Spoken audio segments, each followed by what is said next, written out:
Okay. Can you give me a thumbs up that you can hear me? Yes, thank you very much. All right. Thank you and welcome everyone. It is my pleasure to welcome all the committee members and the public, of course. And we're trying something new. We're in a different place than previous ASCACs, but we want to take the leverage the benefits of having in-person meetings. So bear with us. There might be some technical issues on the way, but we will overcome them together. We're all in the computer science business. So I want to talk a little bit about the recent changes that happened within OSCAR and ASCAC. As the standard within the Office of Science, I am now the new DFO for ASCAC.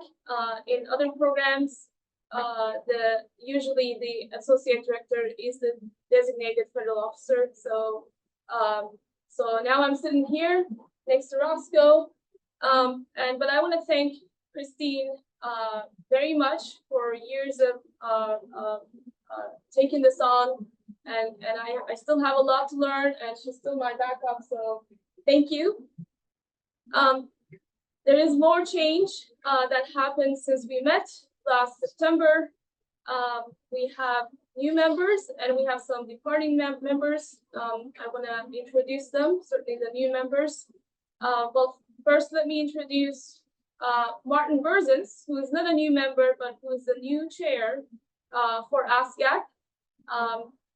I am very happy that he agreed to chair this very important committee for us. Unfortunately, he cannot be here, but again, next time, of course, and he is here in virtually online. At the same time, I want to welcome new members.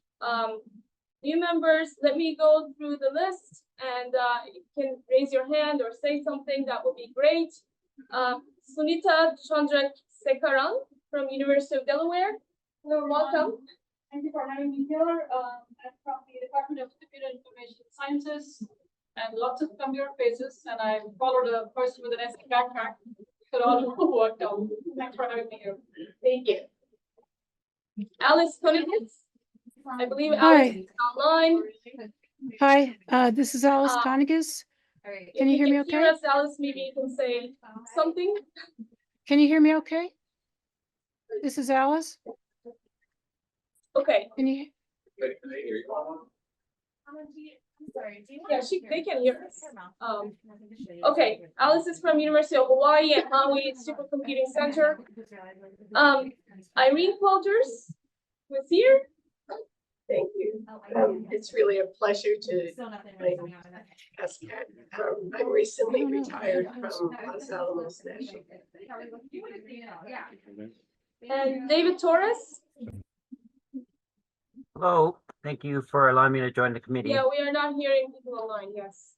Nope. Can you hear me now? I guess we're gonna work on that.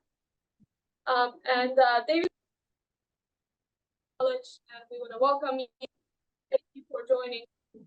And James Whitfield from Dartmouth College, Dartmouth University.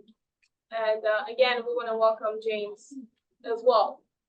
But we do have some departing members. Well, first of all, I want to really express my gratitude for Dan Reed, chaired this committee for over 10 years. And of course, he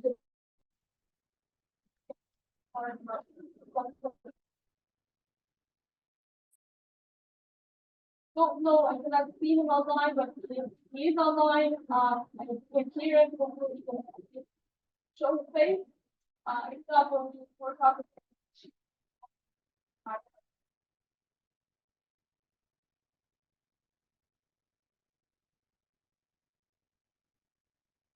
I'm not seeing him. So, but we have other departing members.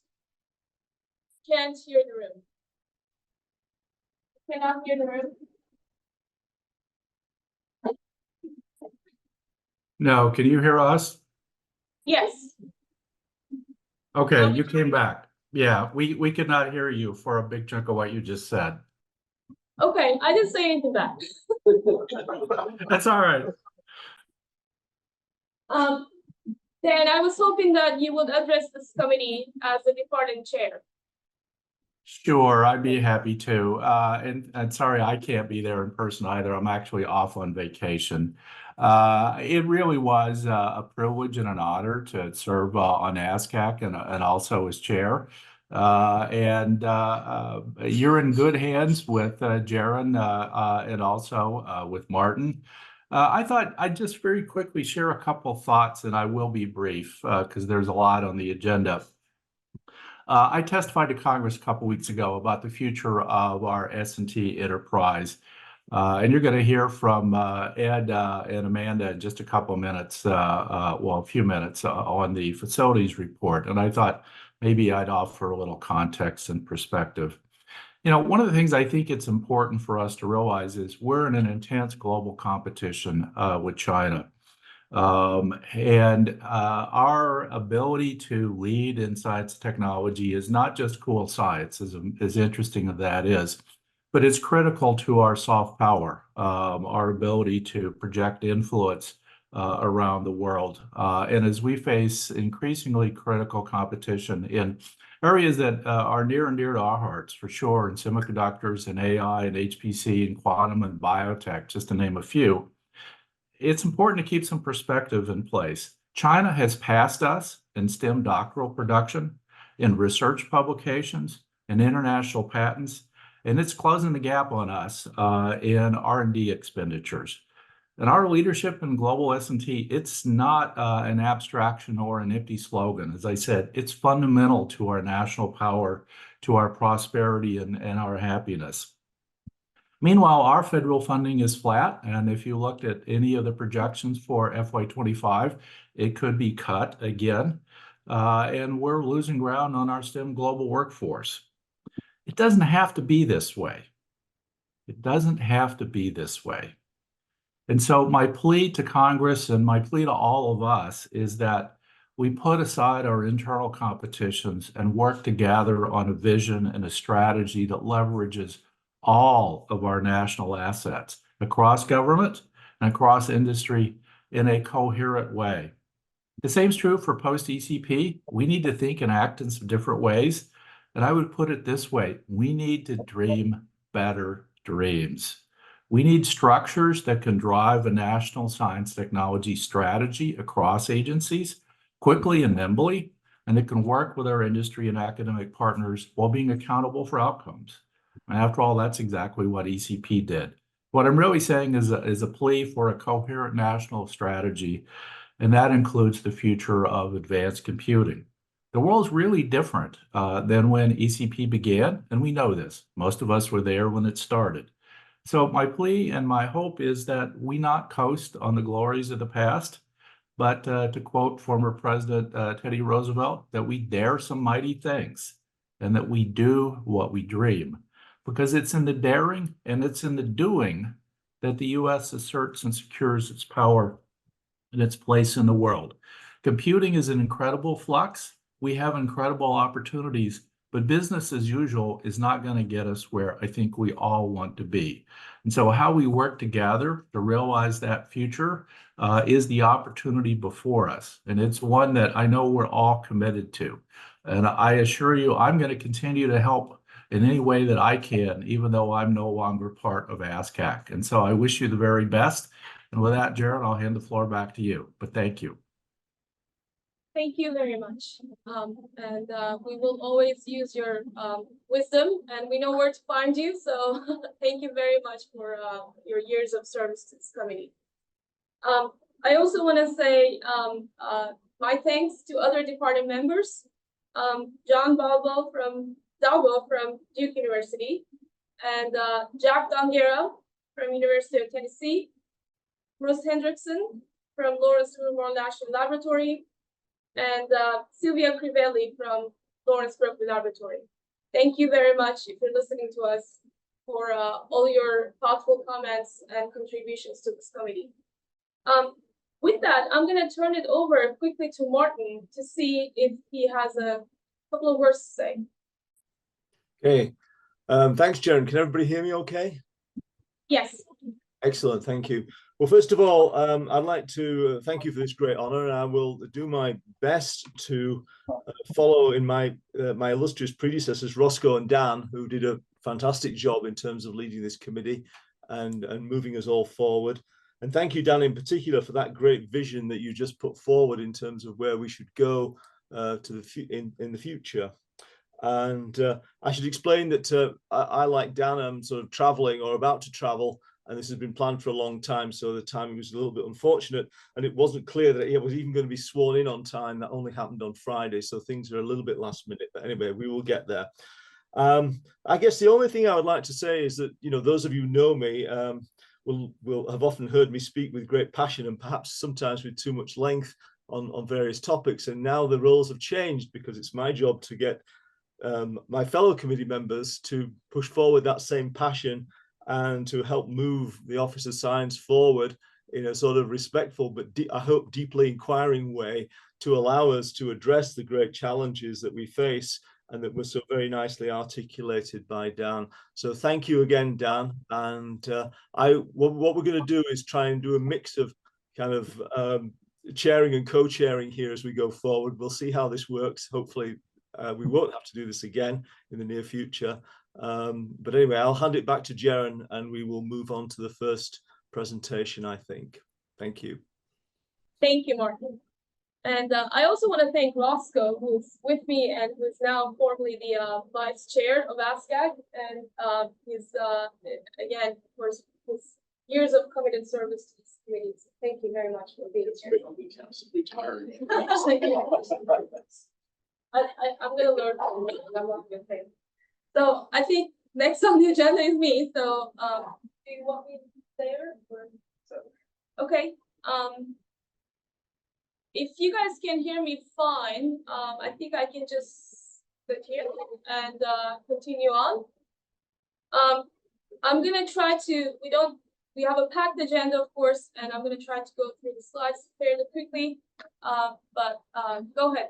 I'm gonna give you an update from Oscar. So, of course, everything starts with an org chart, a quick update on the personnel.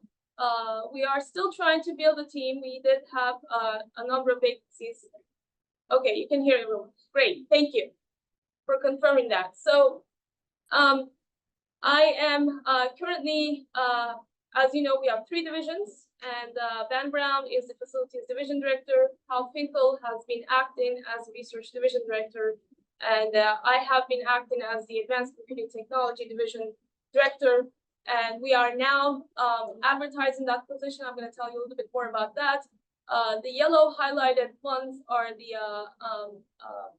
vacant positions, and you will see advertisements soon for those positions. Next slide, please. We welcomed one new member to Oscar. That's Tasos Golnas, who's on detail from DOE's Office of Energy Efficiency and Renewable Energy. Solar Energy Technologies Office. He will be with us until July. He's working with us on AI and our engagement with the DOE's applied energy programs. We have 2 departing members. We want to thank very much to Tom Wong, who departed Oscar in December 2023.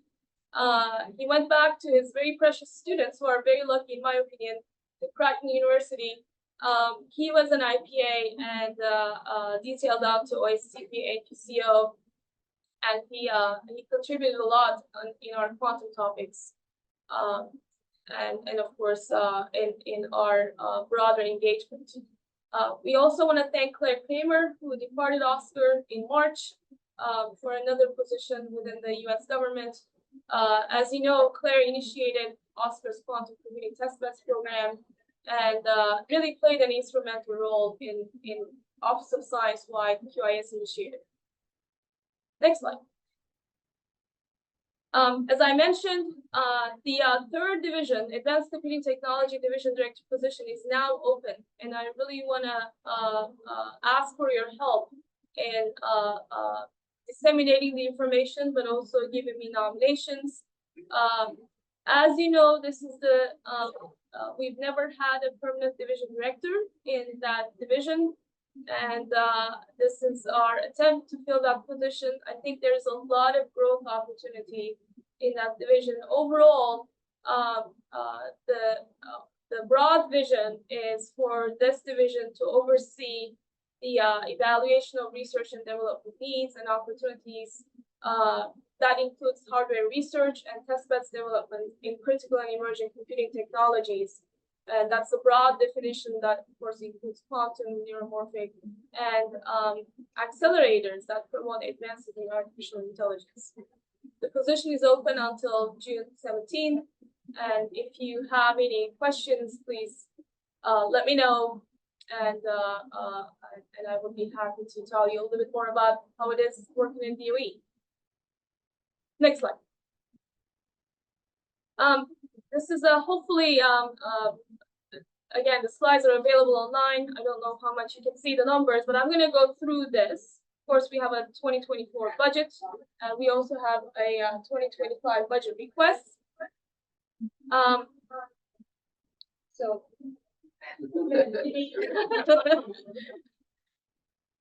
we can mute that computer.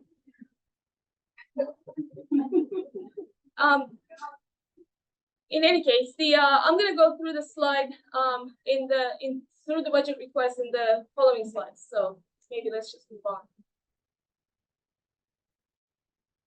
Okay, a couple of highlights for the 2024 enacted highlights. Overall OSCAR budget is 1.016 million. It's a decrease from the FY 2023 enacted. And I'm going to try to outline the highlights of what we are trying to accomplish in FY 2024. We certainly want to ensure the successful completion of the ECP. We're going to hear more about that from Lori today. Of course, maintain our facility operations and existing upgrade projects and continue planning activities. Continue emphasizing the foundational applied mathematics and computer science research. And I'll tell you a little bit more about that. We do have a couple of exciting solicitations. Initiate microelectronics science research centers. Continue to broaden participation and retention. This includes programs like Renew and FAIR and EPSCoR and of course CSGF. Continue planning the high performance data facility. You will hear a little bit about that in my talk, but also in Ed's talk today. And maintain our strategic computational partnerships. And we've made some, actually, we found new partners. We've been expanding our partnerships and continue our investments in Office of Science Energy Earth Trust Initiative. Next slide. I think we've been showing the slide for a while, but we have been going through this exercise of reinvigorating OSCAR research to respond to critical technology trends. Of course, none of this is new, but I want to tell you is that to respond to this critical technology trends, of course, starting with the advanced modeling, simulation, and visualization to really seeing the high performance computing as a continuum from experiments to exascale to the edge, and responding to those broad categories. And the solicitations that I'm going to mention now, they really map on those broad categories in terms of how do we empower science through fundamental research, create trustworthy and energy efficient frontier AI, transforming fundamentals of computing, enhancing scientific programming, and accelerating science from exascale to the edge. Next slide, please. So I'm going to highlight some of the solicitations that we have in FY24, and then I have a more extensive list of everything that we did, but I'm going to go through them fairly quickly. I cannot make any awards announcements today, of course, because most of these solicitations are either open or closed, but the proposals are under review. But we've been talking about building a core basic research base for a long time now. And I think for a couple of decades, we didn't actually have a program that directly addressed that. in Oscar's base math portfolio had a program to do this, but certainly it wasn't Oscar-wide. We do have a lab poll that we solicited this year, and the scope is really addressing the basic applied mathematics research, building on research expertise in 4 areas. And I'm not going to go through the list. Of course, that goes from linear algebra to probabilistic computing. And the same for computer science research, create research expertise in a 4 area, starting from programming languages all the way to novel computer architectures. Again, the proposals are currently under review, and we're quite excited about the prospects of the outcome. Next slide, please. I want to say a couple of words about the Office of Science Energy Earthshots. Of course, we talked a little bit about that back in September, but we weren't able to talk about the awards because they were still under review. In FY 2023, Office of Science announced 29 awards for Energy Earthshots, 18 Scientific Foundations grants, and 11 Energy Earthshot research centers. Oscar, this is a partnership between Oscar, BES, and DER across Office of Science. We support 8 of these Energy Earthshot research centers. One thing that I want to mention here is that it is really, well, first of all, we do have a long history of forming interdisciplinary partnerships, of course, across Office of Science and across COE, but also it's so timely that we can actually leverage the outcomes of ECP. And I'm given here one example that Oscar is supporting, the FlowMass EERC, that focuses on addressing DOE's floating offshore wind shot, but also leveraging the ECP developed ExaWind software. Next slide, please. We have a new call, Microelectronics Science Research Center projects. There are really 2 main thrusts in this call. Again, the call was just announced. The pre-proposals are due in a couple of days. This is a partnership across Office of Science, and the funding partially implements the Microelectronics Research for Energy Innovation from the CHIPS and Science Act.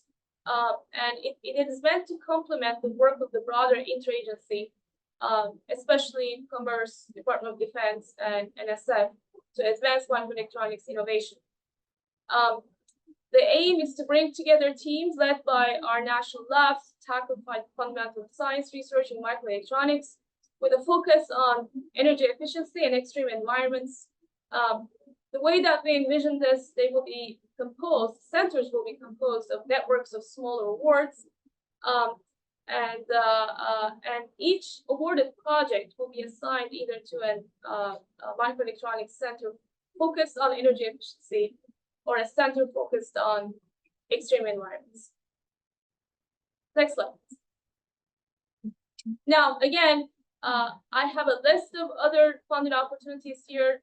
For the sake of time, I'm not going to go through them, but really, they all map into those broad categories that I mentioned that follow these critical technology trends. Of course, we do have a funded opportunity on quantum computing, for example, that builds on the recommendations of the ERN that we held last summer, and other programs, continuation of other programs like Express, which focuses on high-risk, high-reward projects. Next slide, please. Again, we have other funding opportunities in partnership, either with other offices within the Department of Energy or interagency partnerships.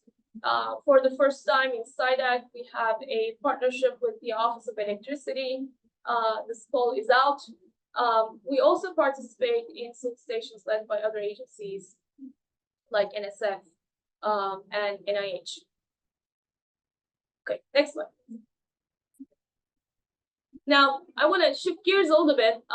Hal mentioned this in previous presentations to ASCAC. Of course, there was this historically, there was a lot of input from our community to do something about software stewardship. And we took that to heart, and within the available means, we provided phase 1 funding to 6 pilot software stewardship organizations in FY23 after an open competitive review process. And these are the projects that we have, and they all focus on a different aspect of software stewardship. In FY24, we provided phase 2 funding to these 6 SSOs. And after an additional round of proposal review. Next slide, please. Now, these projects, they form the consortium for the advancement of scientific software. Where we're going with this is that we don't see them as separate projects that have a beginning and end line, but really we want these seed projects in a way to form an ecosystem that can reach out to other entities and that can create ways that stewards this important software, not completely dependent on our funding. This is really a forum for collaboration and coordination. There are lots of best practices that the projects can learn. And it's meant to be a vehicle for advancing the scientific software ecosystem. So what I'm gonna, stop by saying in this slide is that there is actually a community buff that will come up on June 11th to 13th. Please engage with CAS, the Consortium for the Advancement of Scientific Software, and to learn more about it and to learn more about how we can engage. Thank you. All right, next slide, please. So moving on to the facilities. Of course, we have a lot of accomplishments on that side as well. Of course, we continue to steward the leading edge high-performance computing capability for the nation. I think some of you were probably in Germany recently. We are very happy and proud that Aurora and Argonne debuted as the second fastest supercomputer in the world. And at the same time, Frontier remains the world's fastest. Again, these are very exciting accomplishments for us. And I want to congratulate the teams that are involved in both of these facilities. At the same time, of course, on the NSA side, Al Capitan is in progress to be the third exascale computer. Next slide, please. Again, a couple of more details about Aurora. It is currently the #2 ranking on top 500, using only 87% of the system. Of course, the system shakeout is still ongoing, which is routine for big systems such as Aurora. Frontier retains #1. Again, Aurora at the same time is #1 ranking fastest AI supercomputer, and in this case, only used in 89% of the system. In any case, there is so much to be done with these systems, and we are quite excited to be able to deploy them for the community. Next slide, please. In FY24, we also initiated the High Performance Data Facility Project. The 24 appropriations provided 8 million. This project has been coming up to speed fairly quickly. In this case, we formed the High Performance Data Facility Hub, and the hub is being led by JLab, and Lawrence Berkeley is a partner. The project team is integrated with JLab and LBNL staff with support from both DOE site offices. The way that we envision HVDF is that it's a hub and spoke model, and the primary infrastructure will be at JLab and resilience site at Lawrence Berkeley. Again, I have a QR code here. HVDF will host a community webinar on June 11th. If you're interested to learn more about this project, please dial in. Next slide, please. And these slides are really reminders for me to tell you more about the upcoming agenda today. We have an exciting agenda, of course. HPDF is a central piece in the DOE's integrated research infrastructure that you've heard a lot about previously from Dan Brown. Today we do actually have a session in the afternoon about some of the things that different labs have been doing and some of the projects that we've been funding to make this a reality. So please stay tuned for those online for an update this afternoon. Next slide, please. Now we are saying, I don't want to say goodbye, but we are closing out the ECP. The ECP Exascale Computing Project CD4 independent project review was completed in April. The project will officially close out in July, and it's always, of course, with mixed feelings because it's such an incredible project that accomplished so much for our community and the nation, really. I'm not gonna steal Lori's thunder and you use that slide, okay? Right. I stole one slide from Lori. So, and in any case, I think it is really a very proud moment for all of us. Next slide. So we've been talking about this for a while, but really, I find myself in a very fortunate position in that we are closing out and really initiating a new science era for us. And that also, and at the same time, we see the rise in emerging technologies like AI. So, and we have these incredible tools, not only the machines, the Frontier and Aurora and others, but also the people and the software and the whole ecosystem.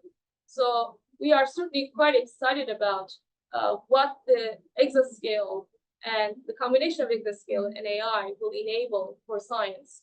So I'll give you a little bit more examples of this because we only started scratching the surface really on what can be accomplished in science. Next slide, please. So a couple of highlights here, but again, this is a couple of many highlights that we started seeing with the our community leveraging the incredible outcomes of ECP and the exascale machines. The first example is the Oak Ridge Base Foundation model for Earth system predictability, and of course, this is an advanced vision transformer model that scales up to 113 billion parameters. If you're interested in this, there's of course a preprint posted online. At the same time, other researchers, they're using Frontier to train large language models. In this case, one of the largest large language models for 1 trillion parameters achieved on Frontier. Again, the details are posted online, but we are certainly very excited to see these results. Next slide, please. But exascale and the Frontier and of course Aurora, they're not just about AI. They're also incredible resources for the nation for high fidelity simulations.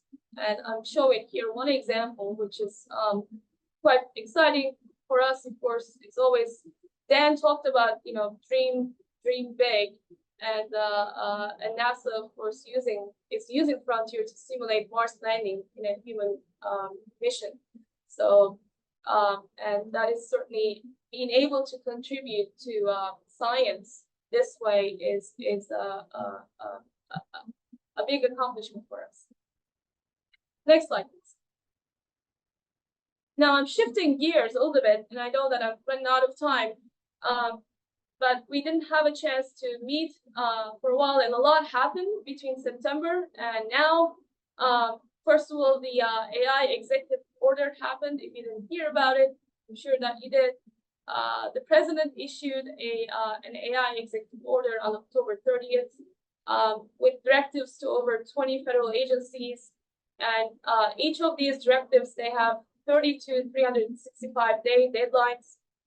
We've been working very hard on this, not only with the DOE, but with our interagency partners to deliver and contribute to what the executive order told us to do.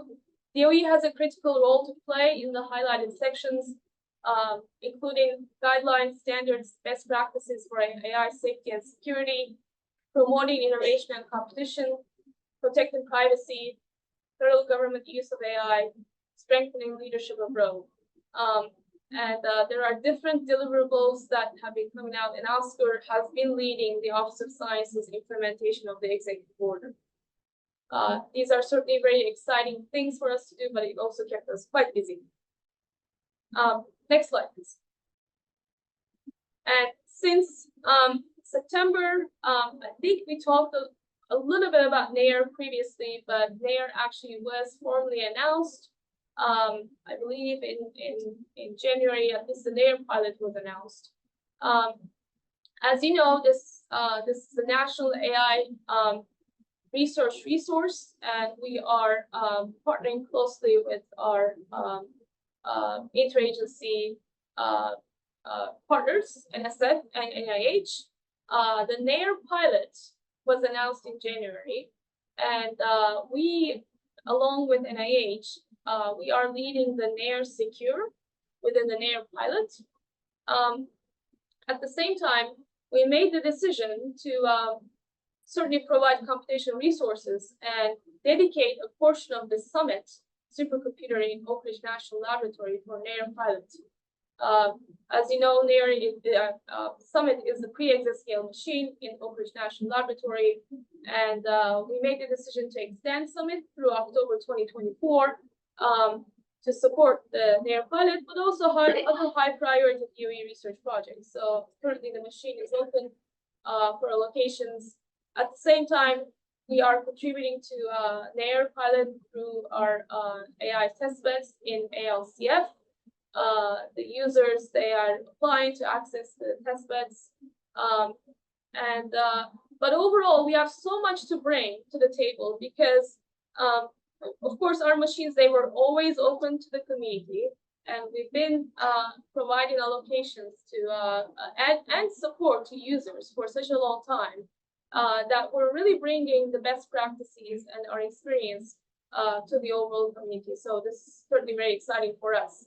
At the same time, like I said, we are co-leading the NAIR Secure pilot along with NIH because Summit already has a secure framework deployed, and we have a pilot project that, again, piloting during this NAIR pilot.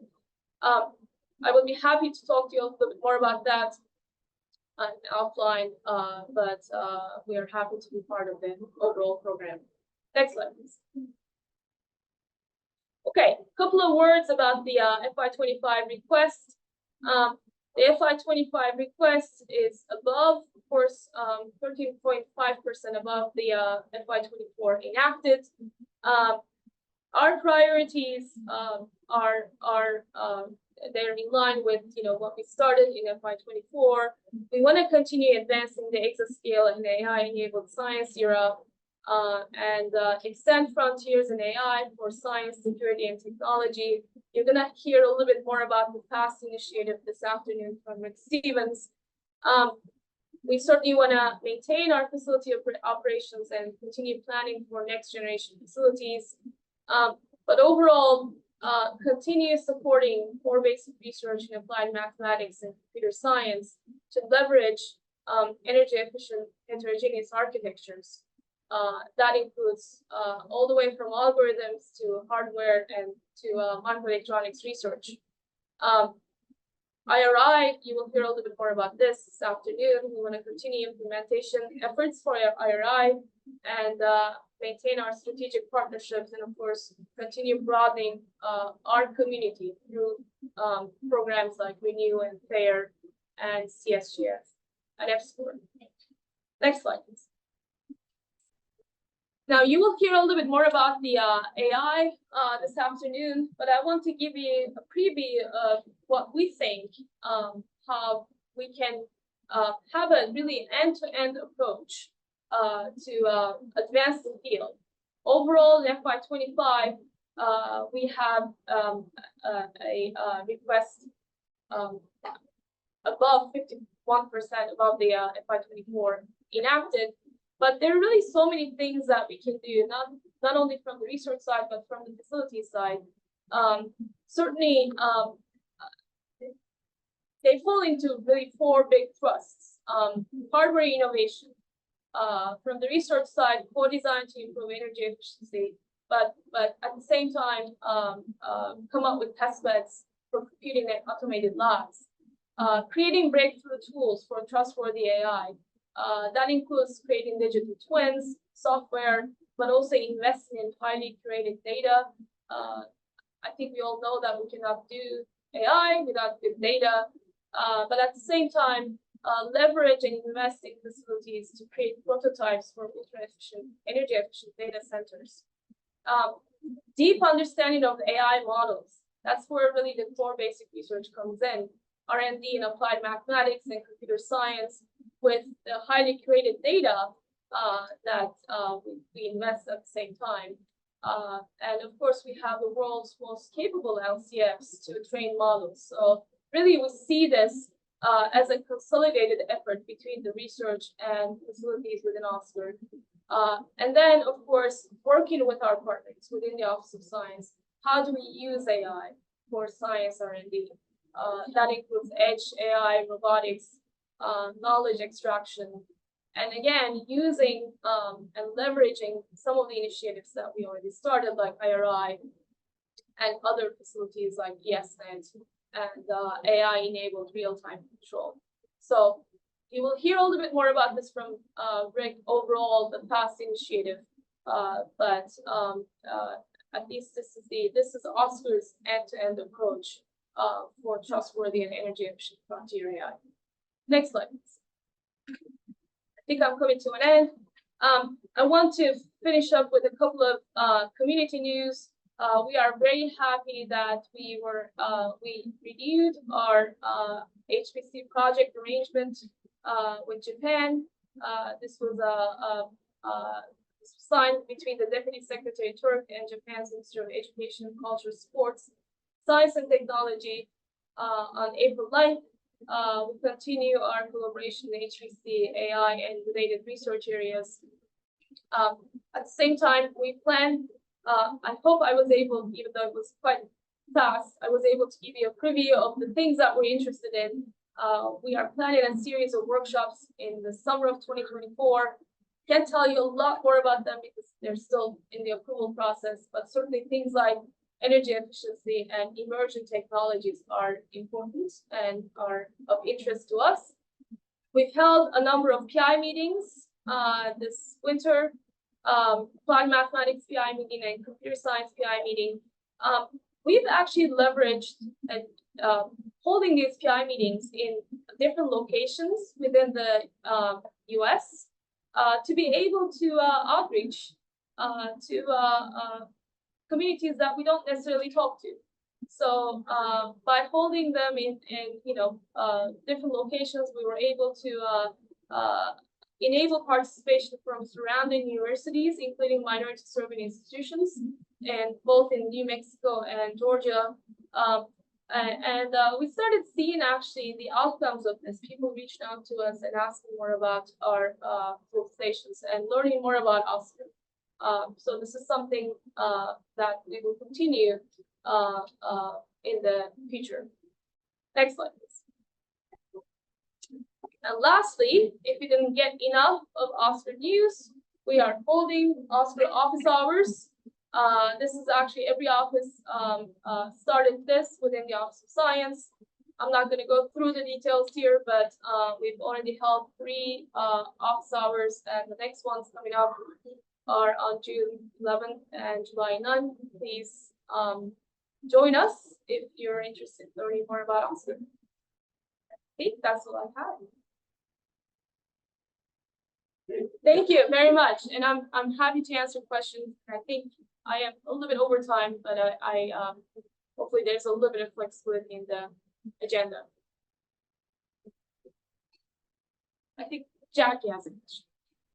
Hi, thank you for a comprehensive talk. Very interesting what you're planning, the directions you're moving in the future. I just wanted to ask a question about I didn't hear a lot about SIDACs or computational partnerships or co-design of applications with these more complex ML AI workflows. So what's your vision for where application partnerships, domain science knowledge injects, its information into the new computer science and applied math research so that it holistically moves forward as a unit? Yeah, thank you for that question. Of course, you know that SIDAC is very close to my heart. So, Right. I didn't mention site. Well, there is one solicitation that we have certainly this year with the Office of Electricity, but the other projects are ongoing. So certainly the SIDAC program will continue, and it has a very big place to a big role to play. Now SIDAC is going to be really about exascale science era. And again, we continue working with our partners to plan the next cycle of SIDAC. At this point, there's not a lot of details that we can give, but again, the partnerships through SIDAC will play even a more prominent role as we push the not only exascale science era, but also how we take advantage of the AI for science applications. So But moving forward, like ECP was so successful because 24 apps were embedded with computer scientists and co-design centers and applied mathematicians. So I was wondering if moving forward with AI for science technology, was it FAST, whether that similar successful model would be applied, including kind of the three pieces. yeah, absolutely. I mean, SIDAC has been such a successful model that there's so much to learn. And we've been talking, I've been holding one-on-one conversations with the other program offices and the other associate directors on how we move forward with SIDAC certainly keeping the very successful model, but applying it as the new way of doing science. Right. Thank you. And then can I ask one real quick question? I'm very curious with the ministers from Japan and the US signing the MOU agreement for collaboration between Japan and US in the space for AI for science. Whether they are also, is this meant to be just a technical exchange or of information and people, or are there going to actually be projects that are co-developed and research that's co-developed as part of this effort? This is really an expansion of our previous project arrangement that we have with the DOE Next. And it's really all of the above, an information exchange, and really trying to provide a platform for the researchers from both sides to continue collaborating. In the previous project arrangement, of course, AI wasn't there. At least it wasn't explicitly mentioned. And this time, obviously, with the rise in AI and other technologies, we explicitly included in the project arrangement. So, and I don't know if Satoshi, if you know. Oh, yeah, I mean, as Jaren said, of course, basis is for researchers to collaborate, but there are already activities happening based on this PA. For example, under the PA, there is a comprehensive AI science agreement signed now between Oregon and Rican. So the intention is to basically, as we move forward, U.S. moving forward, Japan moving forward, in applications all the way down to the systems to collaborate as much as possible, and various throughout various activities. With much hoping that there will be much even tighter collaboration in many projects, and hopefully we can get funding out of the governments, of course. Thank you. Okay. Thank you. I could probably take one more quick question, but then I don't want to. We have a very exciting topic to discuss today. Yes, and this is Gil. Nice presentation. My quick question is, I was impressed by the expansion of the research in mathematics, but was wondering if you considered formal methods to be included in the expansion of the math research. Over. I believe so. The call. I believe you're talking about the core competitive portfolios for core basic research. And I didn't go through all the list of topics there, but really we try to take a very broad approach and let the community tell us, what's important. Again, hopefully I'll be able to tell you more about the outcome in the next meeting, but certainly we try to be as comprehensive as possible in the solicitation.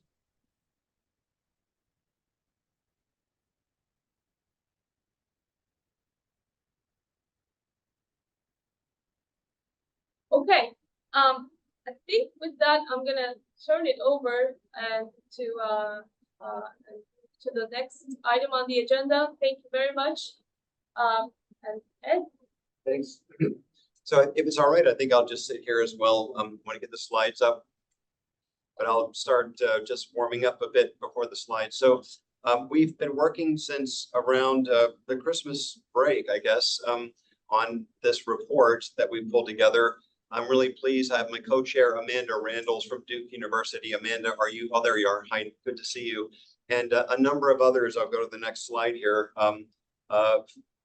From our committee included Rick Arthur, who's over here in the room. And I won't go through everyone. Of course, Dan was just on a few minutes ago. You will know probably all of those folks. Really, really good committee. We met repeatedly many times actually, and I'll get into that, but I felt like we really, really gelled as a committee, and we worked as hard as we could to give the best report that we could. Next slide, please. So the charge that we had was came from Asmer Berhe to ask whether or what new or upgraded facilities will be needed in the next decade to position SC at the forefront. That's the Office of Science, of Scientific Discovery. And then we had 5 specific facilities that you'll hear about in depth, and you know them all. And then also specifically to talk about the potential of each to contribute to world-leading science in the next decade. And then we were asked to rate in terms of readiness for construction, sufficiency of R&D that has been performed to date, and the extent to which the cost to build and operate is understood in terms of site infrastructure readiness. So we looked at all of these things, and then we placed them in one of 3 categories: ready to initiate construction, significant science and engineering challenges that are needed to be resolved, and then mission and technical requirements not fully defined. So that was the basic charge. And as you can see, we took a fair amount of latitude in interpreting that, and we have 3 principal recommendations. Next slide, please. So just to preview, I'll go into this in much more depth going forward, but we had 3 principal recommendations, which are first, to support and develop all 5 Oscar facilities. We rated them all as absolutely essential, but they're in different stages of development. And significant R&D is required depending on the details of the facility. I'll get into that in depth in a minute. Second one is to recognize and manage Oscar facilities into an integrated ecosystem. We stopped short of giving it a name, but we did give it bold italics in order to emphasize the importance of this. We thought it was particularly important because we interviewed a lot of the science communities. And in fact, we talked to the chairs of the other subcommittees of all 5 of the Office of Science subcommittees that were working in parallel with us. And they stressed the kinds of science that is needed to be supported would require this integration. So we decided to formalize it almost, that is to leave it up to you all to decide exactly how you would proceed with this, but to really think about it, because it is needed to serve science. That's the most important thing. So third, to launch a comprehensive R&D program. And we mean this quite strongly in a way that really builds on what Dan said at the very beginning here. It cannot be business as usual with the standard approach to having a procurement with a vendor, because there is so much uncertainty in the technology pathways going forward. And secondly, the way of doing science is going to be integrated much more deeply going forward. So both of those are important for that. And so our suggestion is to make a 5-year timescale that informs pathways to future systems where prototypes would be developed that then would help inform the sort of longer term decadal deployment of the facilities as they would be needed to support science. An important part of this is we do not think that DOE alone can do this. It needs to have collaboration with other agencies, both within the DOE, that is outside the Office of Science, and across other federal agencies, the vendors, the science communities, and so on. And that new government model is needed, a new governance model is needed, both within the DOE and across the agencies.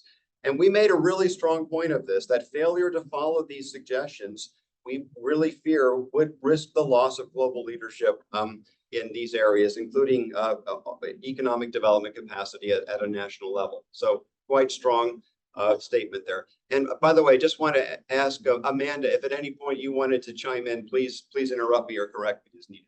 So that's the high level summary. I'll get into the details as we go forward. Next slide, please. So we had 4 key findings that led us to these recommendations. And I'll go to the next slide. Finding number 1 is that the ASCAC advanced computing systems continue to be critical to remain, for the Office of Science to remain at the forefront of scientific discovery. And this will change as science does become more integrated, more interdisciplinary, and more digital, something that was reinforced repeatedly in the interviews with the other Office of Science subcommittees. We met with them 3 times, actually. It wasn't just an offhanded remark of any kind. We really probed as deeply as we could. So the need for serving science is very, very strong for us. We heard this over and over again. Basically, the science that is now being carried out is simply not possible without ASCAC facilities, and that there would be a lot of new kinds of applications with integrated workflows, data management, artificial intelligence, et cetera, et cetera. And of course, don't forget physics-based simulation and modeling. Next slide. Second finding, that a combination of complementary facilities is needed to support DOE mission science, and that together they form this overarching ecosystem with multiple components. So we shouldn't be thinking them as individual, but as actually linked together. And together they can help provide the support for science that will be needed in the coming decade. And then we have a very strong statement at the bottom. We do not see how one of these can be funded over another without risking the science goals. We debated this quite deeply, and I would say we thought, for example, could we forego one of the leadership class computing facilities? And we decided no, that is a very bad idea. Next. ASCAC facilities are also important to other organizations. In fact, it says in the 3rd bullet down there that by virtue of its investment in expertise, DOE is de facto the lead federal agency for advanced scientific computing. And it does serve the National Science Foundation, the NIH, NIST, NASA, as you heard earlier, et cetera, et cetera. And it's also important to US industrial competitiveness. This is a really important point, and that underscores the need for collaboration in the R&D program going forward, because it's not just for the DOE, it's for the entire country. And in fact, for international partners as well. Next. Finding number 4, continued success of DOE mission science requires this all hands on deck approach to developing next generation computing infrastructure. And so again, to say this can't be business as usual. So many things are changing, including the economics of the computing industry, to the different science cases, to the different kinds of research practices and so on. Yes, that's what I said, right? So, no. All right. So I think I can go on. All right. So then what we wanted to do here was to then point out after each finding how that led us to particular recommendations. So of course, Oscar advanced computing systems are critical, as we've said. So what does that mean? Recommendation number 1 is that all 5 Oscar facilities are essential. So I'm sorry, move forward to the next slide, please. And the next one. There we go. And the next one. So again, in a little bit more depth, I'm going to walk us through what this recommendation really was, but ensure the continued support and development of all 5 Oscar computational facilities that were reviewed. They are central and essential to all SC science programs and to broader national science and engineering, as I said. Move on to the next. I don't want to go through the eye chart here, but I'll just say this is a chart. It's in the report. I assume you've all had a look at it, or you can have a look at it. But every single facility was rated as absolutely central and required for success of the science mission. In terms on the right-hand column there, readiness for construction for the 2034 deployment. That's in the decadal timescale. The earlier facilities, for example, ALCF4, OLCF6, NERSC 10, ESNet 7, are at least those are considered ready to initiate construction. I have a little asterisk there. If you read the report, there is built-in R&D that is needed to get to the final stages, but we felt that they were far enough along that we could say that. But for every other facility, there's at least significant science and engineering challenge to be resolved before construction. And if you move all the way down to the PDF hub, I'll get to this a little bit later. There are significant science and engineering challenges to resolve before construction. That's the one outlier. And then for the spokes 1 and 2, which you heard about, you'll hear more about this, I think, later today. The mission and technical requirements are not fully defined yet. So that does not lower our rating of being absolutely essential for science. We heard a lot of enthusiasm from the other SC subcommittees on how important that would be, that facility, for the science that needs to be done. Next slide. So then recommendation 1, as I already said, I just have a little category, a statement at the bottom that says, this is absolutely necessary, but not sufficient for success. So we have 2 more recommendations coming. So key finding number 2 then, that is the combination of complementary facilities needed to support DOE mission science. So what does that lead to? A recommendation of this so-called ecosystem, as we were calling it. Next slide, please. And then the slide after that. So recommendation 2 is that the science that is being done now and will be done in the future is demanding more and more integration in every dimension, disciplinary integration, the different kinds of facilities that are needed to support perhaps a single investigation that may be deeply linking computation, theory, and experiment.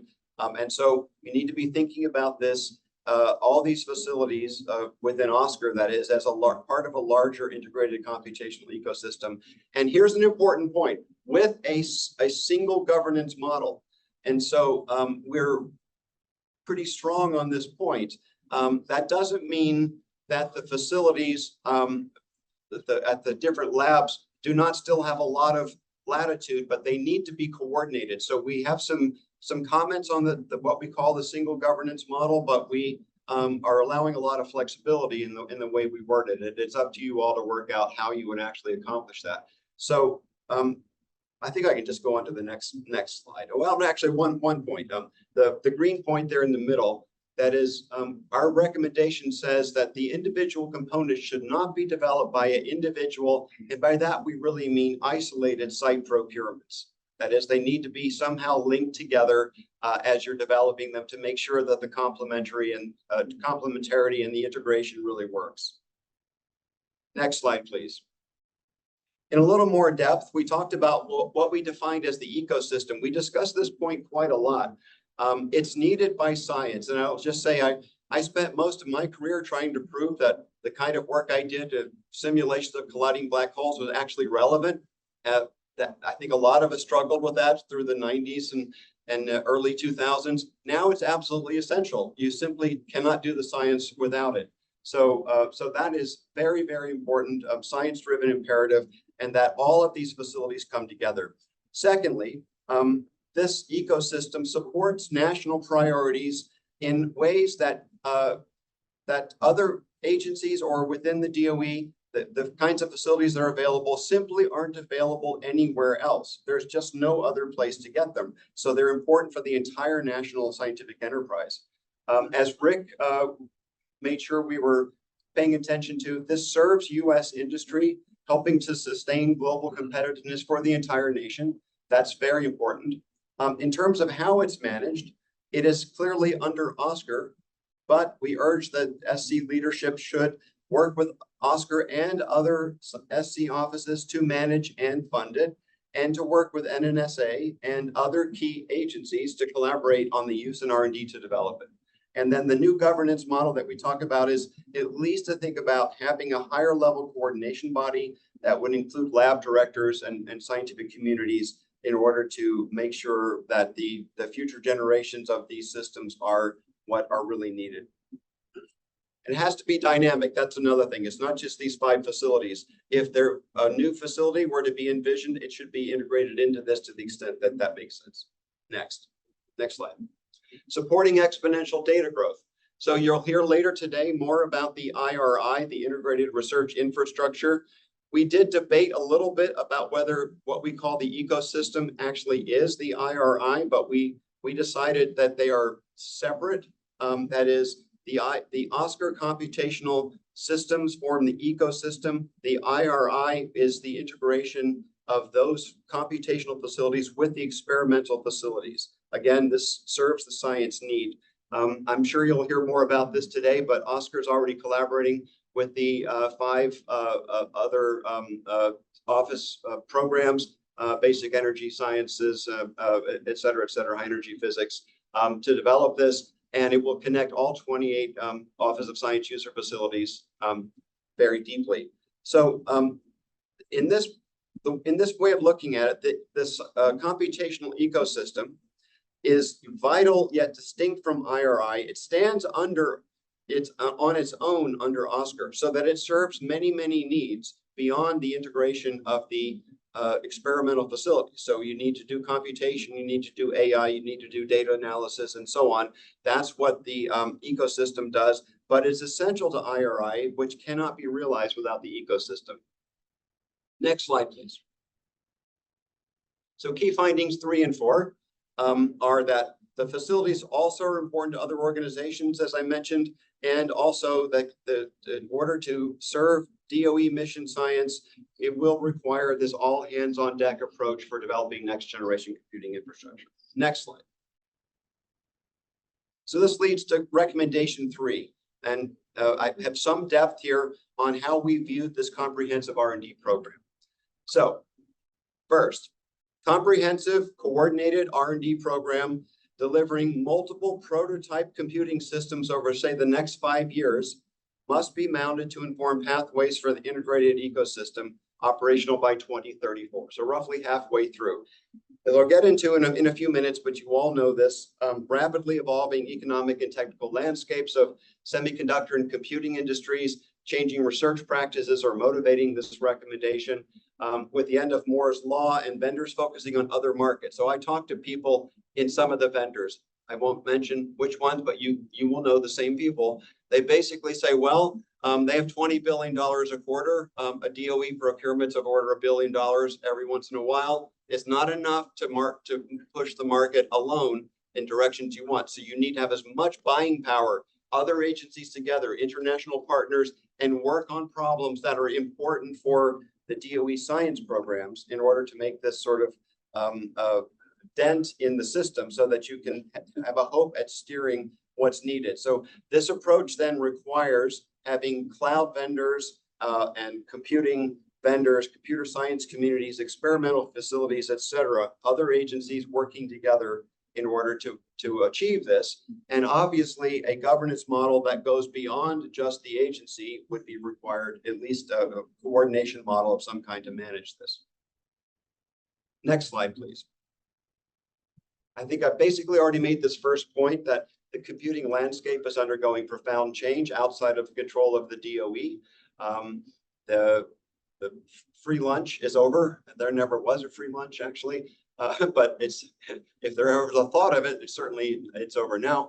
But that the differentiated science mission of the DOE will require this new model of partnerships, and it is not naturally coming with the changes in the market. So you've got to work very hard to bring everyone into alignment on these problems. Next.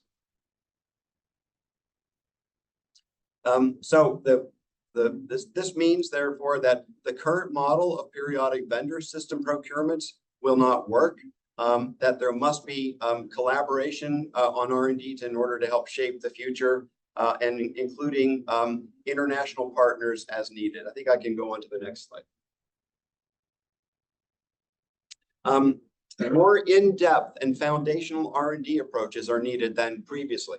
So there are lots of different pathways for the next generation of processors that would be available. I've heard lots of talks on things like cryogenic processing or computing to chiplets to all kinds of things. AI, of course, driving the market. So the point is there will need to be a lot of work done together, also with hardware and software, to integrate the tools and provide the techniques that are needed for the kind of work that will be done. That includes a lot more distributed workflows, multidisciplinary collaborations for scientific discovery, et cetera, et cetera. And then the idea then to build substantial hardware software prototypes. We're not talking about little machines. These could be significant machines that are not just prototypes, they also serve science. In fact, that's the whole idea, to see then to do a kind of a down select after some prototypes are developed over the next years. The last point I put in green just to draw extra attention to it, it didn't come out, I think, as strongly in our report as it did in our minds. So it's workforce development is absolutely essential. And again, this would help a lot if there were multi-agency collaborations, because they reach into different communities, and that's very, very important. Next.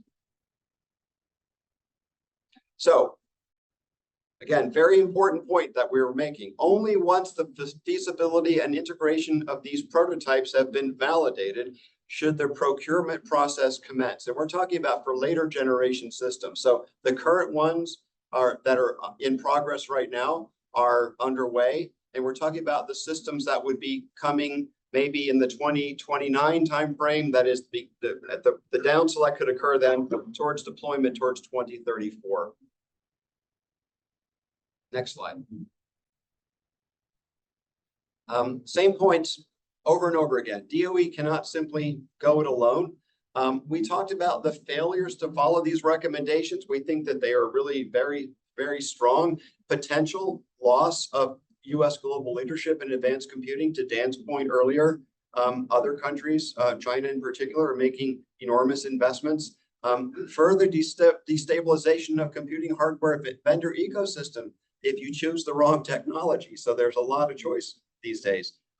Inability to achieve DOE science objectives. We always try to stay very close to that point. How will science be achieved? And then there are many of you, I've seen white papers from a number of you about the decline in efficiency of machines as you go to larger and larger scales. That is not a good thing. And in fact, that led particularly to the green point there. Failure to adopt a long-term integrated R&D program could lead to erosion or a loss of program funding if it looks like you're spending more and more money on less and less effective machines. And so that was a very important point for us. But if you do well, it should lay the foundation for success across all such critical areas. And thanks to, by the way, I want to point out Roscoe reviewed and provided really helpful comments on fairly advanced draft of this, and particularly was making sure we made that kind of a point. There's a lot of opportunity here, not just concern about failure. All right, so I'm almost towards the very last part of this. We did talk about every individual facility, and I think I'll go to the next slide. Next slide. Go to the next slide beyond that. So we, in our report, we combined the leadership class facilities, Argonnes and Oak Ridges, and a really strong conclusion of the subcommittee was that 2 of these facilities serve to anchor the technology pathways and support the science communities and sustain the critical workforce in a way that one simply cannot do. And we did really debate this point, and I think we were unanimous. I'm sure we were unanimous in making this particular conclusion. And so the next one is about the next generation systems are already in the CD process. And so they're aimed for operation in the late 2020s. I won't go through the details here, but they will be 5 to 10 times more powerful in terms of application performance, more AI, et cetera, and they will support the DOE plans for the integrated research infrastructure. They also require R&D as part of their procurement process, but that's baked into that. So we're not talking about a separate program for that specific. Next slide, please. Second slide, I have 2 slides on every one of these facilities. So the future generation systems are aiming for operations by 2034. A lot of R&D is still described. I think maybe an important point here is that we're sure that they will be needed. So the need for these resources is certain to be very high, but they must be informed by prototype systems. Next slide. On NERSC, it's quite interesting in the discussions with not both the NERSC folks and the subcommittee chairs, who very often named NERSC as their essential workforce, I should say. It stood out in terms of supporting a diverse range of computational workflows, approximately 10,000 scientists, over 1,000 projects a year. And NERSC is envisioning doing making a transition from modeling and simulation and AI training and so on to becoming more of a workflow-driven facility. This was strongly corroborated by the other science subcommittees. Next slide. So into the details, NERSC 10 is more evolutionary, can proceed to construction, and NERSC 11 expected a little bit shorter time frame of around 2030, aiming to build on the achievements of NERSC 10. As NERSC has, and all the facilities have been very involved in research programs for their own facilities, and NERSC 11 is really well positioned for building on NERSC 10. Next slide. High performance data facility. We honestly found this very exciting, the vision for this. First of a kind facility will support future DOE Office of Science data intensive applications. Again, critical to the SC mission and a cornerstone of the IRI vision. It simply wouldn't work without this. It should enable and accelerate scientific discovery by a lot of data management infrastructure capabilities and tools and so on. It's at the heart of the IRI. It provides high performance data management with this hub and spoke model. We hear about it later today, with the hub providing centralized resources and services, and then you have mission oriented spokes, physically located at 2 sites, but 1 hub. Next slide. So the current status, it's very new. It's exciting vision, but only was selected in terms of the site just last October. It still needs more refinement to reach CD1. When we place this in the category of absolutely essential, but there is a lot of work to do to both further define what the hub is, and even to define in detail what the spokes 1 and 2 are. So we placed that one in category C. It was the only one that had that rating. That doesn't lower our expectation on how important this is. Next. ESNet. ESNet just gave a bang up presentation, really enjoyed, in fact, all the presentations. But this one in particular really impressed us with how deeply they have been engaged in preparing for future challenges, working a lot with the science teams, really thinking about what are the next generation of instruments going to produce in terms of data per second. It's astounding how much data will be coming, 10-fold increase coming out of the Large Hadron Collider, the Rubin Observatory with 3 gigapixel images coming about every minute and a half down in Chile, and then being sent up to the US for analysis, with alerts being needed to look to say, we saw something, other observatories take a look at this. So a lot of real-time data analysis needed including also with fusion energy sciences, with ITER, very, very interesting work in order to do real-time control, potentially with computers in the US. And so ESNet is clearly essential for all of this. Next slide. A lot of discussion about use cases and how they will be shifting, corroborated not just from ESNet, but when we talk to the science teams as well. A very exciting real-time data analysis with computational experimental facilities linked together deeply, users distributed geographically across the continent or across the world. In fact, a lot of AI-based workflows and so on. So when you put this all together, ESNet 7 is envisioned for the 2027 timeframe. We felt it was ready to initiate construction, and ESNet 8, which has also further complications around infrastructure being overhauled and optical fiber lease renewals and so on, requires additional scientific and engineering challenges. Now, the bottom point is really important, the green line point here. Without ESNet, this entire vision collapses. So the vision of how this will operate simply doesn't work. Next slide, and the last slide.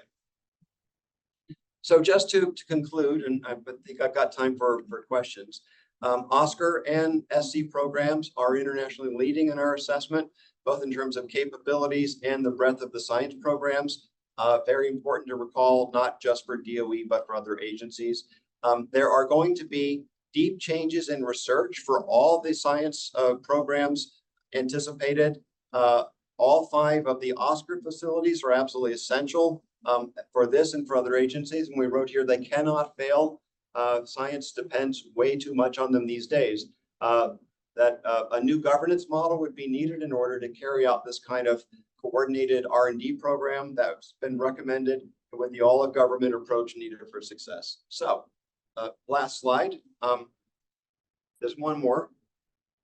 There you go. Does anyone from the subcommittee want to make any further comments? Amanda or anyone else that might be online? I didn't take inventory to see who else there. Or Rick, of course, in the room. No, I think you did a great job presenting it. I'm interested to see what everybody has to say.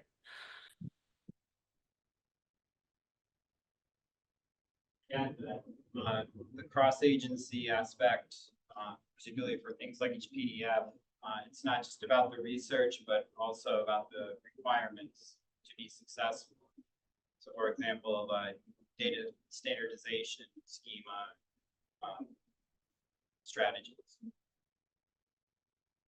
I'll just say, I wasn't sure if I should take this on given my day job. I'm really glad I did. The committee is just great. I couldn't have possibly done it without Amanda as a co-chair. Thank you for diving in every time I couldn't, I was busy with the board of trustees or something like that. But I really enjoyed this exercise. I hope you find it useful at DOE.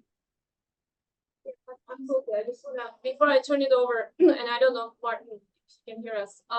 Before I turn it over to you, I just wanna make sure that we do have some recusals. We have some conflicts of interest within the advisory committee. So the in-person recusals, if you can put your name, yes, down like Irene did. That, yes, thank you very much. And the online recusals, I don't know if some folks are here already. If they're online, you know who you are, and please stay muted. Okay, I don't see them. But before I turn it over to Martin, I really want to thank you very much, Ed, and the whole subcommittee. This has been, of course, this is my first experience in being involved as the DFO in this, and we had a very aggressive timeline. The subcommittee had very thoughtful recommendations and very thoughtful discussions. So thank you for all your hard work and your time commitment. And with that, I'm going to turn it over to Martin. Okay, thanks very much, Jaren.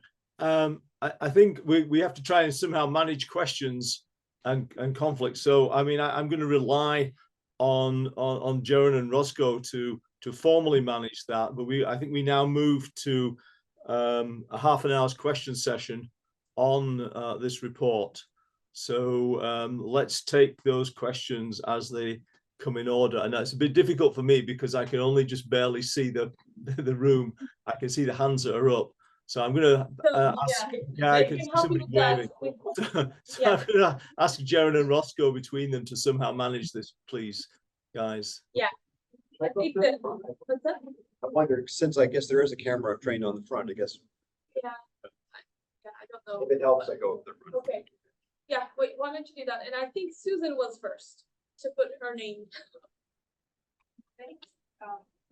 This is a really interesting report, really thoughtful.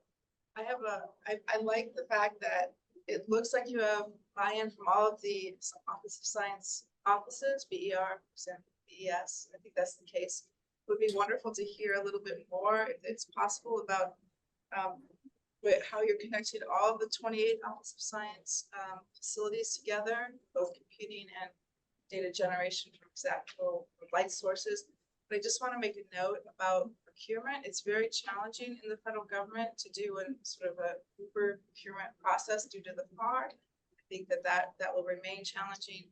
The vision of an ecosystem for the facilities is really powerful, but I think that there will be some limitations as you move forward.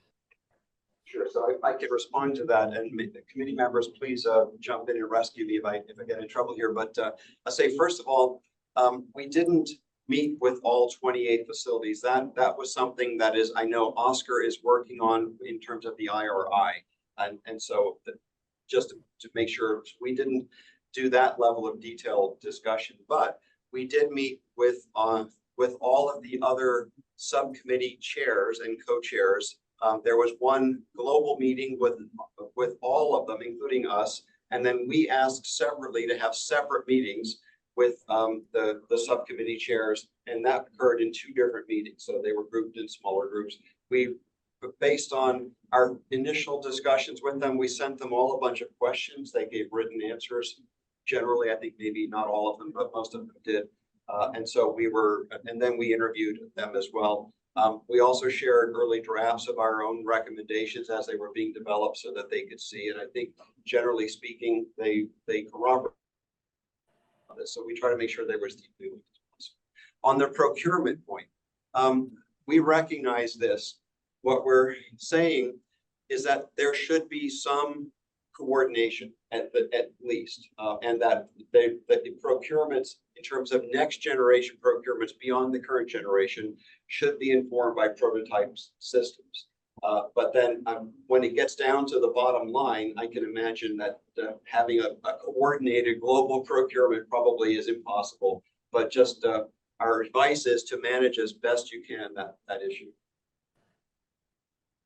Anybody want to add something to what I said?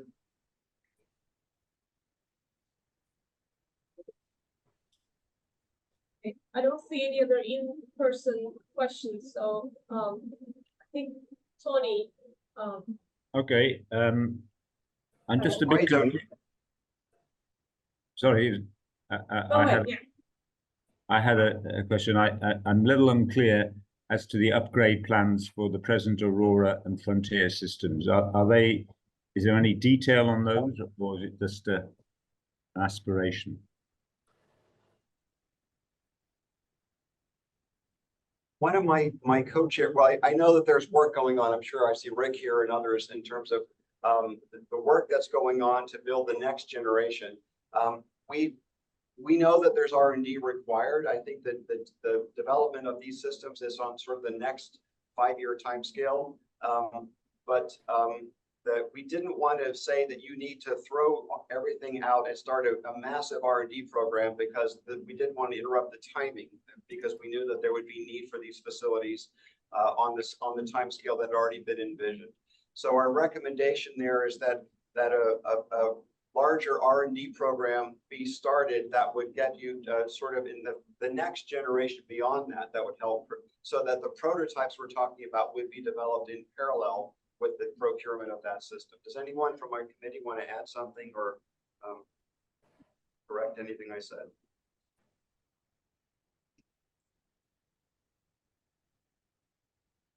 Tony, does that answer your question? Yeah, sort of, yeah. I'll go and do some reading and make sure I've understood. Thank you.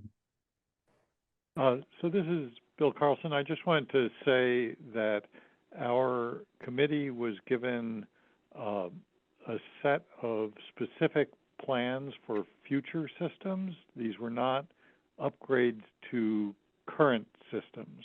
So generally there was a set of systems that were sort of in the early process now of actual procurement, and then there were another set in the early 2030s that were sort of more abstract in the planning.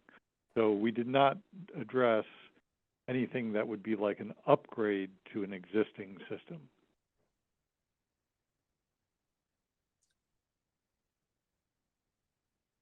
We have in-person Satoshi. Okay, so this is, I don't know if people can hear me. So this is Satoshi speaking.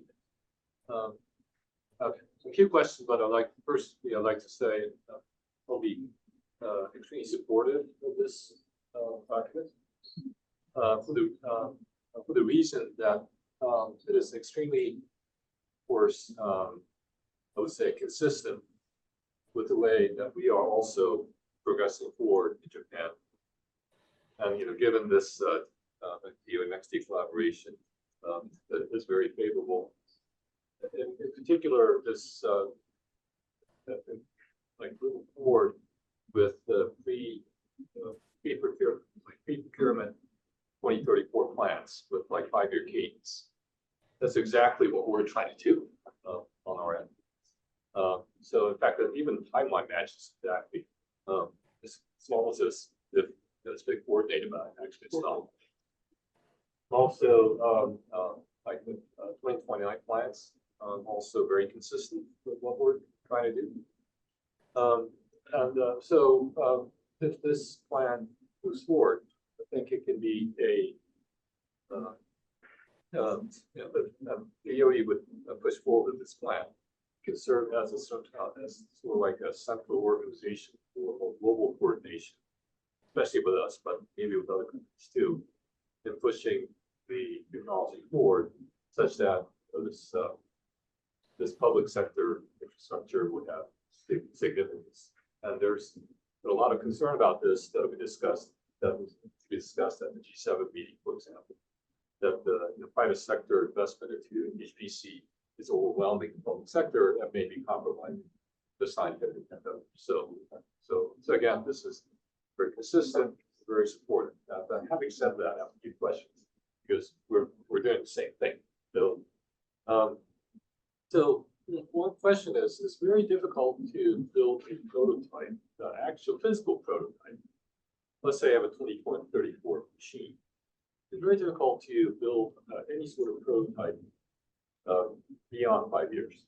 So for us, what we're doing is basically go to 5-year practice, go to this 5-year cadence.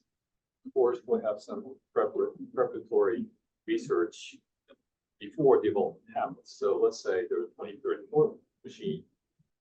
We have our development plan starting in 2025, but the 2029 machine, at the same time, we'll move forward with research on the prototype 2034. But this research, which will be very much like a feasibility study, is very difficult to create a physical prototype of scale.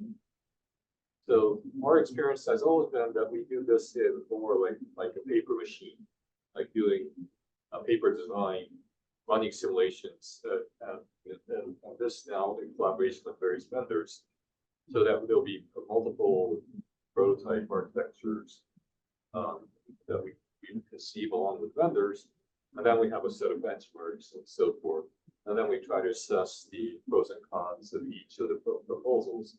But these are all done under simulation. But it seems that the proposal says you build a physical prototype, which is more than 5 years in advance. And that seems like a very challenging process. So I'd just like to ask how this would become possible, especially with the changing landscape and also have to deal with all the advanced technologies. Okay, thanks, Satoshi. In case anyone couldn't hear, just so that I say the crux of the question was about prototypes being built on a 5-year timescale. Are they sort of merely design prototypes, or are they physical prototypes, which might be more difficult to actually attain? So I'm not an expert in this. Maybe some of my committee members might add some commentary there, but our feeling was that a number of different pathways needed to be developed. And so, in fact, if we had international collaboration, you could have yet more different pathways, technology pathways being explored. And so I personally would prefer it if they can be used in scientific applications. And if that's possible, then I think that's what the game should be. And if not, at least have enough in-depth discussion in terms of R&D programs to be relatively certain that this approach will work or not before you go to a procurement. So, but some of you all maybe have from my committee would like to add something to that. Committee is letting me hang.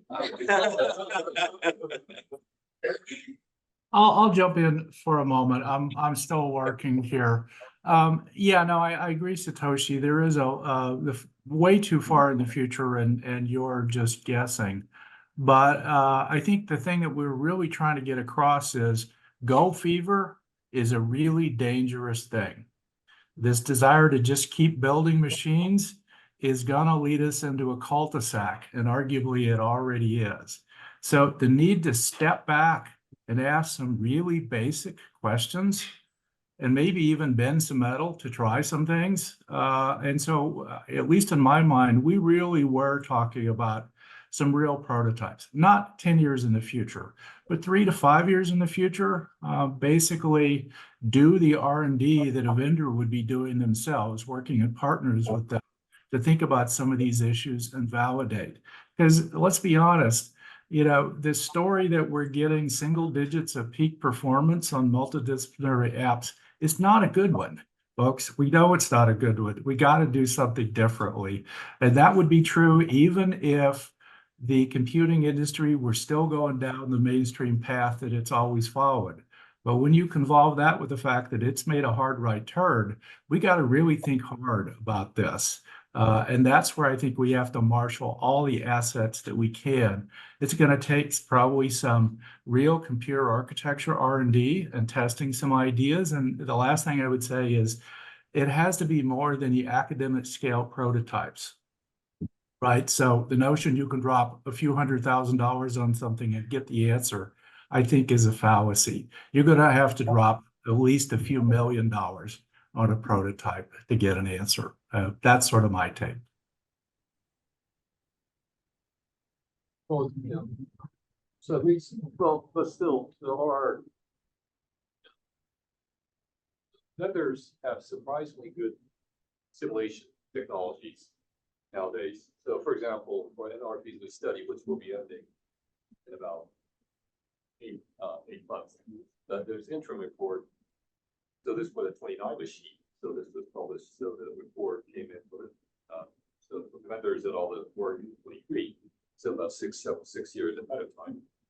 So there were like 12 prototypes. So 3 per vendor. And there were like 4 or 5 vendors. And each had its pros and cons. We know the run performance. We know the run power consumption. We know the run costs and so forth. So you know, so simulation technologies can go a long way into making these types of comparisons with respect to the whole machine. So, so that kind of careful preparation before any sort of procurement happens. I totally agree. That's exactly what we do. But again, is it worth it to spend hundreds of millions of dollars into building a prototype, which may or may not work? That's something that needs to be considered. Right, for sure. Right. Yeah, and none of us were suggesting spending hundreds of millions of dollars on a prototype, but dropping tens of millions of dollars, that's effectively a startup company trade-off. And if we're not willing to take that level of risk, then we're not willing to gamble at all. Oh, yeah, yeah, that's how much we're spending. I'll set my piece. I just want to add one more point before the next question, which is a lot of the discussion tends to get wrapped into like, what's the next machine going to look like? We're talking about the broader ecosystem as well, like what's really needed to support science with workflows and sort of AI systems to do inference across distributed data sets, real-time control of experiments, and so on. So it's not only about the machines, but of course it's a part of it. In fact, talking about truly doing co-design, it could be rethinking the algorithms and memory hierarchies and such in ways that we can't just have the legacy code inherit the next generation of hardware. Second question is more on like governance. So again, I'm in total agreement that there should be some more overarching project governance at the national level, at the federal level, and maybe even at the international level to coordinate. How do you envision such organization to come into place? You know, given that everybody has its own little castle. Right. Yeah, the governance part is tricky. I've experienced it myself within NSF, working with DOE, and there were times when one partner or the other, usually the NSF at that time, had some problems with a particular project, for example. So these things can be tricky. So I see this happening in two ways. First of all, Oscar is the steward of these facilities, and so it has sort of the primary role, but it can't do it alone, even within the DOE. So there needs to be a tight coupling, I think, across the Office of Science, and then perhaps within NSA, and then with other agencies, whether they're in the US or internationally, need to be in a coordination, particularly in the R&D side, because they're both the users of these facilities and they have the capacity for additional R&D.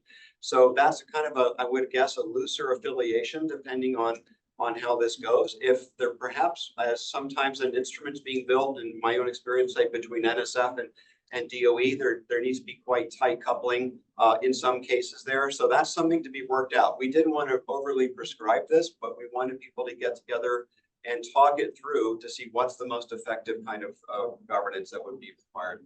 Well, one precedence is EuroPC, where they established a physical legal entity, and that gave the governing auspice to that, along with significant funding for procurements. So, and that's how EuroPC is basically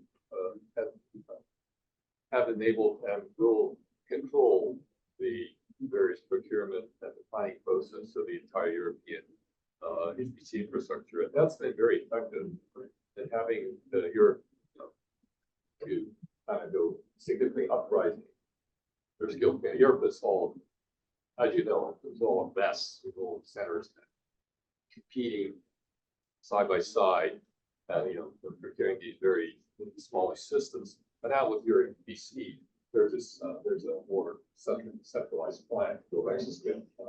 So this one school of thought to have some very powerful overarching governance organization be established on top of the existing. Right. Totally understand. I'd say we didn't want to be very prescriptive about this because it just requires a lot of negotiation, a lot of discussion. I would say, don't overdo it, don't underdo it. Do it just right. That's really useful. It's very helpful advice. Yes. So, so Martin has been waiting for a while. So. Hey, Martin. Okay. So one thing I noticed in the report, the word quantum was conspicuous by its absence. I have a couple of other questions too. I mean, I think that was sort of a bit of I guess that leads on to the other issue is, the report was very good at kind of talking about the obvious extensions of things that are going on right now, and the sort of the new developments in sort of prototyping and research were obviously very good. But it didn't sort of say, well, and if you look at the charge letter, it didn't sort of seize the opportunity to say, well, here, if we had $250 million, what would we do? What's really needed beyond where we are? And I thought that was a missed opportunity in some ways. And then I guess I will emphasize the same point that was made by many people, starting with Jackie, with Dan about performance, with Rick as well about how things need to be restructured. And I'll give you the example from the commercial space, where NVIDIA, by thinking about how it went to 8 and 4-bit arithmetic, made incredible increases in performance that arguably were worth, you know, many, many billions of dollars in terms of how it was viewed in the marketplace.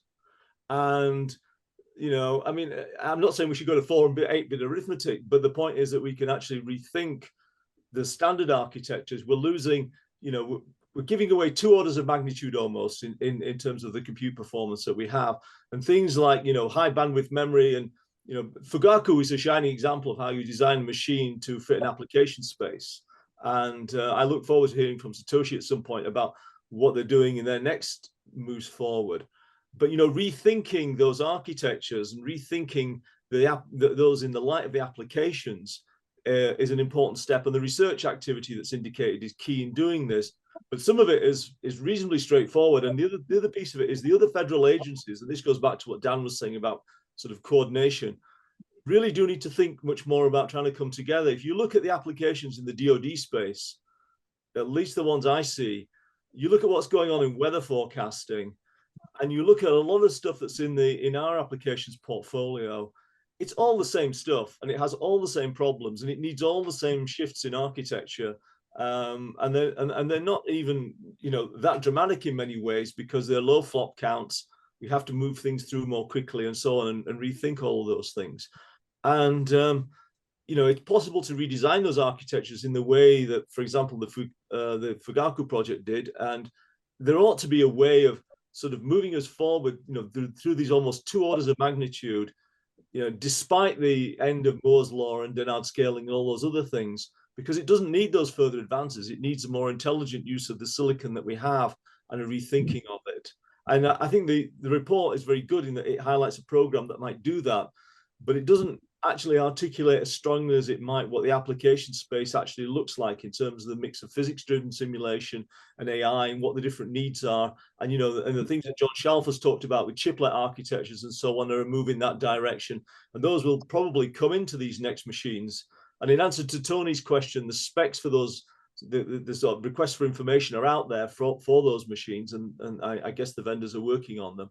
So there is an opportunity here, but I'm not sure it's as strongly sort of pressed as it might be. And I'm not sure that the report is quite imaginative enough in thinking about how there ought to be a future expansion of what goes on in terms of the, you know, a vision in terms of what these new architectures might look like, and in particular in sort of ignoring things that technologies which right now look a bit immature, like quantum, but have tremendous potential, or maybe perhaps in a limited space as accelerators. But sort of, there's an edge that's missing there to this report, I would say. Even though it's a splendid report and it does a great job and it articulates all the right points, it could go further, I feel, but there I will leave it. Yeah. So I'll start, and maybe some of my team will join in. So thanks, Martin. Those are all good points. They were discussed in our committee. We weren't unaware, of course. In fact, all those things, had great long talks with people like John Shelf about this as we were doing the report.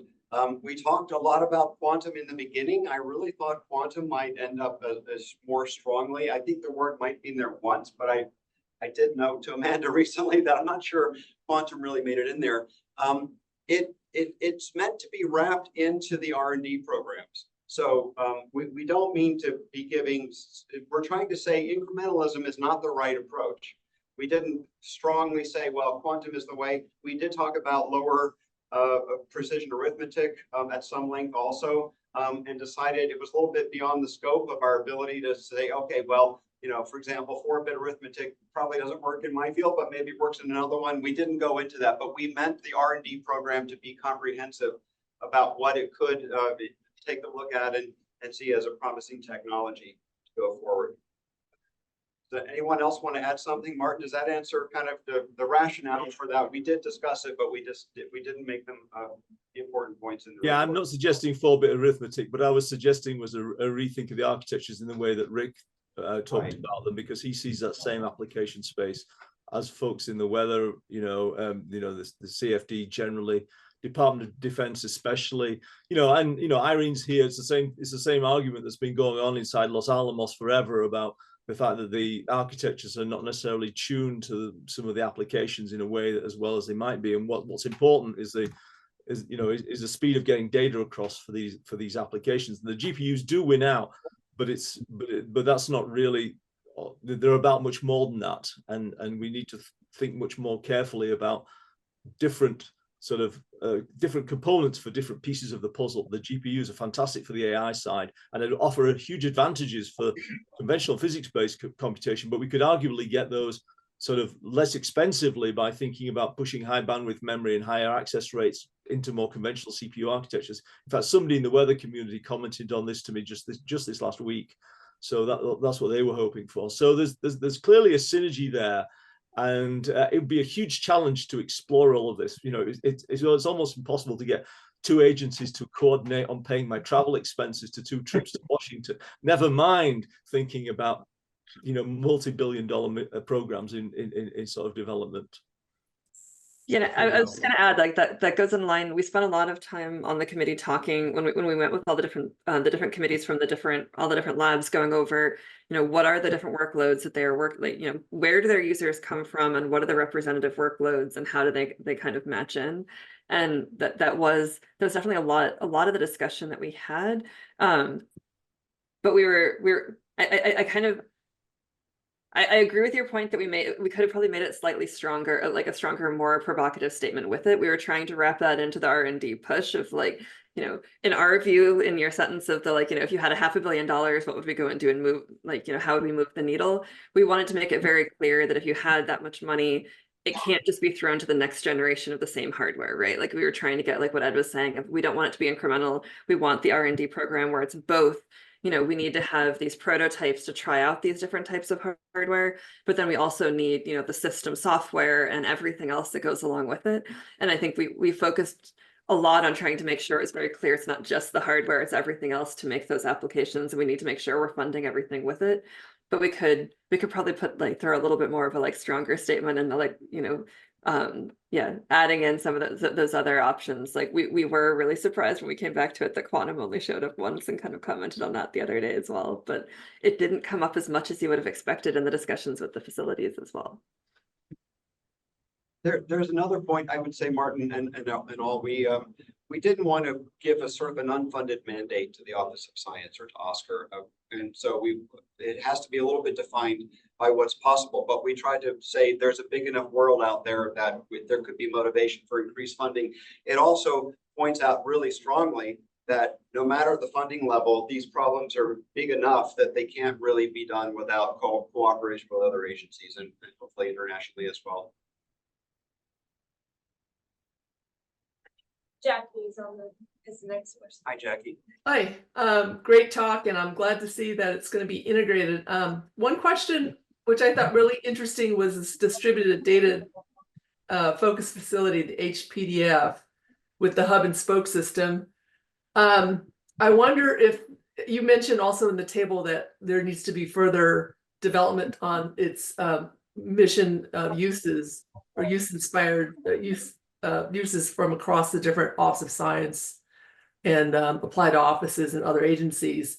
So for example, it could be that you're going to be streaming experimental data from one of the facilities and trying to assimilate that with exascale simulations. On the one hand, you might be also trying to create an open data repository for the public to where they can get access to data for machine learning and training and algorithm development. And so how do you anticipate trying to serve all these different sub-communities through this hub and spoke system? And is there going to be some sort of upfront polling of the different offices as to what their use cases are going to look like? And then the last part of this is whether some of the outward looking public repository aspects could be picked up by industry or by things like Kaggle, for example, where people are already creating networks of data sets that are available for scientific data sets that are available for training. The tools have to be there, of course, too, to curate metadata, compression, and all that. And so, is there some thought given to all of these aspects? So thanks, Jackie. I think the answer is yes.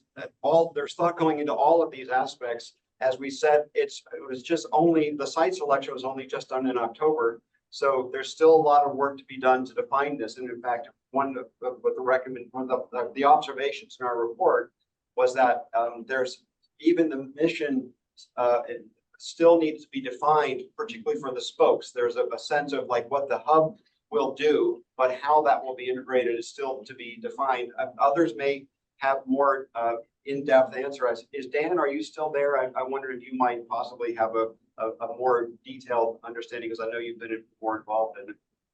Yeah, well, first of all, I'm on the advisory committee for JLab looking at these issues. So we're asking exactly the questions you just asked, Jackie, because we need to define answers. I think part of the sense is that defining that spoke interaction is really going to be critical, because that's how you build long-term support for the user community. And clearly there are different kinds of spokes. As you rightly noted, they're the instrument kind of spokes, but they're also the distributed community kind of spokes. If you think about, for example, the QCD consortium, it's a very different model than supporting one of the accelerators.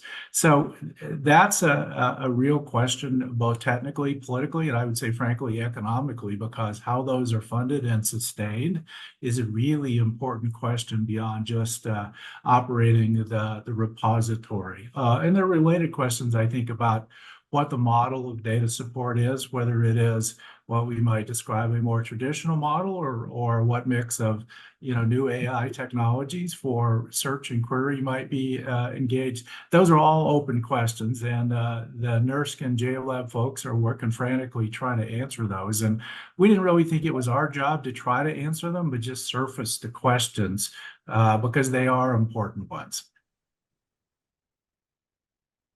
Just to add one more point, Jackie, the subcommittee chairs were very enthusiastic about the vision of it, I would say. So that's not saying that these questions are answered, but there's real motivation to answer those questions.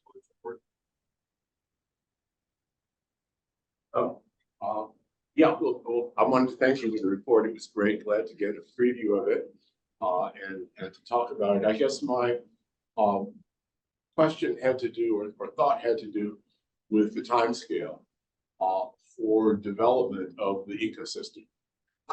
And the idea that it seems to me that a lot of the excitement that you reflected coming from the sub offices, from the other offices and so on, is all in the context where Oscar is able to play a leadership position in solving the challenges. And I guess my question is, or hope would be, that the outreach on R&D and trying to engage the applications side in this discussion starts, sort of immediately and not 3 years from now. Right. But what's your sense of the Well, timescale? our sense was, as we began to look at these things, first of all, we realized that it was already moving in this direction. And so HPDF is basically an integrating factor for all of it, along with ESNet, of course, to bring them together. And then the discussions, again, with the subcommittee chair just indicated that they're already beginning this. The workflows are, of course, already sometimes across site, not just within a site and so on.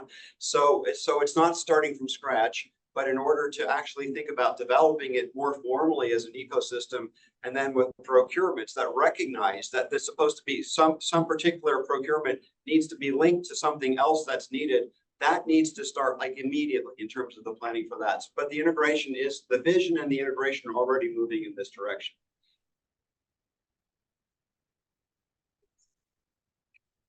Teresa, you're next. Hi, just wanted to thank you all for the hard work that you did on the committee. I know this has taken a long time, so really appreciate it. So whenever I hear the word governance, I get a little nervous. I have to admit, I didn't get a chance to read the report in excruciating detail. But I do worry about the issue of making sure that there's agility within this system so that all the centers can meet their missions. And I'm sure you probably thought about this, but I'd like to hear your thoughts on it. Just because when you hear governance, like a common governance, it's got to be something that's pretty flexible, I think, to make sure that all the pieces work. So I like the words that you're using more about cooperation, collaborative, right? That to me makes a lot of sense. And then, well, I guess I'll let you answer that one. I've got another question too. Okay, sure. So, yes, we don't like that word to be too strong in terms of governance. I think within the Office of Science, it can be stronger. It gets weaker as you go outside of the Office of Science and certainly to other agencies in other countries. And I totally recognize what you're saying. I think we all do as a committee that there needs to be flexibility. We said very little about what it should be. In fact, I think the only words we put in there were that within the DOE offices of science, the different programs and some lab directors should be involved. We didn't want to make it more prescriptive than that. We want you all to think through what that means, but we think that what currently is operating is not enough for the success for the long term. So it's to be defined, and of course the advisory committee can help, but we didn't want to overprescribe it. Yeah, and I agree, that there more coordination is definitely needed. I would agree with that. I worry that you get too rule bound and whatnot. And I don't think that's the direction you want to go. I think you want a flexible, agile system, right? Yeah, we agree. And then the other thing I was wondering about was user input. So each of the individual facilities has most of them at least have their own user base and their way of dealing with getting user input and those sorts of things. For the broader picture, that's potentially a little bit harder. So was that included in the report at all? We didn't talk about individual advisory committees, but again, I would leave that up to the office to think about how to manage that. But we do want, of course, there has to be local governance, but there has to be some acknowledgement, and even in the design phases going forward, that these things need to be linked. And so I would say that can be accomplished as long as all the advisory committees understand it's not just about one of the facilities, but it's about that facility and its place in the overall ecosystem. So I don't think that's in conflict. It's just got to be you have to be mindful about it going forward. Right. And I guess that is kind of my concern, making sure that, because I'm on the computational science side more, making sure that the needs for the computational folks doing the science side are met is really important. And so, I like that there was mention of the physical modeling as well as the AI, because to be honest, I get a little concerned that as we talk about AI, that's the only model people are going to think about, but we need to have a broad swath of models, not just physical models either. I think there's lots of different models that we need to consider. So, I think that user input part is actually pretty important, I would say, so hopefully Sharon's hearing my input and that's enough to keep that going. I'll just say, it also worries me sometimes. It's like, all you need is AI. You don't need PDEs anymore. I mean, I don't believe this, and we also made a point about how important the user communities are in this R&D program, and in terms of making sure that there's a sort of a coherence to the overall ecosystem. So for sure, totally agree with everything you said. Yeah, thank you. So we have some more comments from one of the members who couldn't call in and come here in person. That's Tim Gurman, and I'm just going to read his comments. The first comment that we want to raise is the need for an integrated ecosystem is clear, but practically I'm skeptical of the viability of establishing it as a formal facility or super facility. Sure. So I'll just say we had that debate for several hours one day. I think a number of you were there, and we, at one point in our thinking, we actually gave it a name. I can't remember what it was, but we decided that was too much, and so we wanted to back off. So we wanted to be recognized that these things actually are forming a comprehensive, differentiated set of capabilities that need to be linked. But so we decided to stop short of actually trying to say it is a super facility of some kind. So I think I'm agreeing with the point. Okay. The second point that you want to raise is that from a past facilities subcommittee I was on, he was on, I thought that the LCF was a single facility with two sites, ALCF and OLCF. You have to jump through some grammatical hurdles to refer to ALCF and OLCF as a singular facility, whereas this report uses the more natural plural language. Is this no longer the case, or is some minor tweaking required? So is that question regarding the ALC, not ALCF, the LCF? I don't know how, I really don't know how you're thinking about it internally.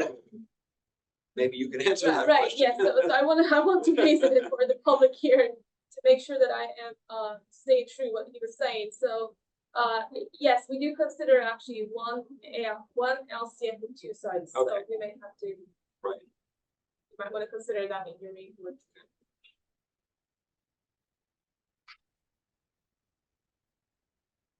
Okay, maybe I'm going to turn it over back to Martin. We are it's really close to lunch now. Well, I think we wrap up at this point.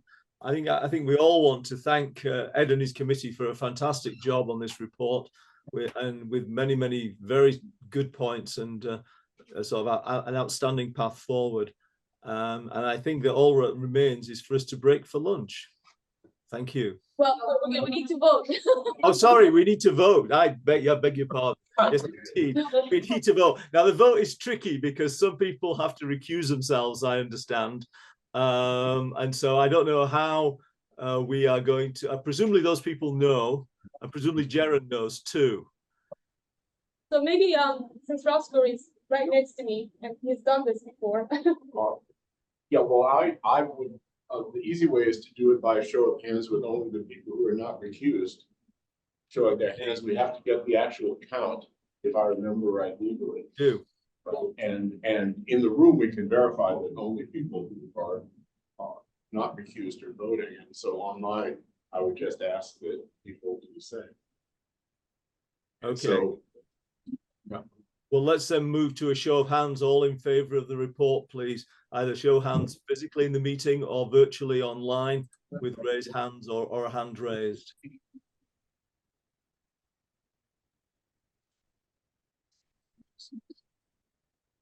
I'm recused.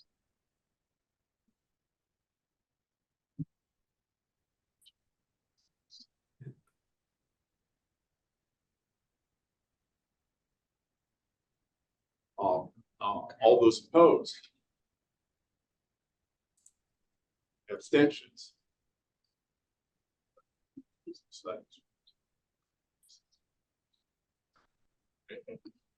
Okay. I think we are good. Do you have a rough total, Roscoe? Yeah, the total was 9, 6 in the room, 3 outside. Okay. Well, thanks everybody. At that point, I think we do actually break for lunch, and we will see you again in just over an hour, or maybe just exactly an hour, shall we say. I think we have an hour and a quarter originally, so if we want to keep to time, let's come back at the original time. Okay. Thanks. Now we are thinking about it. Actually, right now, it is.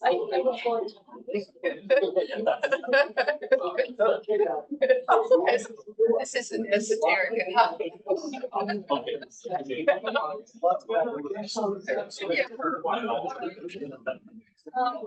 I think we should go ahead and start. Okay, folks, do you want to get started?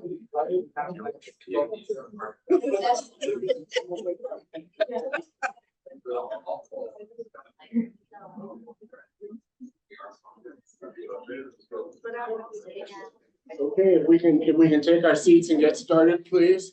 I wanted to do a little cleanup after, to be clear about the end of the meeting, we did vote unanimously to accept and forward the report that we just voted on. So I wanted to let you know the results of that vote. We're open always to minor editorial corrections like spelling and language and so on. And if you have suggestions for those, please get them in immediately so that we can finalize the report. And so that's one thing I wanted to acknowledge. A second thing I wanted to observe, I guess, as the oldest ASCAC member here, who was in the original ASCAC, that also we had an interim ASCAC chair, Valerie Taylor, who took over during the last months during this transition. And so we wanted to acknowledge her. Thank you, Valerie, for your leadership. And now I guess we'll continue.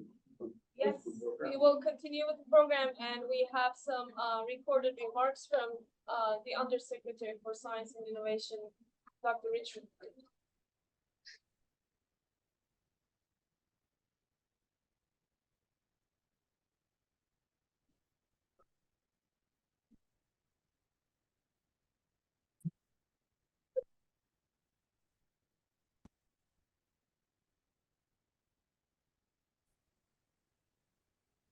Hello, everyone.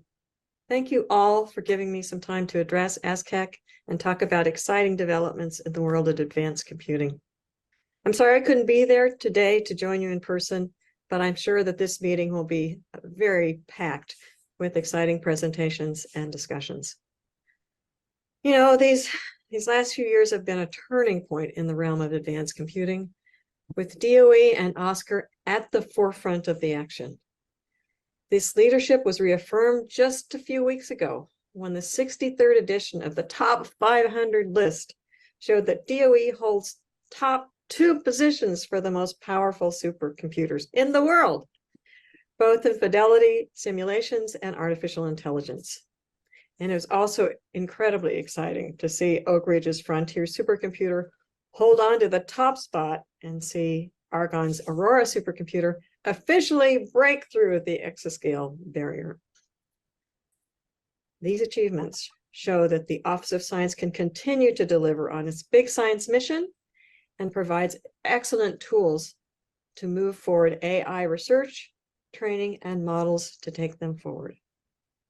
Now, DOE's exascale era has already enabled some truly remarkable science, as you know, across many of the disciplines.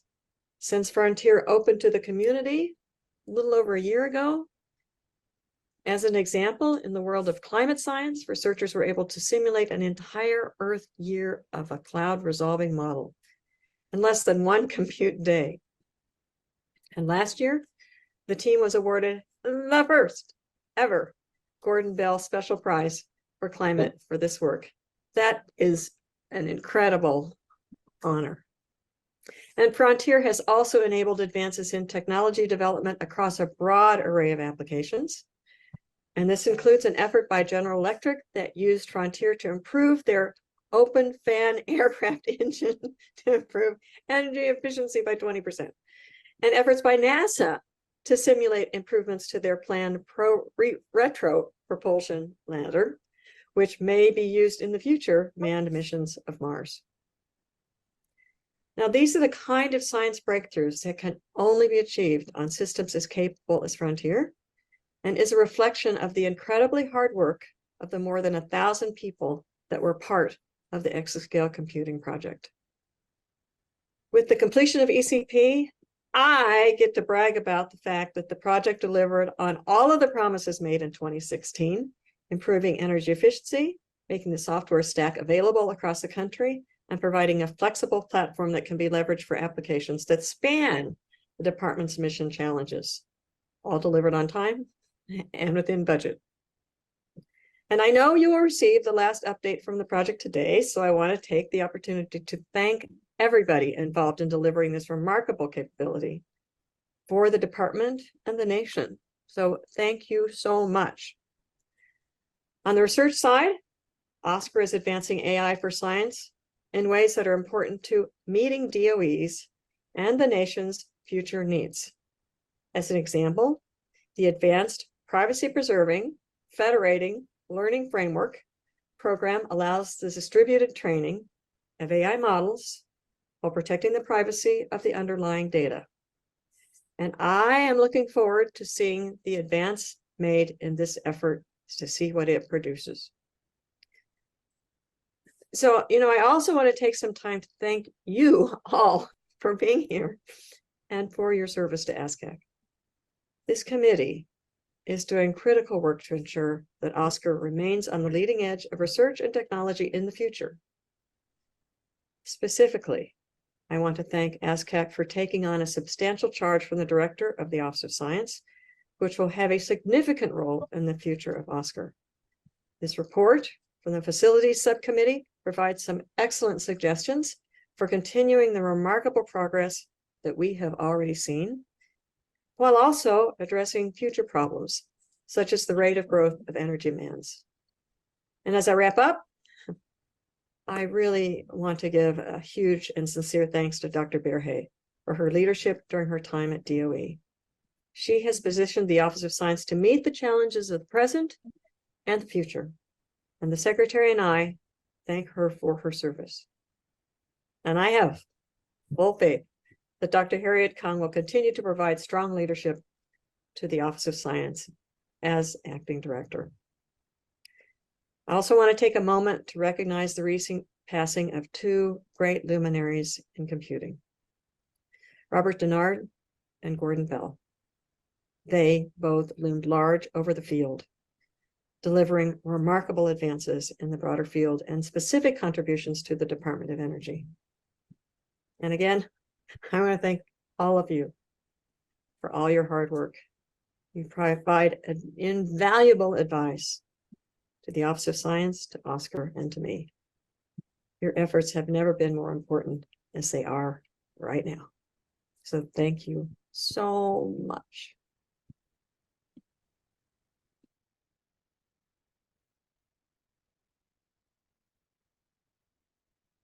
Right. Martin, hopefully you can hear us. Can indeed. I'm back with you. So next, I believe, if we're on running according to the program, is Dr. Kung, and who's online, and I guess she's ready to go. So please, we welcome you and look forward to your comments on the view from Washington. Thank you, Martin. Thank you all. My understanding is Aura is projecting my slides. Is that correct? That's right, yeah. Okay. So let me just first echo Undersecretary Richmond's remarks. I think it's hard to top her enthusiasm, but I think she meant her word really sincere, her appreciation for your leadership, your contribution, and Oscar is really centrally positioned in the Office of Science portfolio and also the impact to the department's mission. So I'm really privileged today in my acting director role, but also continuing as the Deputy Director of Science Program to come before you to provide a quick update on Office of Science And I caught a little bit of the ASCAC discussion of the facility charge report. So adding my belated congratulations to an excellent report, well done. And again, for Ed and Amanda and the whole subcommittee's leadership and effort. So if we can turn to the next slide. So following Dr. Richmond's remarks, I also want to offer a very special thanks to Dr. Berhe, even though her time in Office of Science was relatively short, less than 2 years. She actually broke many records. Not only she was the first Earth scientist to lead the office within the less than 2 years time, she was able to launch many first of its kind effort within Office of Science in terms of program activities, the urban integrated field labs, the BER, the Fusion, the milestone-based program, which is a public-private partnership to accelerate development of fusion as a clean energy technology, working with the private sector. We also celebrated the delivery of Frontier as the world's very first exascale computer. It's too bad that she left Office of Science when Aurora broke the exascale barrier.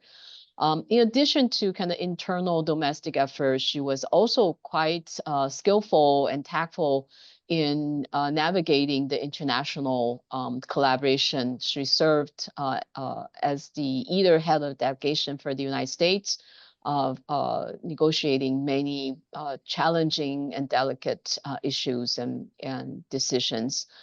She finished several international agreements, I think including one in the AI space, I believe, on behalf of Oscar.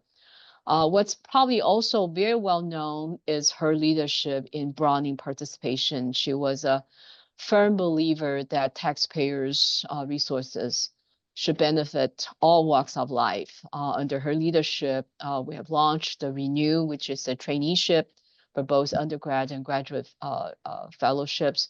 Also FAIR, which is a building capacities at ERI or non-R1 institutions. Also, Science also launched the peer plan, promoting inclusive and equitable research plans, as well as instituting a systematic community outreach. So just in brief, I think what we have learned from Dr. Berhe is that she had really challenged us to fundamentally look at our business practices. I think the fact that if we continue to do things that we have done all this time and expecting a different outcome is really against all common sense and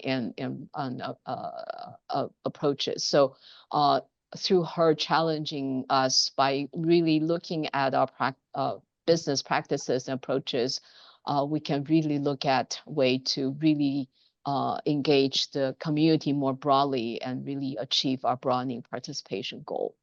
So in addition to the programmatic activities, next slide, please.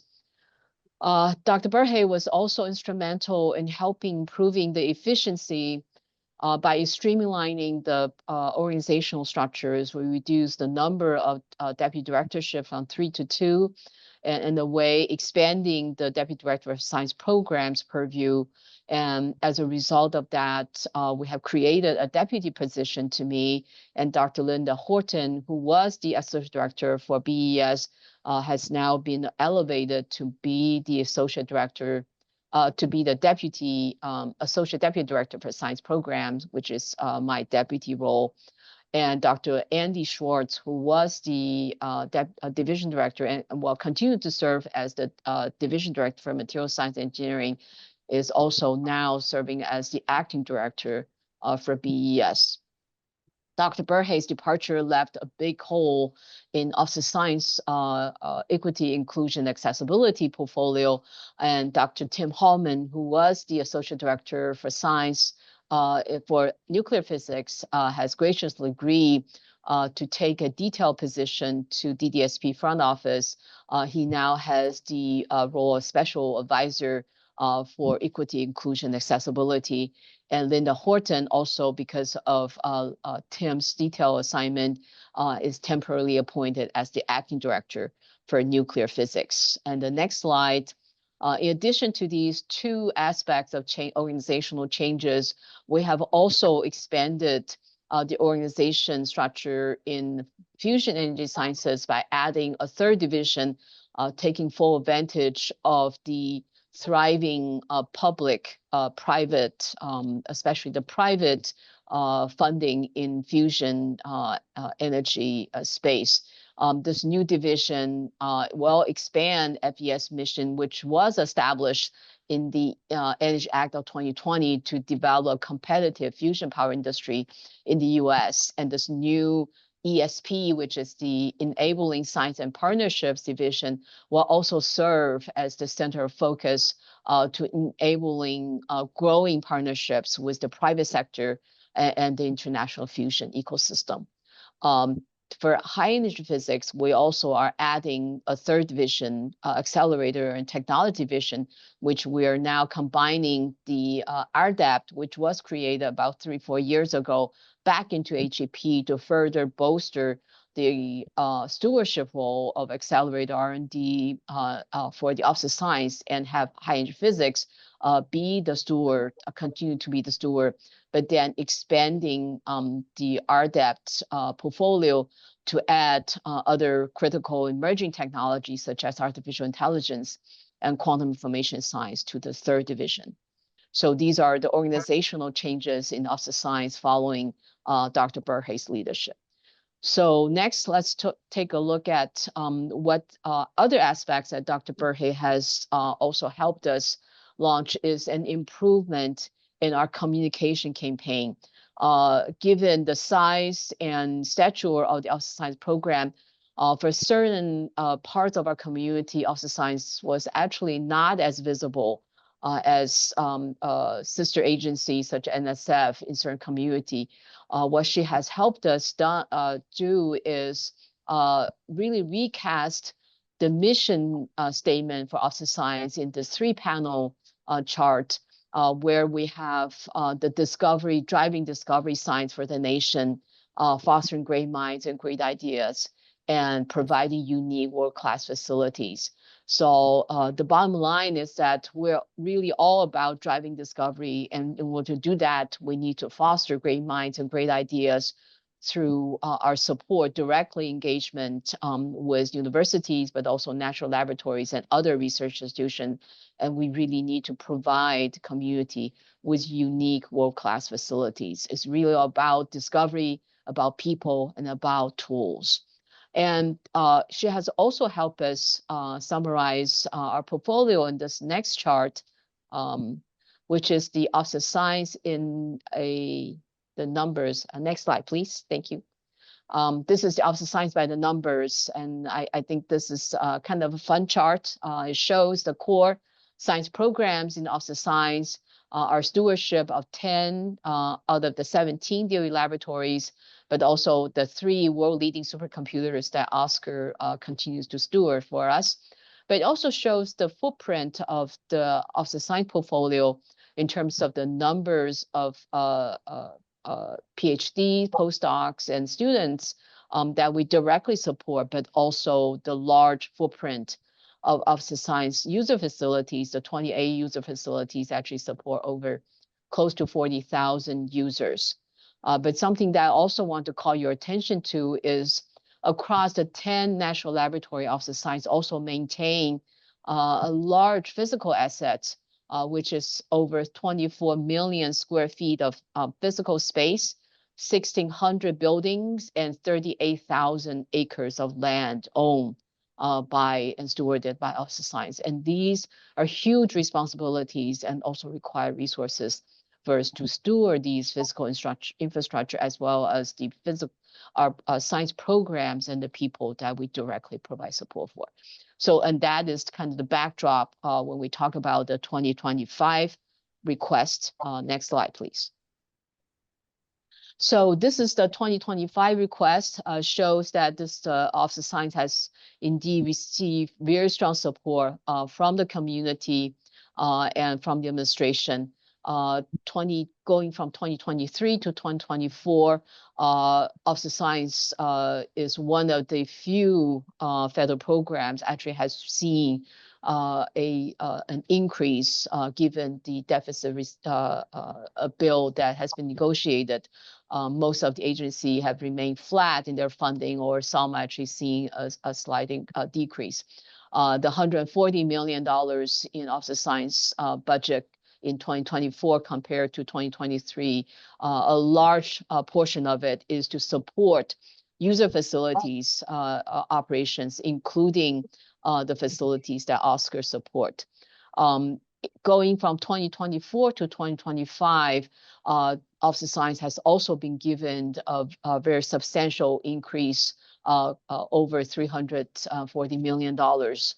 And the request, again, try to balance the three major components in Office of Science portfolio. Our research investment are moving towards optimal operations of scientific user facilities and continue to upgrade these world-class facilities, as well as continue to steward our national laboratories and the huge infrastructure that we have there, and reducing deferred maintenance and improve reliability. As the next two slides has some of the details. If we can go to the next slide, please. So here are some of the research highlights. I think Jaren might have already covered some of that in her OSCAR talk, but we view artificial intelligence as a huge opportunity, also priority across Office of Science. We're looking at over $93 million of increase over the 2024 base. Microelectronics, we just issued a lab call, and I think going from 24 to 25, there is an increase of over $22 million, which include $45 million for the microelectronics science research centers, which will be a centerpiece of our microelectronics research portfolio. There is a separate climate initiative I mentioned earlier about the urban integrated research laboratory out of the biological environmental research. The 2025 request has a climate activity to complement the urban portfolio with a focus on more on the rural area, which also cover a huge swath of United States, where it could really benefit from all these tools and knowledge on climate research to better position the rural area to confront the climate change happening across the globe. SC Earthshots will see a very significant increase in funding, in part due to limited funding that we have received in 2024. In fact, in 2024, our Earthshots effort overall has seen a pretty significant reduction in funding. So the funding increase in 2025 hopefully will catch up on the reduction in funding, but also potentially see new activities in NH Earthshots. There's altogether 8 Earthshot topics. OSCAR is joining BES and BER and stewarding this very high priority for the whole department, also for Undersecretary Richmond's office. Broadening participation, workforce development, renew and fair, each will see very substantial increase in the 2025 request as well. And the next slide, please. So out of the $340 million increase from 24 to 25, a very substantial part of that is to continue to support our suite of 28 scientific user facilities operations. And our ability to support close to 88% of optimal operations will require actually close to $190 million. But every single dollar is really worth the investment, given the huge impact that our scientific user facilities have had, and which I'll return to that, especially highlighting OSCAR's role. But in addition to continue operation of user facilities, we also need to continue investment of our core laboratory infrastructures. These are the utilities, our laboratory workplace, through ongoing infrastructure projects. And we're trying to also increase these base support for laboratory infrastructure continue to pay down on these deferred maintenance. We also continue to support land construction and major item equipment projects. The next is the continued lab operation apprentice program. This has been a very successful program piloted at PPPL, the Princeton Plasma Physics Laboratory, essentially training craft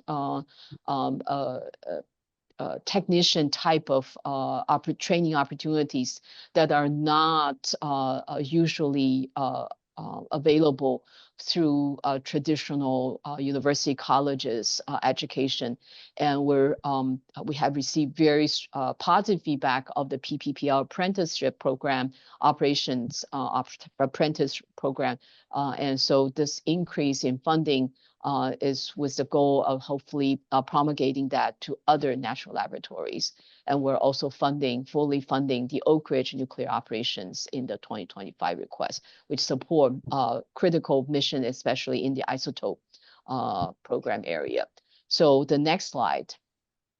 So my sense is that Jerry might have already covered this. It's an extremely high priority and support of the FAST initiative. And Dr. Richmond has also alluded to this in her remarks. So my suggestion is skip this. Let me conclude by really highlighting the next slide, please. Especially of science stewardship of the user facilities and OSCAR's role. So here is really the crown jewels of the Office of Science portfolio, the 28 user facilities supporting nearly 40,000 users. And the next slide shows actually the users population across all 28 of them, and shown at the bottom are the 4 facilities that OSCAR has stewarded. And you can see the portion of the users actually have been steadily increasing throughout the past 10 decade or so. And each and every one of them not only have huge impact in supporting the number of users, but also the central relationship OSCAR facilities are sitting in the whole Office of Science user facility portfolio. If you go to the next slide. Yes, this is really showing the network and the interconnectivity amongst the 28 user facilities. If we look at NERSC, OLCF, ALCF, even the ESNet, not only the width of these portions, but really showing how centrally these facilities have played a role in impacting almost every single other facilities in the Office of Science portfolio. So I really would like to take this opportunity to acknowledge your stewardship of these critical assets for the Office of Science, for the whole community, and the continued role. And yesterday, Ed and Amanda had provided me with a preview of the report, and I couldn't be more happy or proud of this really the aspiration, the inspiration, the report continue to paint for OSCAR and also for Office of Science. These kind of leaderships are what we're looking to ASCAC to provide in serving as the North Star to continue to shape and build such an impactful portfolio to serve the Office of Science mission, but also the department and the whole community's mission. So with that, I would like to thank all of you again for your contribution, for your leadership. And I will be happy to take any questions. Thank you.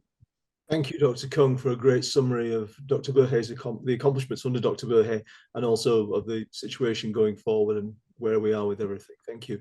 We will take questions if they can be steered by Roscoe and or Jaren, please.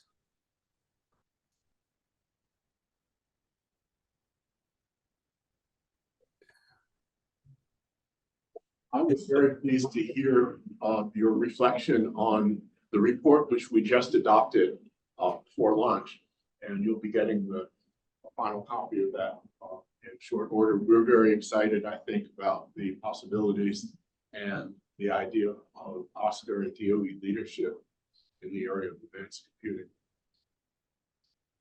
What struck me is really this broadening the lens. So I think the accompanying R&D program and really highlighting how Oscar is stewarding this relationship with the other science programs. And that I think is truly impressive and very compelling. So again, I congratulate you for adapting such an excellent report for ASCAC.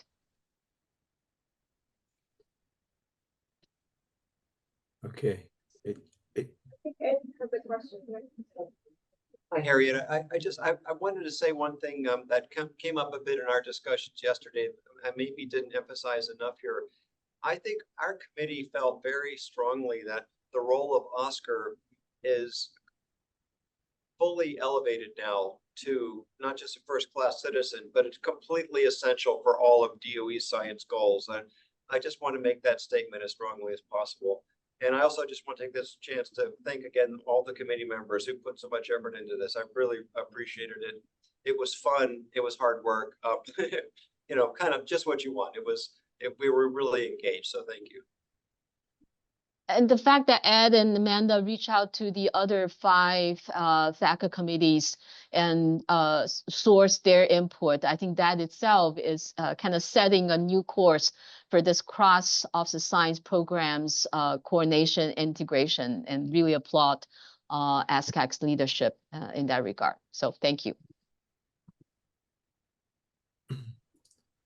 Thank you again, Dr. Kung. I think at that point we should let you go and move on to our next presentation, which is Laurie Deitchin talking about the end of exascale computing project. All right, thank you. And congratulations also on the ECP. What a wonderful project. Bye-bye.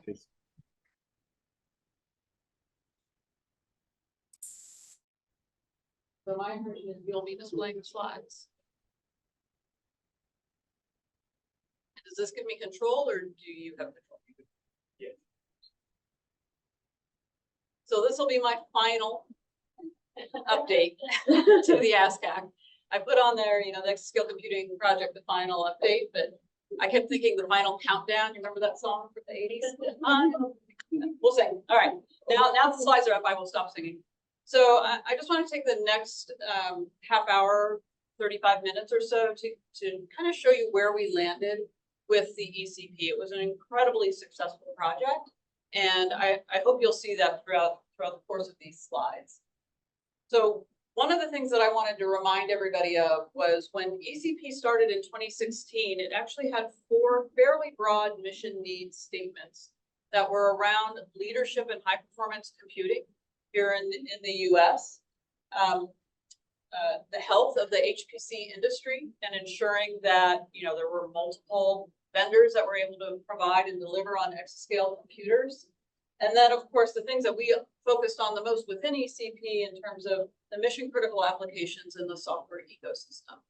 And we did deliver on all of the mission needs statements within the ECP. And I'm going to touch on all 4 of these boxes throughout the course of this talk and just talk a little bit about the impact that the ECP has had on the community. So just as a quick reminder, for those of you who are not familiar with ECP, I don't know how many are in the room who are not, but we did, it was a very large project funded over 7 years, about $1.8 billion. And to manage that amount of work, we split it into several work breakdown structure components. The 3 primary technical focus areas were hardware application development, which was led by Andrew Siegel at Argonne National Lab, and Eric Drager at Lawrence Livermore National Lab, which focused on mission critical applications and uplifting those to be sure that they were ready for exascale computers when they arrived. The software technology focus area, which was led by Mike Peru at Sandia and Lois McInnes at Argonne National Lab, which really focused in on the delivery of the tools and software libraries that were necessary for the applications to proceed and then to succeed. And then finally, the hardware and integration area, This was led by Richard Gerber at Lawrence Berkeley National Lab and Susan Coughlin at Argonne National Lab. And it had two key components. One was the funding of the Path Forward program. And I'll talk about that a little bit today to show you some of the impact that had on the exascale systems. But then it was also really focused on the integration of the applications and the software technologies on the exascale systems. And I don't think we spend enough time talking about the hardware integration, so I'm going to spend a little more time on that today and sort of balance my approach to the presentation. So because we were a formal 413.3b project, our success was measured on key performance parameters, or KPPs. So you're going to hear me talk about KPPs a lot. We had two that were focused on application development. The first one was those applications that already performed well on petascale systems in 2016. They were required to develop new capabilities and new science that they could do only on an exascale system, and do it with a science work rate that was 50 times faster than what they could achieve on the petascale systems in 2016. For KPP2, those applications were newer to the high performance computing community. And so their job was to just create capabilities that could work well on exascale computers and make good, effective use of that hardware, both on the node and at scale.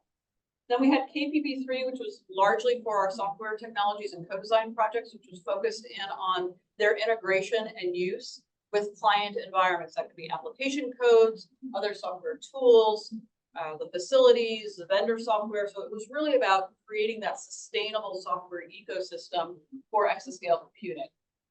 And then finally, KPP4, which was the Path Forward KPP that was focused in on, can that Path Forward program deliver new capabilities for exascale systems? And there were 267 milestones, and it was deemed that about 80% of those could be met. It was very likely that 2 exascale systems would be delivered that met all the criteria that we wanted. And so what you can see is, actually, this is an older slide. I need to update this. So we more than achieved success. So this was as of February. There's a new slide that I should have grabbed out of my CD4 presentation. That's as of April. We had 10 out of 11 KPP1 applications hit the bar. We had 9 out of 10 of the Office of Science applications and 3 out of 4 of the ATDM applications meet KPP2. We had 60, finally 66.5 total integrated points for KPP3, and all of the Path Forward milestones were met. So that was good. And then this community, just in case you were living under a rock for the last 7 years, we started with a mix of CPUs and a machine that just had NVIDIA GPUs. So when we started the project, it was CPUs and then CPUs plus NVIDIA. And where we ended up moving toward were a mix of architectures that all involve GPUs, but different, AMD, Intel, NVIDIA, so different software stacks, et cetera. And one of the things that I want to highlight are some of the ways in which the Path Forward program contributed to this diversity in the ecosystem going forward. So if you recall, before ECP started, before there was Path Forward, there were programs that were funded by DOE that were called Design Forward and Fast Forward. And there were multiple instantiations of those. And so these investments with the vendors started long before ECP. And as part of those programs, they started investing in technologies that we see evidenced in the exascale system. So for example, the Slingshot network architecture, which is in all 3 of the systems in the Deos object store we see in the Intel systems. And really notable is the AMD node architecture was funded in a large part out of the Path Forward programs. So then we had Path Forward, which was part of ECP. It's about $267 million that were funded to the 6 US HPC vendors. That continued to focus in on the Slingshot network architecture, and then the Shasta implementation for the software stack. And you can see that Slingshot ended up in all 3 of the systems, as I mentioned, as did the Shasta implementation. For the Deos object store and the in-fabric storage, That was funded and then ended up in the Intel system and in Aurora. And then finally, the AMD node architecture is what we see in both Frontier and in the El Capitan system that's being delivered at Lawrence Livermore National Lab now. So we're seeing really great energy efficiency through the AMD node architecture. The first time I showed this slide, it was based on the November top 500 list when these numbers were like number 2 and number 8. Now they're number 7 and number 13. It turns out the Grace Hopper chip is doing really well. And so, yes. Lori, I thought I'd just make one comment in relation to this slide, because it relates to a point that Ed was making earlier about how it takes a community and interagency alignments are actually something we should be seeking out.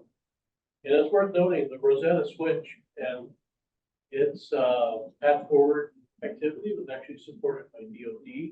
Oh. DOE, the DOE portion of path forward and CP supported the development of CME. And if you want more details on how these two projects were aligned with each other, but weren't dependent on each other, I'm glad to share that background. Yeah, thank you. So I think that's a great point and really ties in nicely with the conversation we heard earlier today. So that's not a slide I'd shown in this meeting before, and I thought it was really interesting to showcase, how some of those investments impacted the exascale systems. So we do have now the 3 exascale systems that are sited at the DOE facilities. You know about Frontier and Aurora. They're number 1 and number 2 on the top 500 list. They're both doing exceedingly well with the mixed precision benchmarks that are showcasing their prowess, I would say, on AI type problems. Frontier has been used already for a tremendous amount of science. We've already seen, many Gordon Bell and Gordon Bell finalists out of Frontier.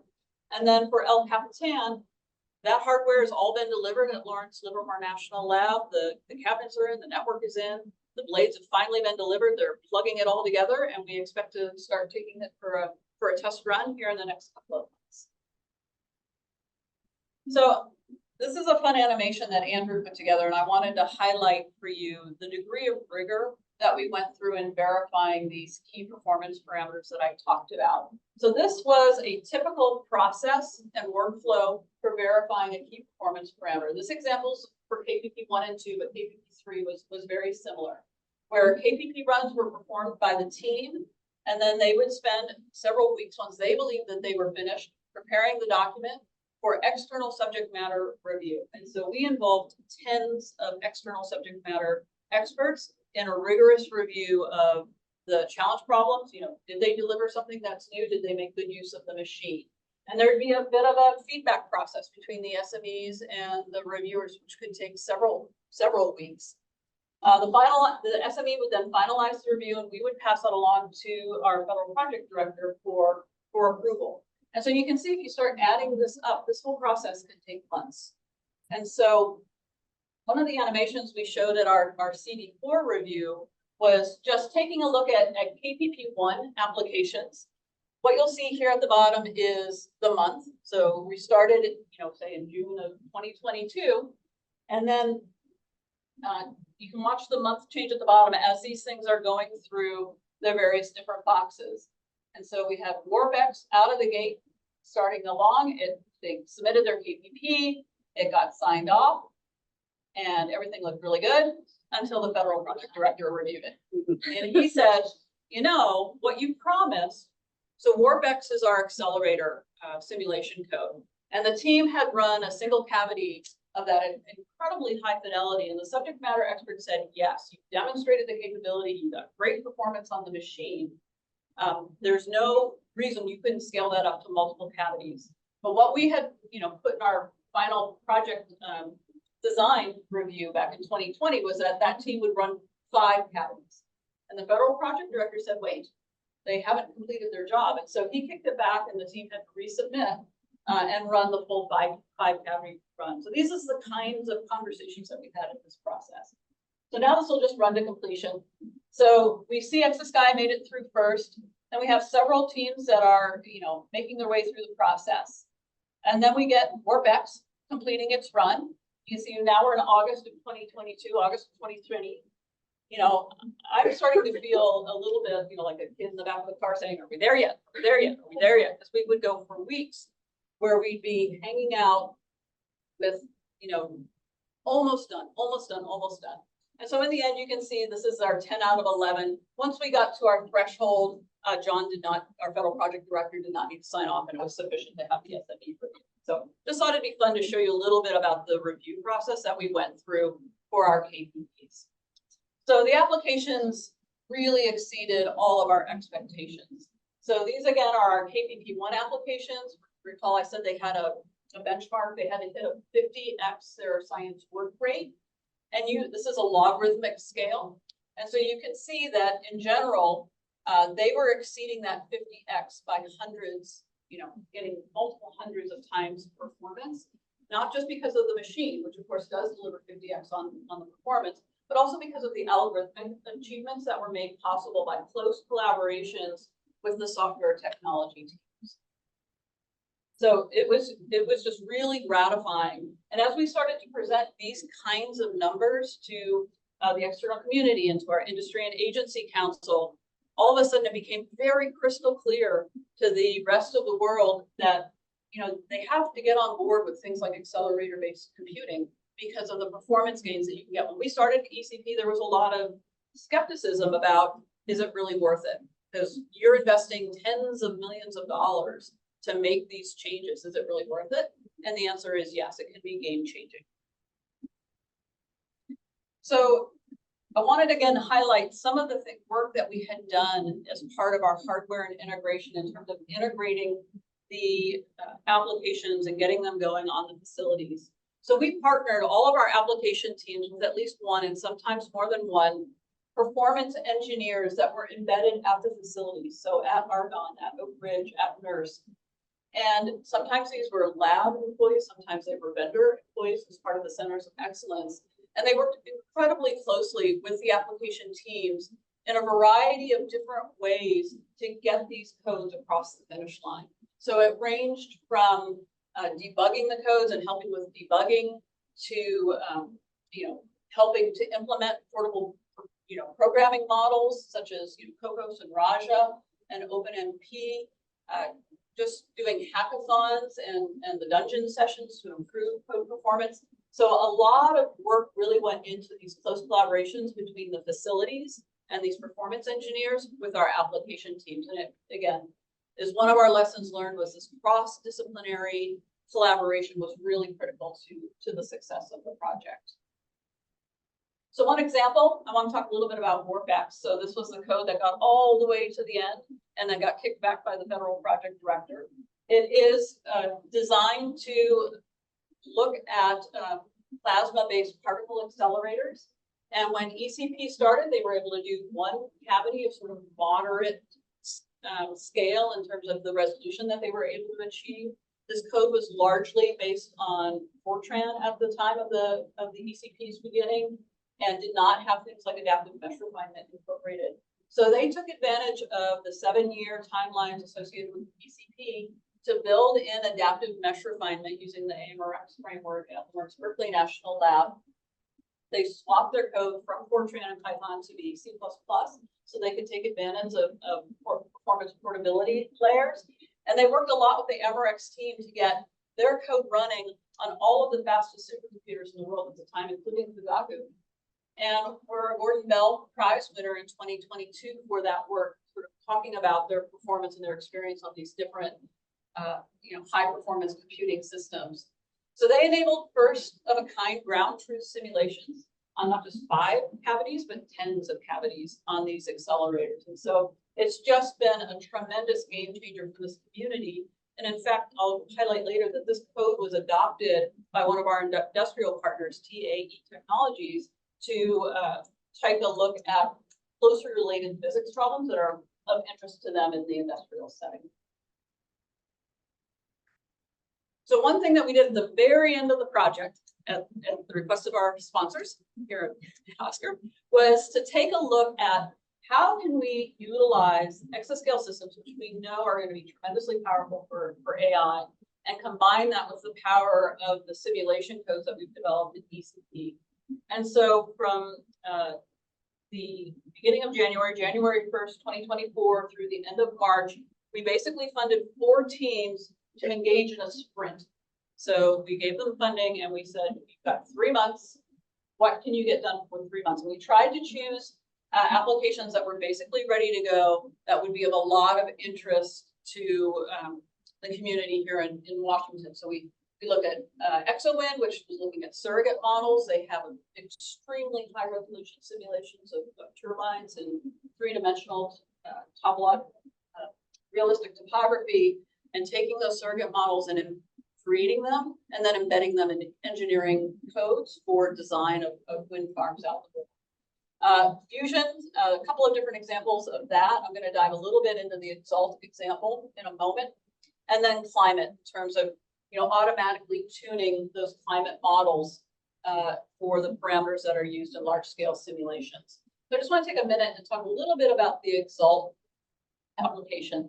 So this was really focused in on ITER and the materials that are needed on the interior of the tokamak that have to be designed to be able to withstand the extreme conditions that the tokamaks produce in terms of heat, particle load. There's not a lot of materials that can really stand up in that kind of an environment.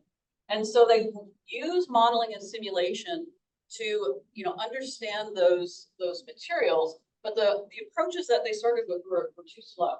And so they weren't really able to look at many different materials. And so there was a lot of reliance on physical intuition, domain expertise, a lot of trial and error. And so the goal here was to really use machine learning in a couple of different ways to move this forward. And so in particular, they did 2 things that we thought were really nice. One was that they were looking at automatic workflows that train machine learned models for particular kinds of materials. And so, they basically look at structure generation of different kinds of materials, look at quantum calculations, train a model, and do all of this without any human intervention. And so they can learn new materials very quickly and create machine learned surrogate potentials, essentially. Then they can use those machine learned models in these exascale simulations in the ITER environment at very high resolution to understand the performance of those materials in that environment. So this, I believe it was like a zirconium carbide, tungsten type material that they did a simulation of using one of these machine learned models for the materials. And in 4 frontier days, they were able to, assess the material and discover that the ash that's created from helium, was being very detrimental to the material, and so it's been eliminated from consideration as an ITER material. So you can see the potential here for doing this in a very rapid way, in ways that are driven by the data and rather than human intuition, trial and error, etc. So of course, none of this would have been possible without close collaboration with the software technology developers. We say this every time we come here. We think it's absolutely critically true. There are a number of different examples that I could go into. We had almost 300 integrations that were performed between software technology teams and their client environments, the applications, other software teams, etc. Here are just some examples. I've already talked about WarpX and the adaptive mesh refinement example. I'm going to spend a minute on the power grid. This was one of our KPP2 applications. And the challenge here in getting it to scale was that the problems that they wanted to solve, to look at different kinds of scenario, like extreme weather events in Texas, and what happens if part of that power grid goes down. Well, that results in linear systems that are typically very sparse, but don't have a lot of structure. And so they weren't able to really take advantage of the supernodal structures that you can typically use for these large sparse systems to get good performance using laws and LA pack, for example. And so this was a stumbling block for this team for several years. And then through close collaborations with the Ginkgo and Super LU teams, develop new strategies for GPU solvers for these kinds of systems. And so they look at non-supernodal structures for GPUs and develop new algorithms that are closely related to Cholesky and LU, Cholesky for symmetric systems, LU for non-symmetric.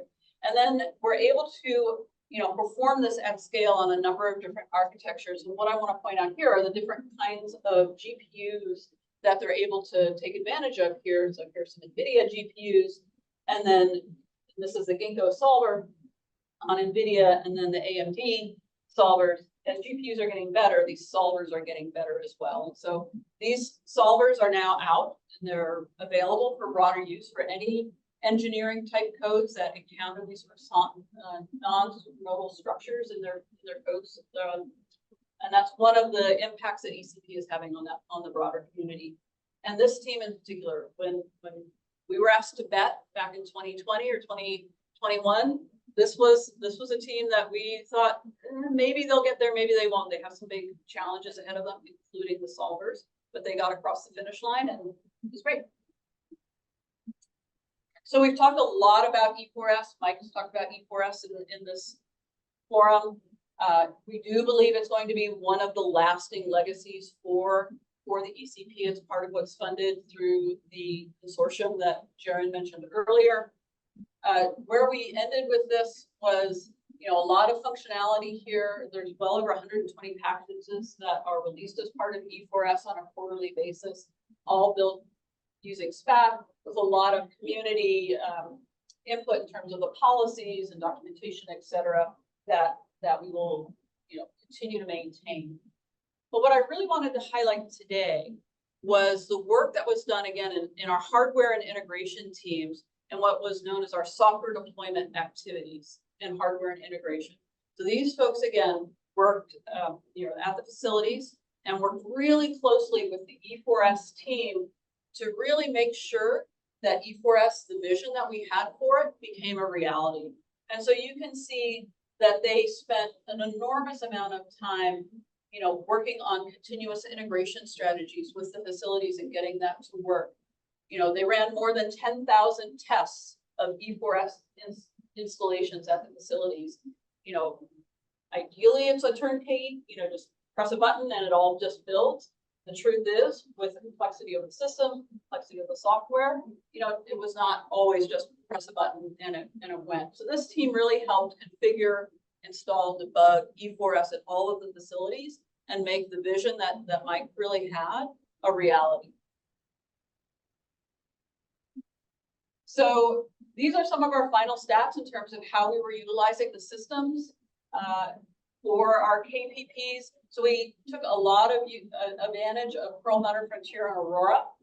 And we had multiple teams with hundreds of users on these systems. We got access, we had access to Perlmutter back in 2021. We had 51 of our teams working on Perlmutter and used over 4 million GPU hours to really build, test their applications. Frontier, we got access to in April of full access for all of ECP in April of 2023. We had limited access starting in October of 2022. All of our KPPs were successful on Frontier. Many of our co-design as well. We had well over 300 users and used about 10 million node hours of Frontier. And many of those teams have now transitioned to the Insight program. And then finally on Aurora, this one, we didn't really get access to it until November of 2023, so very late in the process. But we did do a number of our integrations for KPP3 on Aurora, and a lot of teams have developed performance portability tools that allowed them to take advantage of the system, even though they had a very limited amount of time to do so. So I told Jaren I was going to use this slide, and I did. And I want to talk a little bit about performance portability. So as I mentioned earlier, many of our codes when we started were either just CPU only based codes looking, MPI, or they were CPUs with a single GPU, because those were the systems we had at the time. And they needed to transition to CPUs with multi-GPUs, and then they needed to become GPU resident because you just can't support that data communication between the CPUs and GPUs. It's too expensive. And then, as I mentioned earlier, the diversity of GPUs needed to be supported with architecture-specific optimizations. And so the codes were really designing with this in mind from the, mostly from the beginning. So they looked at 4 different performance portability layers for this work. GPU specific kernels, so taking advantage of the native kernels and libraries that are provided by the vendors, so CUDA and FSYCL. And for that, C++ abstractions, so Cocos, Raja, taking advantage of C++ features. For codes that are still in Fortran, a lot of them chose to use offload functionalities associated with OpenMP or OpenACC. And then finally, the co-design frameworks designed with specific motifs in mind. I mentioned the work with Amorex earlier with WarpX to port their code to multiple GPUs. So one of the things that we thought was interesting was, we have a pretty wide, diverse, array of applications. And we wanted to know, where did they start in terms of their programming languages that they were using? And then what kind of GPU programming models did they end up evolving to over the course of the project?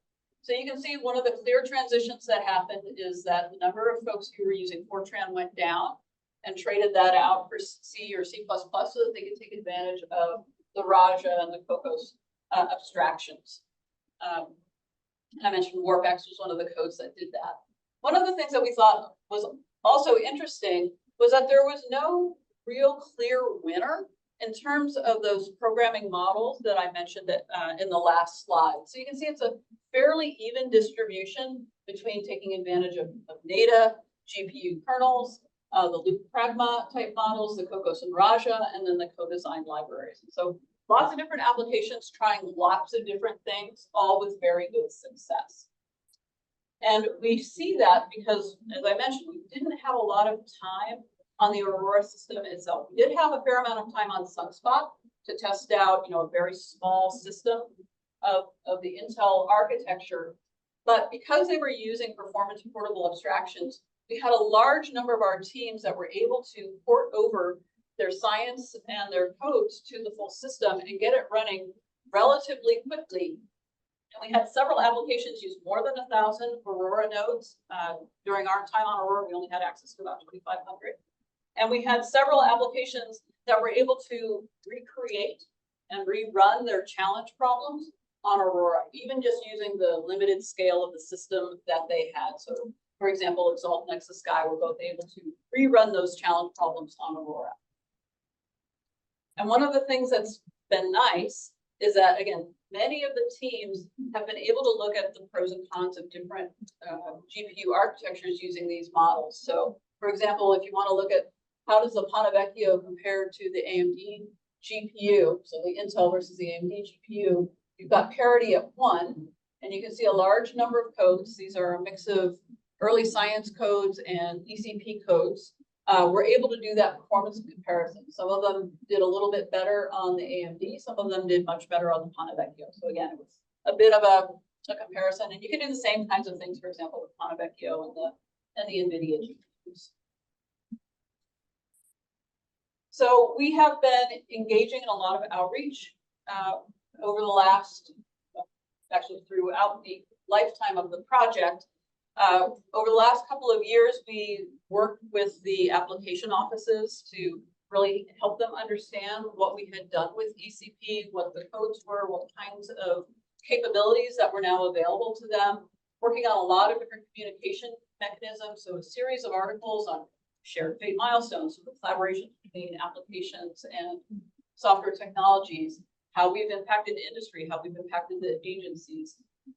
Mike and Lois put out a call for articles for special issue of size and got 41 submissions, which is a really nice showcase of some of the software technologies. So special issues, we're working on a couple of book proposals, lots of presence at various conferences. And, I'll mention that on June 11th, in just a couple of weeks, we'll be back here on Capitol Hill, and we're having an event with staffers to showcase the results of ECP and the fact that, as was mentioned earlier, I think it was Jerry Richmond said we were on time, under budget, and very, very impactful. So lots of outreach that we're still working on.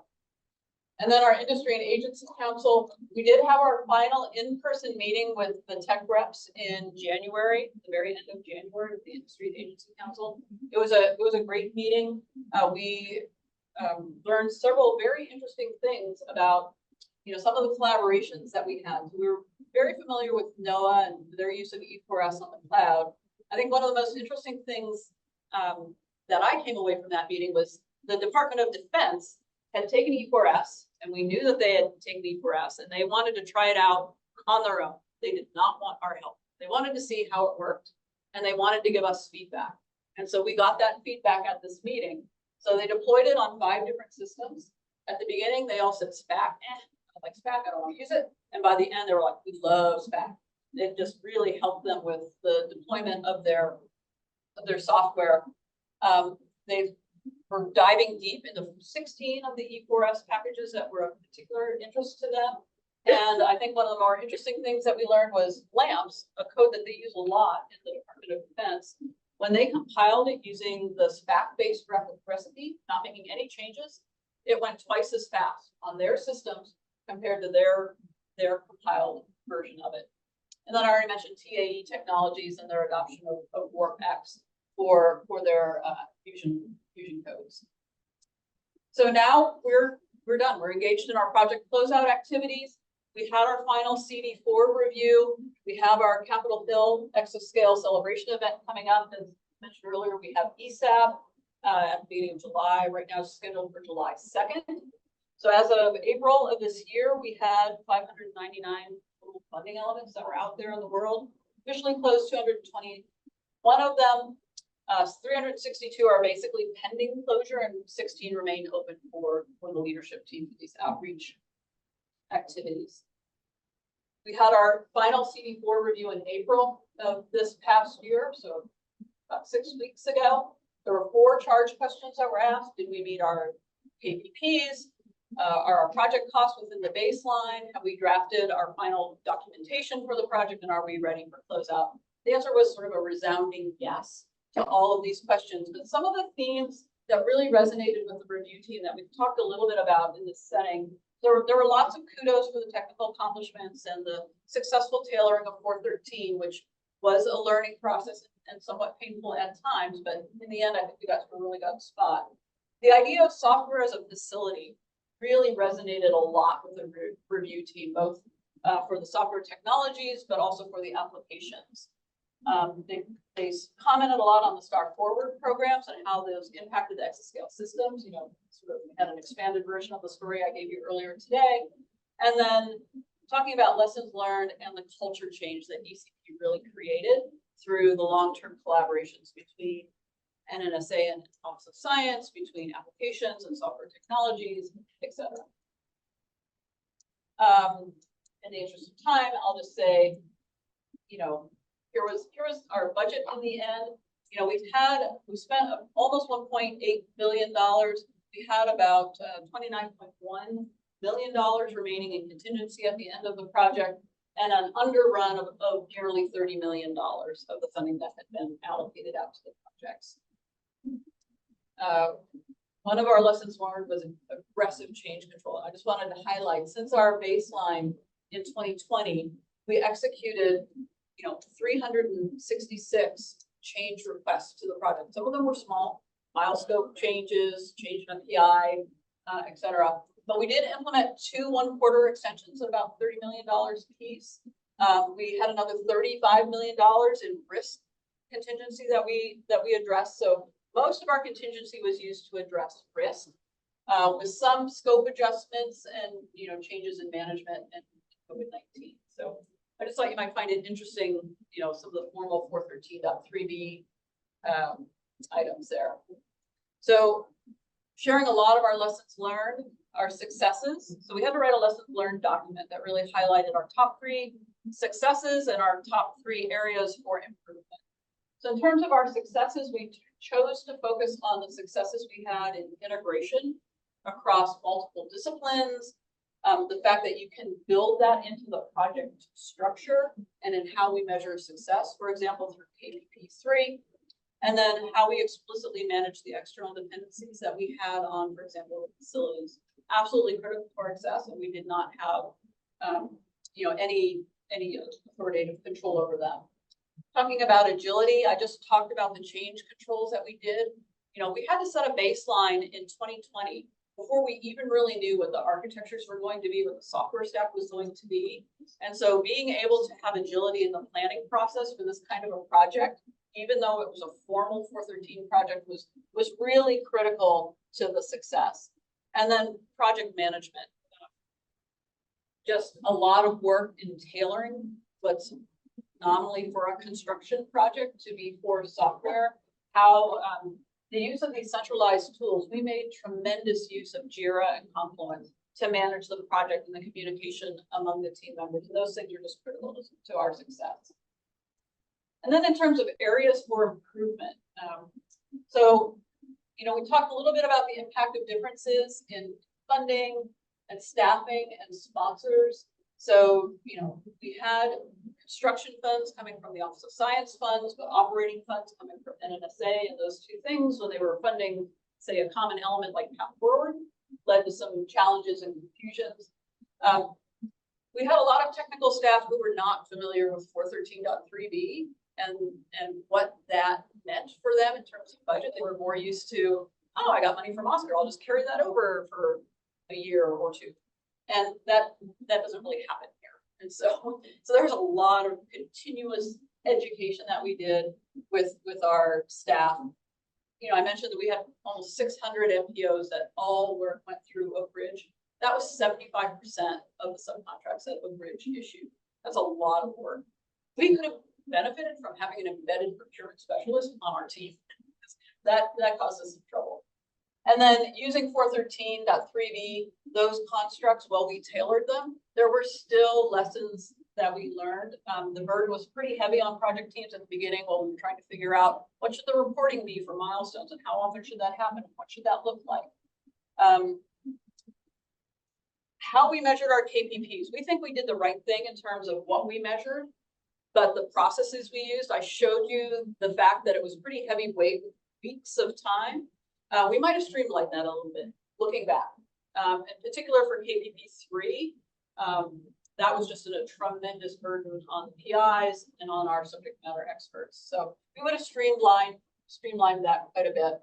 And then project planning impact. So we had several major transitions. Reason you wouldn't notice it, but our work breakdown structure is ECP 2.0, which means there was actually an ECP 1.0. So the project actually went through several major changes. At one point, facilities were part of ECP, and those were taken out and returned to status as their own projects. But that, there were lots of downstream effects of those kinds of things that you have to take into account when you're a formal project like ECP was. And then, we did have a lot of distraction at the end of the project. We knew that the end of ECP was coming. Our staff knew that the ECP was coming. End of ECP was coming. So there was a lot of distraction that we had to manage. So what's next? So for the ECP applications, I'd say it's a mix. So 50% of our applications have been able to obtain 50% of their ECP funding to do work. So sometimes it's distributed across a couple of different projects. It's not really for the same type of work that ECP was doing. But it's coming from a variety of sources. So the application offices and their base programs, the SIDAC program, the Earthshots, NNSA, the Applied Energy offices, LDRD. So there's a lot of different sources that are funding the application teams to take advantage of the codes that were developed here. Yeah, sorry to mention that. And then Jaren already mentioned this. So for software technologies, it's really around the Consortium for the Advancement of Scientific Software, so CAS. PESO is the project that's being led by the ECP leadership team. But I would say all of these projects, and the reason they're shaded in different colors of green, is that they all have some ECP scope contained within them in different ways. The darker the green, the more ECP scope you would find. So there are several that have kind of medium, and then some that are a little more loosely connected to ECP based on training and collaboration programs. And Mike's talked about PESO in the past. And so I will just conclude with my fancy slide that Julia made for me about ECP's legacy and our impact. So there's a lot that we've done that we did well, and we're really proud of what ECP accomplished. And I want to thank Oscar and NNSA and the leadership team and all the PIs and everybody who worked on this. It was really a community, and we would not have done it without everybody jumping in and getting it done. So we'll take any questions. Thank you, Laurie. I mean, I guess this is slightly unheard of, but my feeling is after presenting something like this and such a great success story, you deserve a round of applause, both physical and virtual. I hope my colleagues will join me in doing so.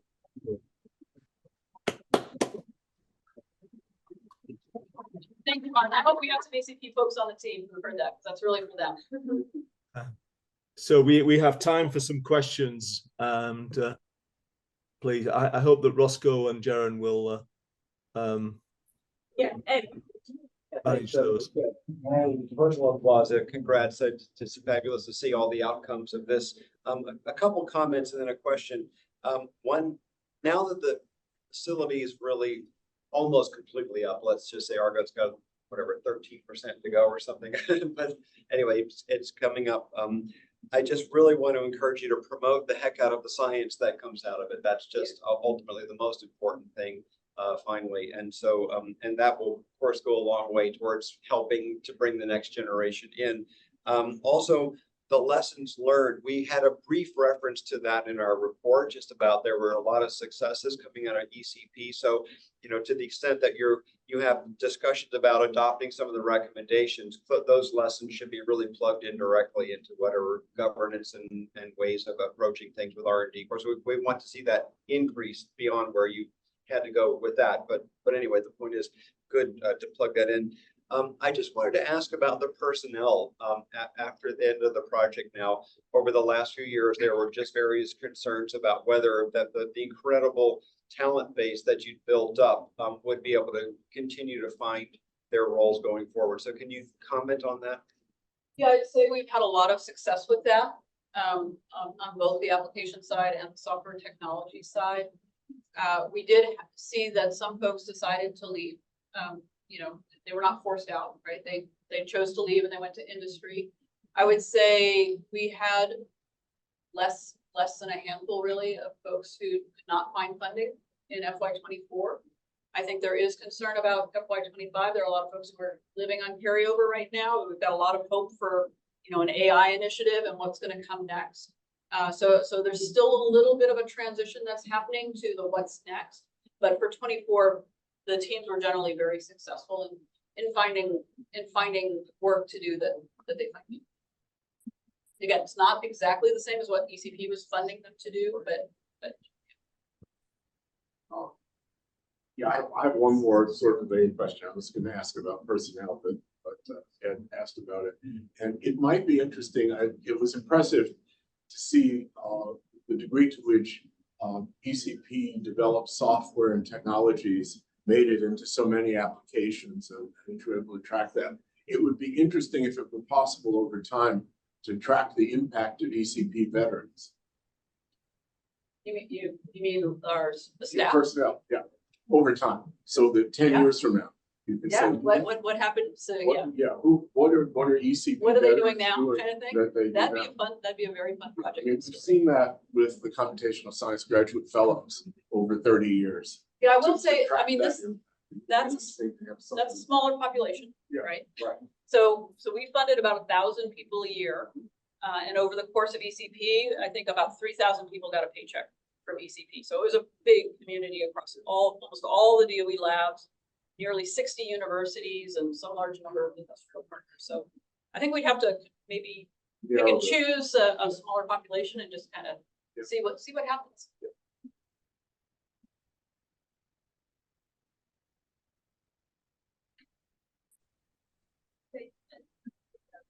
Okay, thank you again, Laurie. I think we were Thank you, everybody. finished with questions, and I have to apologize, but you are now finished with me as well, as I have to go catch a plane, and I very much hope that Roscoe will be able to take over. And I apologize again for this scheduling challenge that we've had. Enjoy the rest of the meeting. Bye-bye. Thanks, Martin. Thanks for everything. Okay. So pretty much. Yeah, so next we'll hear the update by IRI. Ready? All right. So if you need a stretch break, take it now, because buckle up. We're going to enter IRI land. This morning's conversation was a fantastic precursor to this deep dive. So appreciate Jaron and Roscoe, Martin, Valerie for your support, for having some dedicated time this afternoon to go deep on integrated research infrastructure. See, there are many names. I also want to thank ORISE for managing. But this is an integrated presentation. Next slide, please.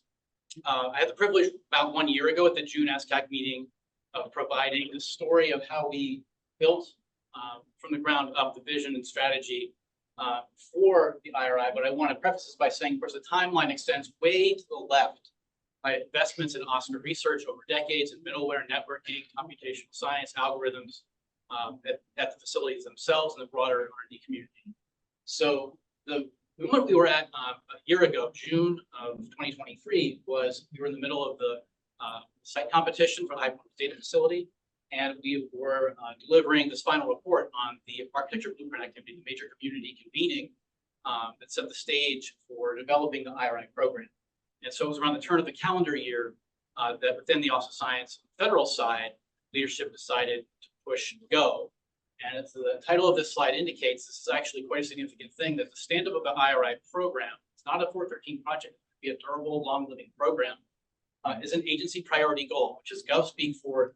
It's kind of a big deal for performance management. DOE is holding itself to account in the open with OMB and our federal stakeholders for standing up this program. Next slide, please. So shortly, I'm just going to turn the floor over to the practitioners. After me, you'll hear from the facility directors, a couple of them are here in the room, some online, and then we'll hand it over to extraordinary group that's bringing this to fruition right now amongst the office facilities. One opening message I wanted to establish is that this stand-up begins with the OSCAR facilities from the inside out, getting that flywheel cranked, and will soon expand beyond OSCAR's work. That's fundamental to IRI. But this is a slide I showed last year. These are the 4 fundamental beginning points, the elements for the IRI program: investing in foundational infrastructure, standing up the program governance and technical activities, bringing actually quite vast array of activities into formal coordination, and then deploying an IRI science testbed. So you're going to hear about all of these pieces this afternoon. These are all connected and essential. Next slide, please. So in a moment, actually, may I ask, is Sudeep Desange online? I know he's dealing with a family emergency today. Yes, Sudeep is there. Sudeep, I'm going to turn to you in just one moment. Before I do, I just wanted to mention that facility directors themselves have invested enormous energy this past 6 months, actually the last year, with their teams in this starting. And as a sort of elemental expression of how much this has permeated our work together, I am privileged in my role as facility division director at weekly calls with facility directors where we transact a number of, any number of things in a given meeting. But over the past 6 months, really, IRI has become a focal point of these interactions, because we know this is a pivotal moment of getting that flywheel right. So with that, I will exit the stage, turn it over to the facility directors, and I turn it to Sudeep. Okay, well, thanks, Ben. This is really very exciting. I think it's the IRI effort is transformative and an opportunity for us to greatly expand our impact. And it really is affecting all aspects of what NERSC is doing. We're thinking about really every aspect of our operations in the context of IRI. This had a big impact on our planning for NERSC 10. We're actually at a technical advisory team meeting where we're evaluating proposals right now for NERSC 10. But really the thoughts behind NERSC 10 are driven to a large extent by IRI and workflows and how do we support experimental and observational science. And I really did want to thank Ben for his leadership because there really has been a lot more conversation and collaboration among the facilities since he's been leading the charge here. And I think that there's, like I said, I think that it's really exciting new frontier for us.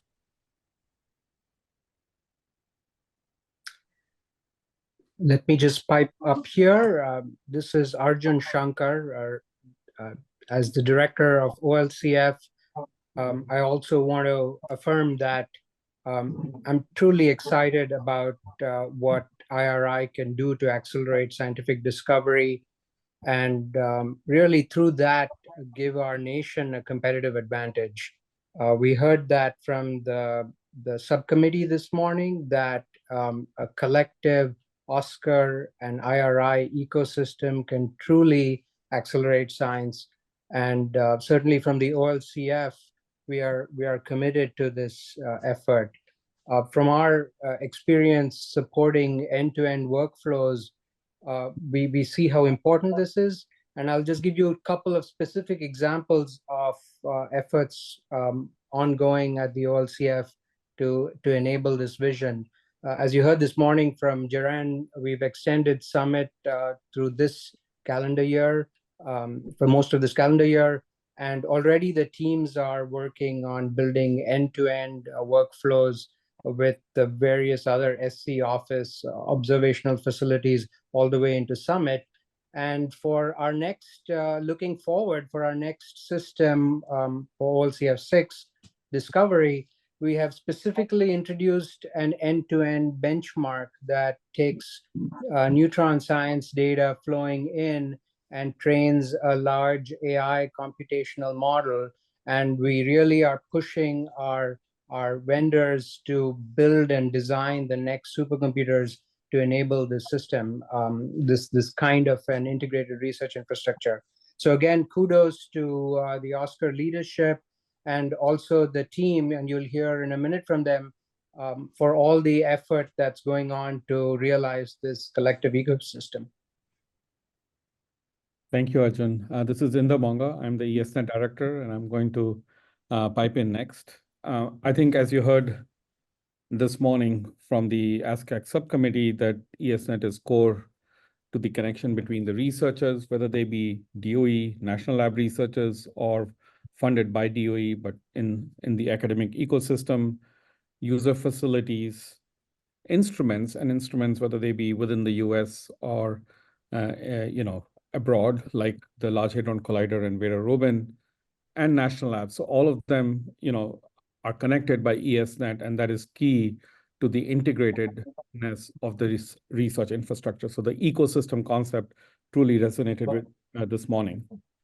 So in that sense, I would like to say from an ESNet perspective, our planning of new projects, hiring of resources, what skill sets we are hiring, even budget formulation is being driven by this IRI vision going forward. At the confab, where we bring network engineers, computer scientists, and scientists, domain scientists together last year, there were a bunch of documents published that were authored or co-authored by ESNet, including the IRI testbed that we have now started working on implementing during this timeframe. I'm really excited to participate in the IRI Executive Committee along with my fellow facility directors, Ben, and the IRI leadership team members. I can see the excitement and the commitment in that room in making things happen. And I know people are, want things to happen, at a snap of a finger, but believe me, everyone is working really hard in order to meet that expectation and try to get things done. I think there are a few projects that you will hear about in the deck, like the EJFAT, EXA-FEL, and the CREDA project, where ESNet engineers are actually participating in writing code in order to make those IRI workflows a reality. So I'm very excited and look forward to working with my fellow facility directors and the ASCAC program office in making this vision a reality.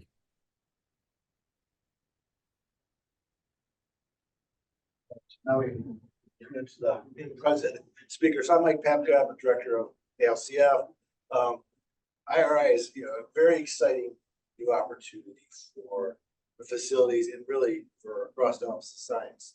I shared out with Ben and Sasha a couple months ago. This is a piece of work that's been long in the process. I sent them IRI paper from 1999, tying the light source together at Argonne with supercomputers at Argonne to do real-time science. And it's like, as Ender said, this is not maybe going as fast as we'd like at times, but it's a learning process. So I'm very excited about this, but we're deploying Aurora. We brought the system in called Polaris. Oscar saw the possibilities of starting to do some things with IRI early. So we added a couple extra racks to that system so that we could do some real-time experiments. And it's really proven to be a great opportunity for testing things out and showing the power of this. As APS comes out of its dark period, we expect them to fully take use of this. So as Ender and Steve and Arjun said, it's really interesting. It's a very different culture now. The facilities working together to enable lots of things across Office of Science. So I'm very excited about that. Good afternoon, everyone. I'm Amber Bateline, and I am the project director for the HPDF. On behalf of the HPDF team, I'm happy to be here. I have to say I'm envious of the existing facilities and all of the great work that they've already put in to bringing IRI to the point that it is now. They've contributed their resources, their talent, and it's really a remarkable thing to see. Of course, HPDF is at a different stage. We look forward to contributing in that same way. As we are growing alongside of IRI, we feel like we're in a special place to be able to help influence that and also be able to work with the other facilities as we all build this ecosystem together. And with that, I have the pleasure of introducing Debbie Bard and Tom Urim, who will tell you about IRI STEAM. Great, thank you. And thanks for the introduction, Ben, and facility directors. We're now going to move to members of the IRI leadership group, and the technical subcommittees are going to give a more detailed report on some of the work we've been doing in the past year, bringing IRI into operation. So as Ben mentioned, the stand-up of the IRI program is a DOE agency priority goal.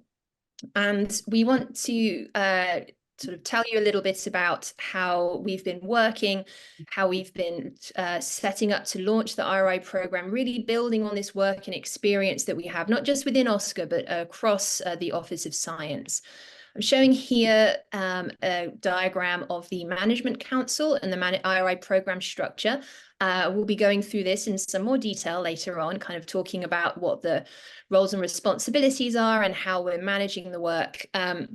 But I mainly wanted to show this at this point to give some context that the IRI Executive Committee are the people you've just heard from, Ben and the facility directors.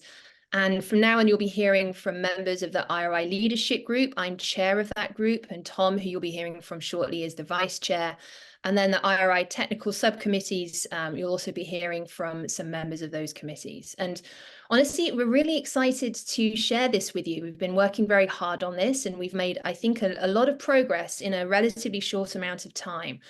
So we're excited to share with you the science that IRI will enable, some of the initial areas of the technical work that we're developing, and above all, how IRI will engage with the DOE community and our roadmap for that engagement. So this is kind of an extension of Ben's timeline that you just saw. His ended around January 2024 with the formation of the IRI Executive Committee and Leadership Group. And we've been since then, working on forming technical subcommittees. And we're looking ahead at this roadmap for how we're going to broaden the participation in IRI and broaden our engagement in two different ways, both in terms of engaging with the science community, who you might think of as the user community for IRI, but also engaging with people on the development side. And so how we're going to bring more people into the various different boxes on the management structure and kind of expand the scope of IRI in the next year. So we have another hour or so with you. So I wanted to give an outline, kind of to set expectations about what you're going to be hearing about. So next, you'll be hearing from members of the leadership group from the OSCA facilities about some of the IRI activities that are happening now at our facilities. Our directors mentioned some of these, but we wanted to kind of talk to the point of how IRI is bringing activities that are IRI related into closer coordination. Then we're going to refer back to the architectural blueprint activity, which we conducted in 2022, and talk about how that is driving and shaping the work we're doing with IRI. Then we'll talk about our initial partner Pathfinder projects and the different program areas within IRI and how that's translating to technical work. And you'll hear from 2 of our technical subcommittees on the work they're doing, kind of standing up and launching their charges. And then we'll bring it back to the kind of hardware and the technology that's necessary to underpin this work, talking about major infrastructure within OSCA. Then we'll talk about the IRI management structure in a little bit more depth and connect to the CS research programs and hear how IRI research is advancing the IRI vision, and hear from a specific example of some work being done in this context around fast machine learning for science in the extreme edge before we bring it all back together. All right, so now we'll talk about some activities that are IRI related that are happening at the facilities now. And this is looking again at Ben's 4 elements of how OSCA is launching IRI. This is kind of really related to bringing the existing IRI projects into formal collaboration. So I work at NERSC. NERSC is the Mission HPC Center for the Office of Science. And what this means is basically NERSC has a very large number of users, backgrounds in a whole range of different science areas. And something we've really observed over the last few years is the way that the workload at NERSC is evolving, and how that means that how the mission space is evolving for us. We're seeing that more and more scientists are combining simulation and modeling with AI training and inference in the loop, together with experiment data analysis. So workflows are becoming more complex, and they're becoming increasingly multi-facility as well. Scientists might be running different aspects of their workflows at different sites. And this is something we really see moving towards the future, kind of maybe in a 5 to 10 year time frame, that that we're seeing HPC workflows really needing to run seamlessly in IRI. This is the way our users are telling us that they need to work. And so we recognized this kind of a little while ago in a smaller scale with the Super Facility project. This was a 3-year bounded work project at NERSC at Berkeley Lab that really kickstarted our work to really think about what do we need to do to support multi-site science. And this is before, you know, IRI was necessarily as well thought out as it is now. This is very much looking at helping science teams use NERSC coming from experiment facilities. So it was designed to enable autonomous workflows from a small set of partner science projects. And one of the things that we're really pleased about is how the impact of this is scaled to benefit all NERSC users. So we have now, you know, a large number of people using our real-time queues, using our Spin platform, which is a Kubernetes based platform that runs workflow services and databases and such. We made investments into interactive HPC via Jupyter, which is now being used by over 1,500 unique users every month. We have a lot of science teams who are adopting the API we developed at NERSC. Was getting something like 1 request every 2 seconds, which we consider a great success. And we also developed federated ID capabilities where users can log into their NERSC accounts using their home identities. And so all of these you can kind of think of as precursor efforts for IRI, and it's really helped us understand what some of the requirements are, what users are looking for, and we're very excited to expand this work to IRI. Okay, now I hand over to Tom. Thanks, Debbie. I'm Tom Urim from the Argonne Leadership Computing Facility. I'm going to talk to you about some of the work that we've done in the past at ALCF and that we're doing currently. So for many years, we've been working with experimental and observational facilities on all their different types of workloads, from modeling and simulation to near real-time analysis, and now data intensive science and integrated deep learning. In the diagram at the bottom, you can see many examples of the type of work we've been doing. I won't go through all of them, but at the far left, you see work with high energy physics and the ATLAS experiment. It's interesting to call that one out because it goes all the way back to Mira, which is a couple generations ago for us. We were running on the full system at that time. We're doing event generation with AlpGen, largest event generation jobs that they had ever run at the time. And then the fusion example with D3D was where they, over the course of a week, they had integrated near real-time analysis of their experiment results happening between the D3D facility and a machine at ALCF, where the data was transferred as soon as it was captured, analyzed, approximately 10x the speed that they were able to do it locally, and at about 16x the resolution that they were able to do it locally. We also worked with the LSST project to do large-scale simulation of images from the telescope. Probably many of you know that the first light for the LSST will come next year. And this work was to simulate images that would be taken by the telescope so that they had that body of data that they could use it to prepare the analysis pipeline downstream. I'll go over LIGO, where we used deep learning to recognize gravitational wave events to support multi-messenger astrophysics, and work at the APS to image an entire mouse brain at the ALCF to process that and reconstruct that data.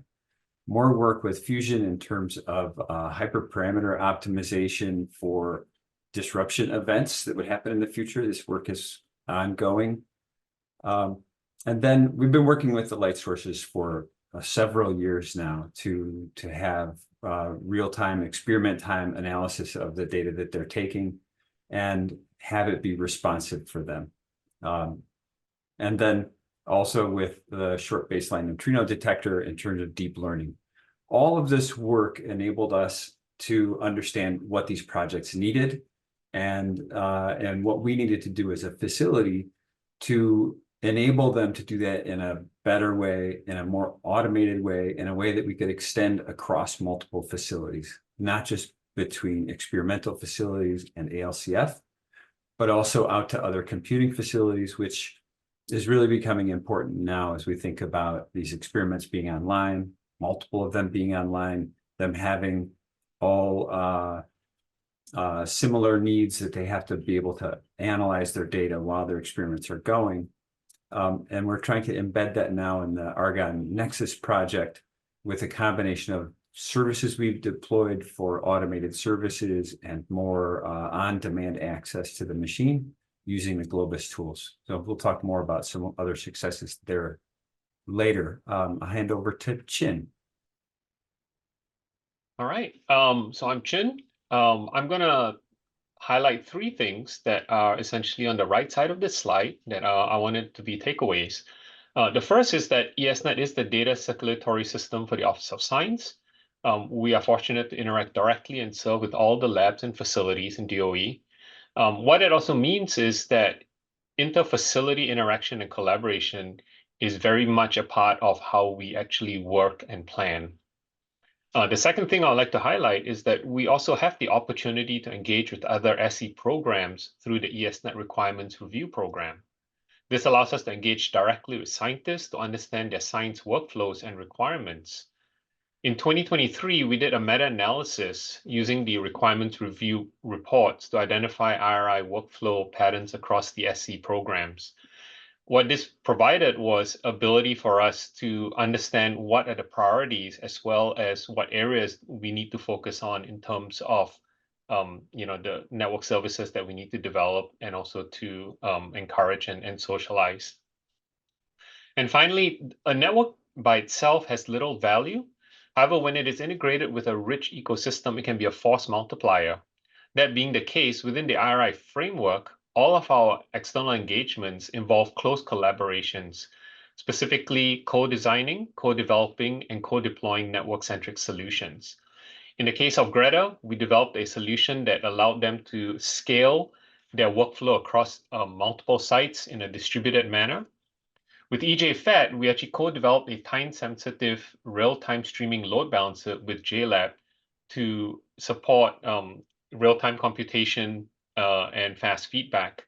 And with XFL, we deployed a dynamic network provisioning system that allowed them to request for guaranteed bandwidth in order for them to bound their workflows across multiple sites.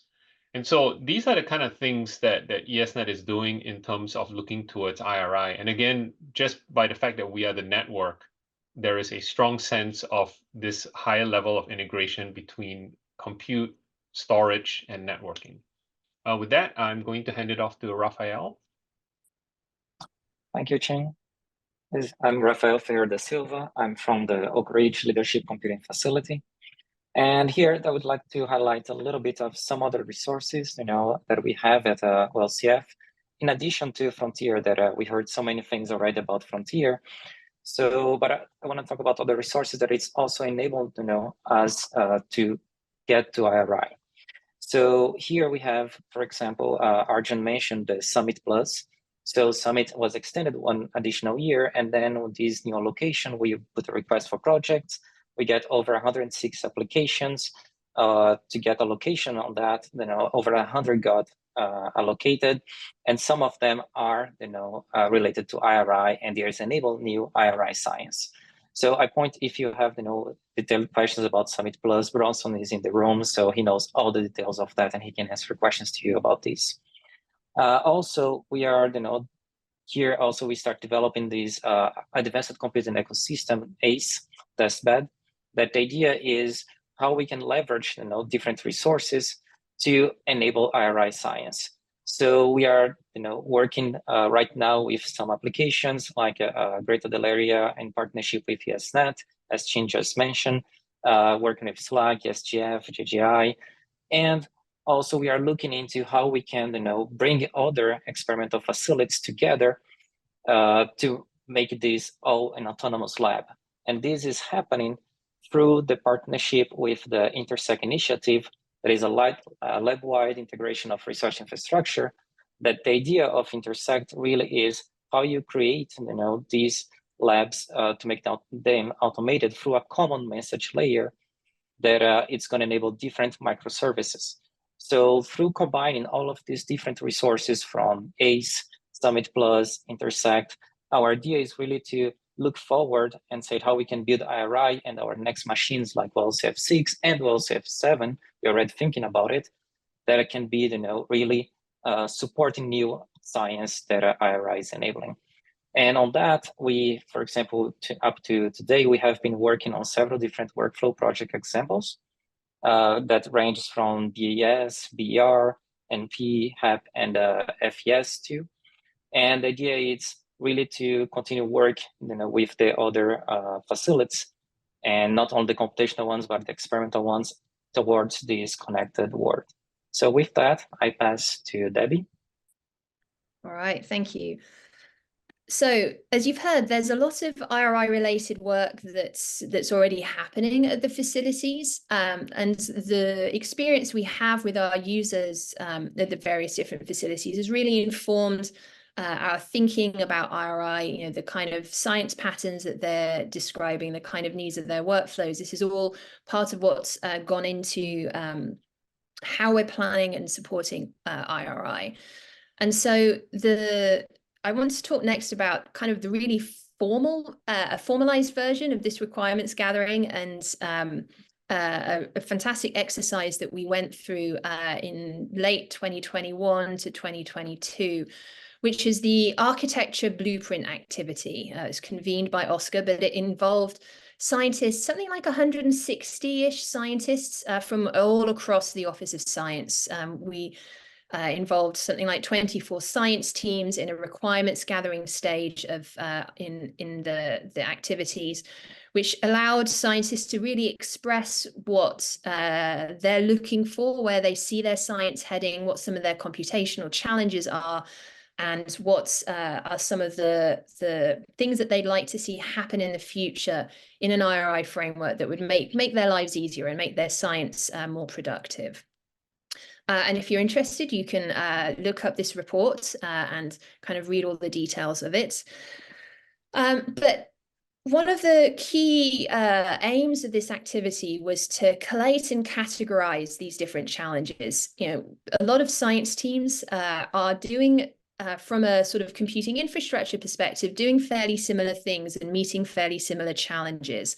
And so one of the first activities we went through was doing kind of a categorization of these different challenges, looking for commonalities across these very different science areas, and understanding what some of the needs that are being reflected in by many different science teams. And we've got some examples here, you know, for example, having closer facility cooperation, being able to, of course, move and manage data across multiple facilities, allowing some or enabling some level of automation and having some standardization of workflow and software, and of course the associated support models. So there's a lot of different needs that surfaced in this. And as part of the integration stage of the blueprint activity, we collated these into two different areas that make up the IRI framework that we proposed in this at the end of this activity. So the two different elements are the science patterns and the practice areas. So the science patterns represent kind of the distillation of different science use cases really across all the DOE science domains. We categorize them as time-sensitive patterns where people might have urgent or deadline-driven computing needs, data integration patterns that involve a lot of data management and data integration, perhaps across multiple sites, and then long-term campaign patterns. This might involve like a multi-year simulation effort, for example, or a multi-year experiment campaign. Now, a lot of science areas have elements of all three of these science patterns in what they're trying to achieve, but it was a really useful tool for us to kind of distill what the needs and the requirements are for these different types of science patterns. So then the second part of the framework are the practice areas, and these are really the technical topics. They are really critical to enabling IRI to be a really thriving ecosystem.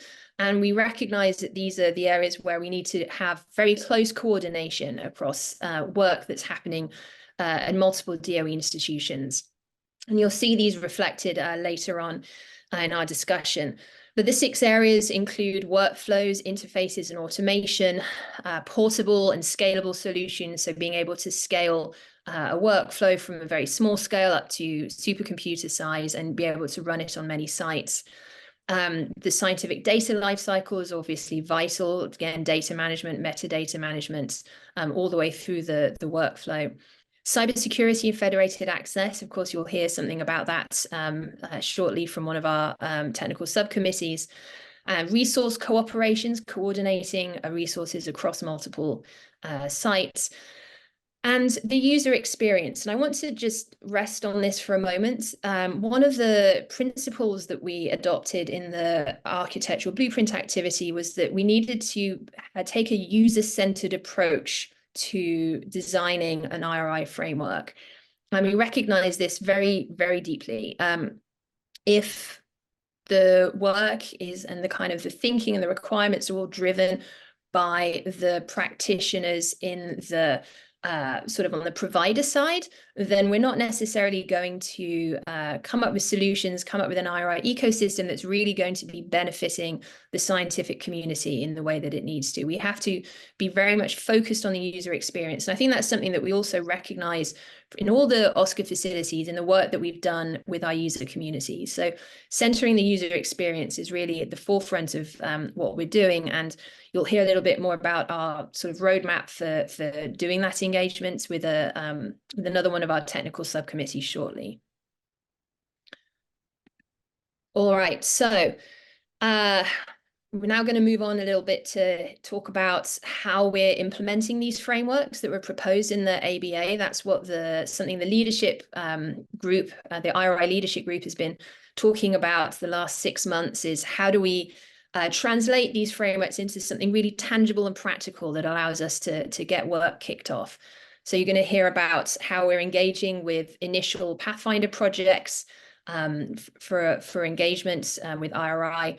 Going to hear about how we're launching the technical subcommittees who will actually be performing and coordinating the work that we proposed in the ABA, and how we develop the management council and the structures necessary to coordinate this very complex set of multi-institutional work. And so now I'm going to hand over to Tom, who will take it from here. Thanks, Debbie. So Debbie mentioned Pathfinder projects and practice areas and some science patterns. And so I'll talk about the Pathfinder projects. Basically, as we were going through this and going through the ABA, and we recognized that a lot of teams are already doing cross-site science. And in some respects, they have common needs. We could anticipate this.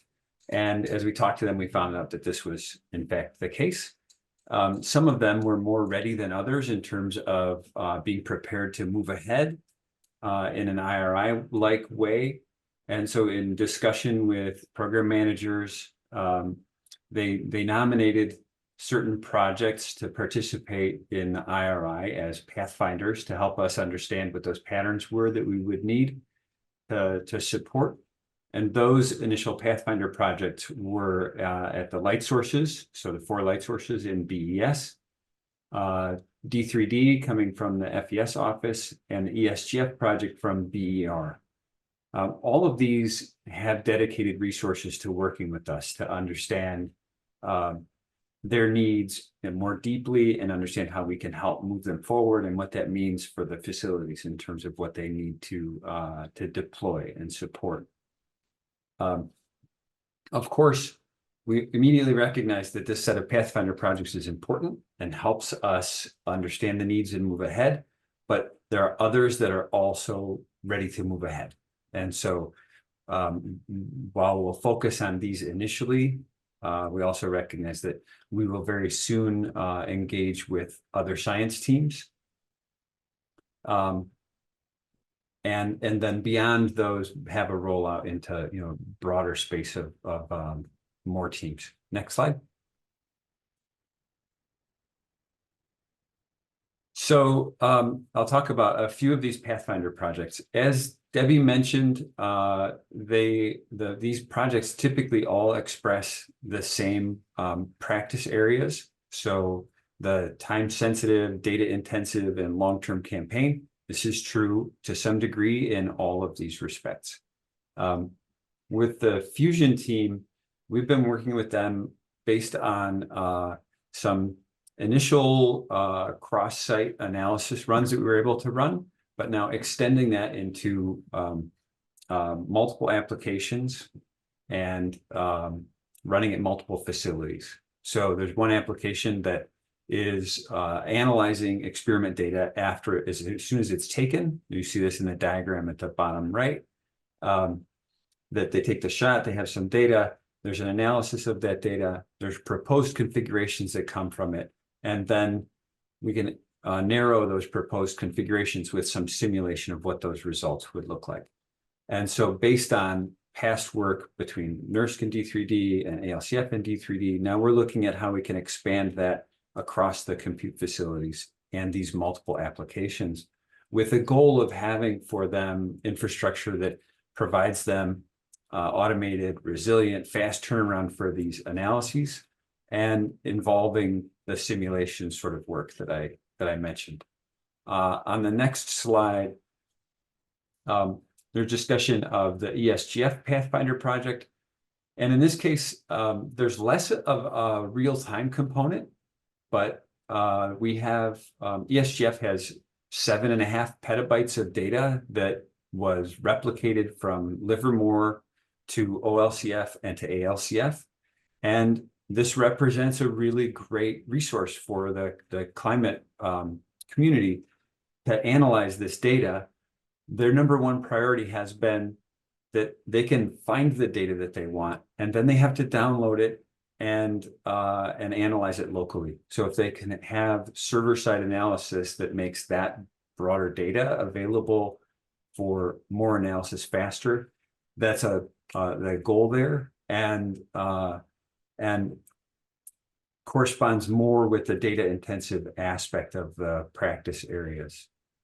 On the next slide, there's discussion of the light source projects. So the same thing is true here. We have had multiple overlapping projects between the light sources and computing facilities in terms of analyzing data as soon as it comes off of the light source.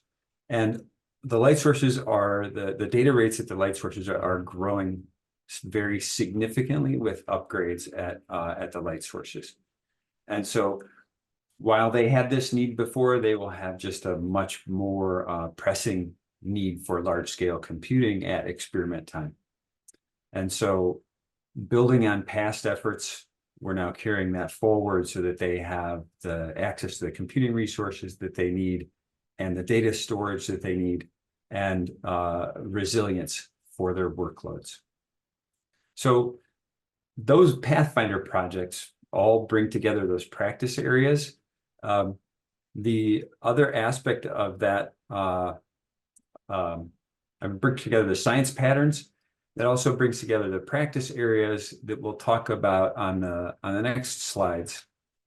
From the ABA, we identified these practice areas and identified the Pathfinder projects. And from those, we carry those forward into how we will structure IRI. So on the next slide, you'll see on the left, in the left column, you see the practice areas that were identified. And within those, then we're looking at program areas. And so what are aspects of that map to the IRI program structure? And so you see we have things to consider from an IRI allocations program, how we will handle scheduling and more real-time computing. The Trusted Technical Subcommittee is pursuing how we can do things like federated ID, which you'll hear about shortly. Outreach and Engagement Technical Subcommittee is responsible for interfacing with the Pathfinder projects and the projects beyond them to understand their needs and bring them into IRI. And the Interfaces Technical Subcommittee will think about things like remote access to schedulers and Jupyter interfaces and other interfaces to these machines. There's also a Data Movement Technical Subcommittee and a subcommittee devoted to software deployment and portability. 3 of those, the ones in green, are already launched to some degree. On the next slide, we're describing the structure of the technical subcommittees. And so we have the executive subcommittee and then the IRI leadership group. And then these subcommittees are responsible for going off and identifying things at that lower technical level and developing that and bringing that back up as recommendations and that can be prioritized. And then we carry that work forward and interface with the projects that we're working with. Each of these subcommittees has 2 leads, and the membership of the subcommittees is open to DOE labs and DOE user facilities. And eventually we expect that the membership can include also non-DOE consultants. So next slide. Here we have goals within each of these program areas. I will not walk through these exhaustively, but I will say that what we'll hear from next is the Trusted Technical Subcommittee and the Outreach and Engagement Technical Subcommittee.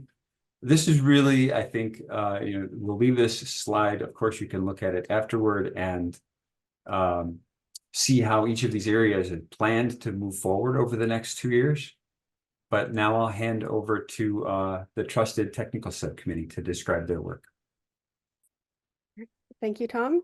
Hi, I'm Tiffany Connors. I'm from NERSC. I'm one of the co-chairs of the Trusted RI Designs Subcommittee. So Trusted was established to assist in enabling the secure execution of cross-facility workflows within the IRI ecosystem. The subcommittee currently consists of members from DOE Labs, Computing Facilities, and the Office of Science. The group has been working on finalizing our subcommittee charter, which includes establishing the scope and primary objectives of Trusted. The objectives that we have agreed upon are to create, evaluate, and document design patterns that will enable trusted, interoperable cross-facility workflows to run within the IRI ecosystem. We aim to provide a path to incremental adoption of design patterns and capabilities so that sites and facilities can enable access to a subset of services via federated authentication in order to allow IRI workflows to be successful without requiring that every facility service be governed by a federated identity and access management capability. Additionally, we aim to promote interoperability and the use of existing standards to allow for the seamless integration of facility resources into diverse research environments. We will create documentation, best practices, and references in order to assist stakeholders in implementing and adopting the specified design patterns produced by the subcommittee. And last but not least, we aim to foster collaboration and knowledge sharing within the IRI, within research infrastructure and the Department of Energy community. And in addition to these primary objectives, Trusted will engage with facilities and non-laboratory partners to develop federated identity demonstrations, which I will hand over now to Ryan to speak about. Great. Yeah, thanks, Tiffany. I'm Ryan Adamson. I'm at the Oak Ridge Leadership Computing Facility, and I am Tiffany's partner in crime as one of the co-chairs of the Trusted Technical Activity.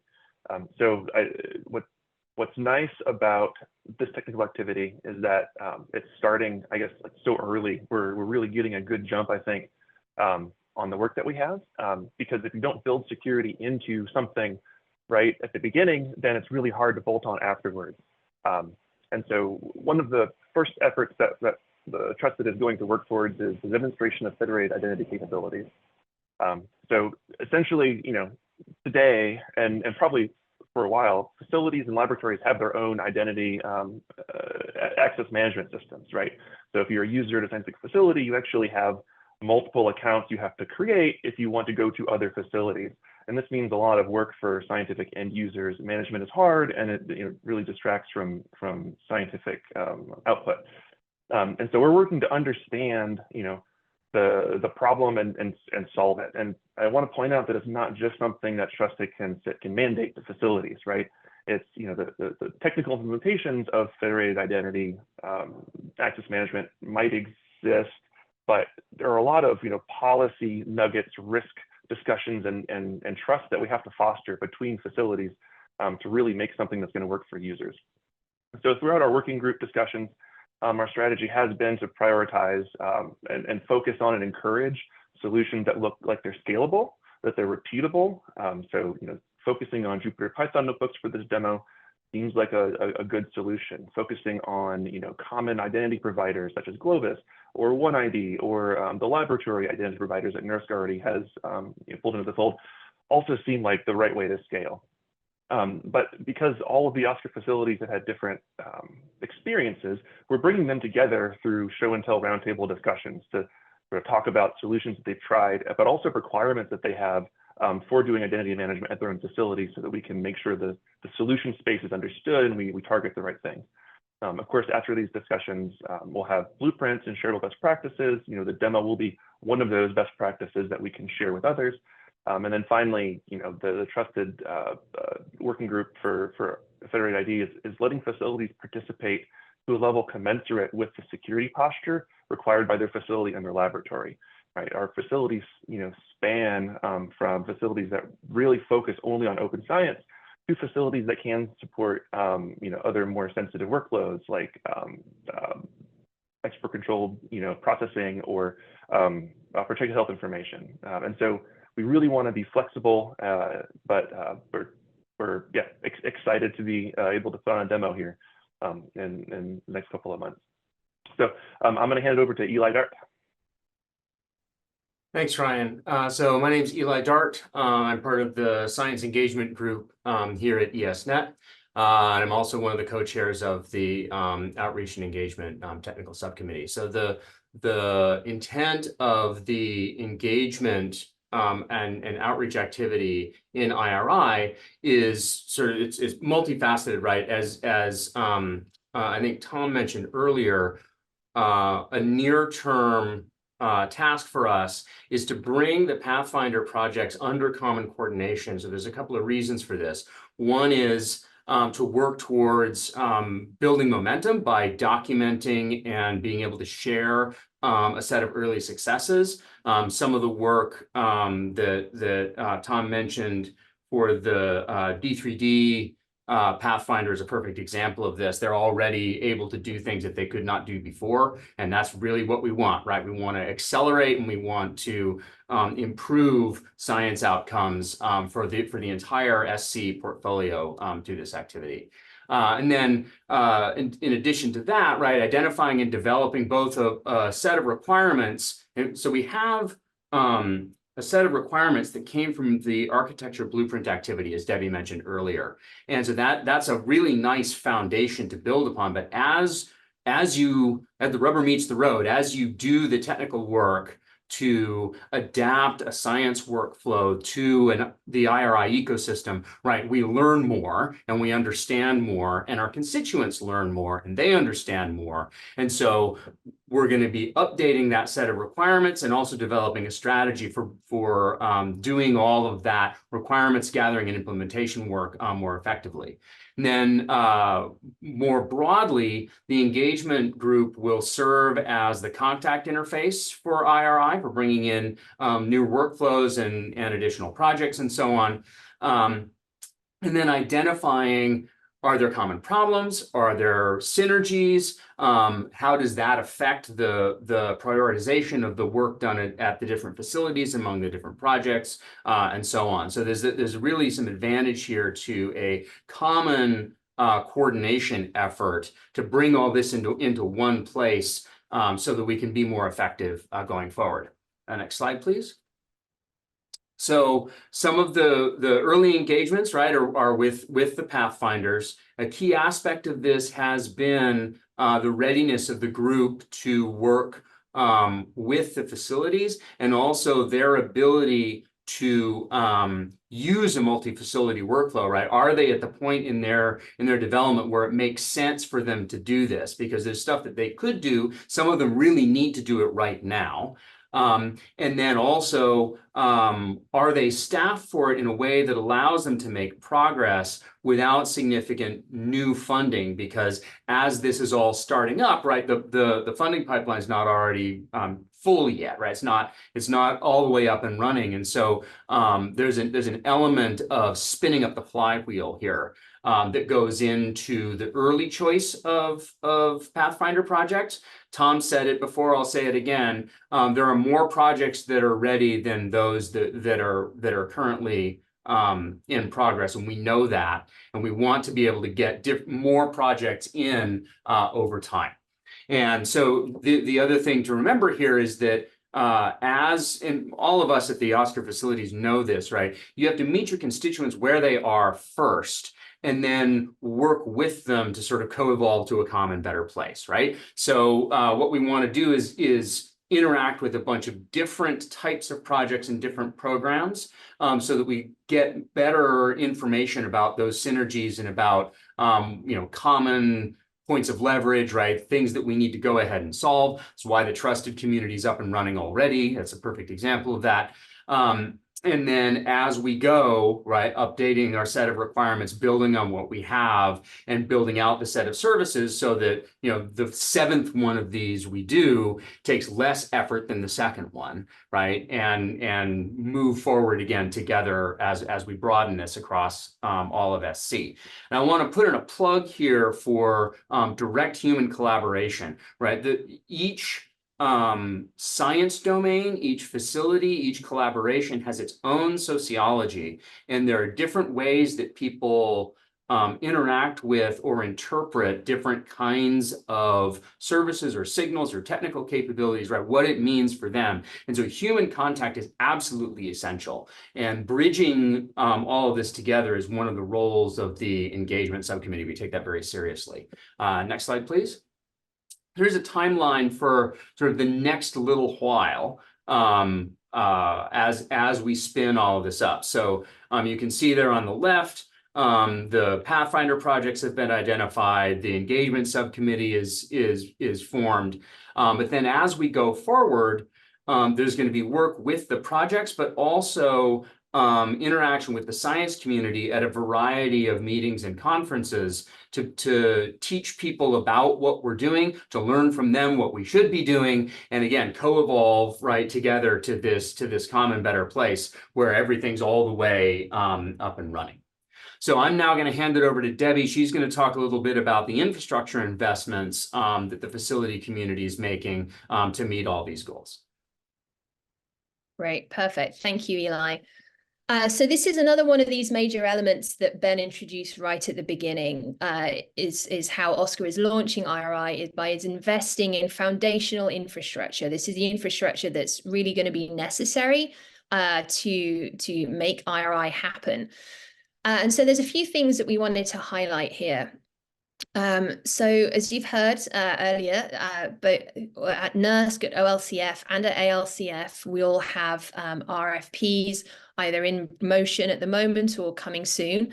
And all of these are explicitly asking for IRI relevant features from quality of service throughout the system, APIs, increased bandwidth and connectivity.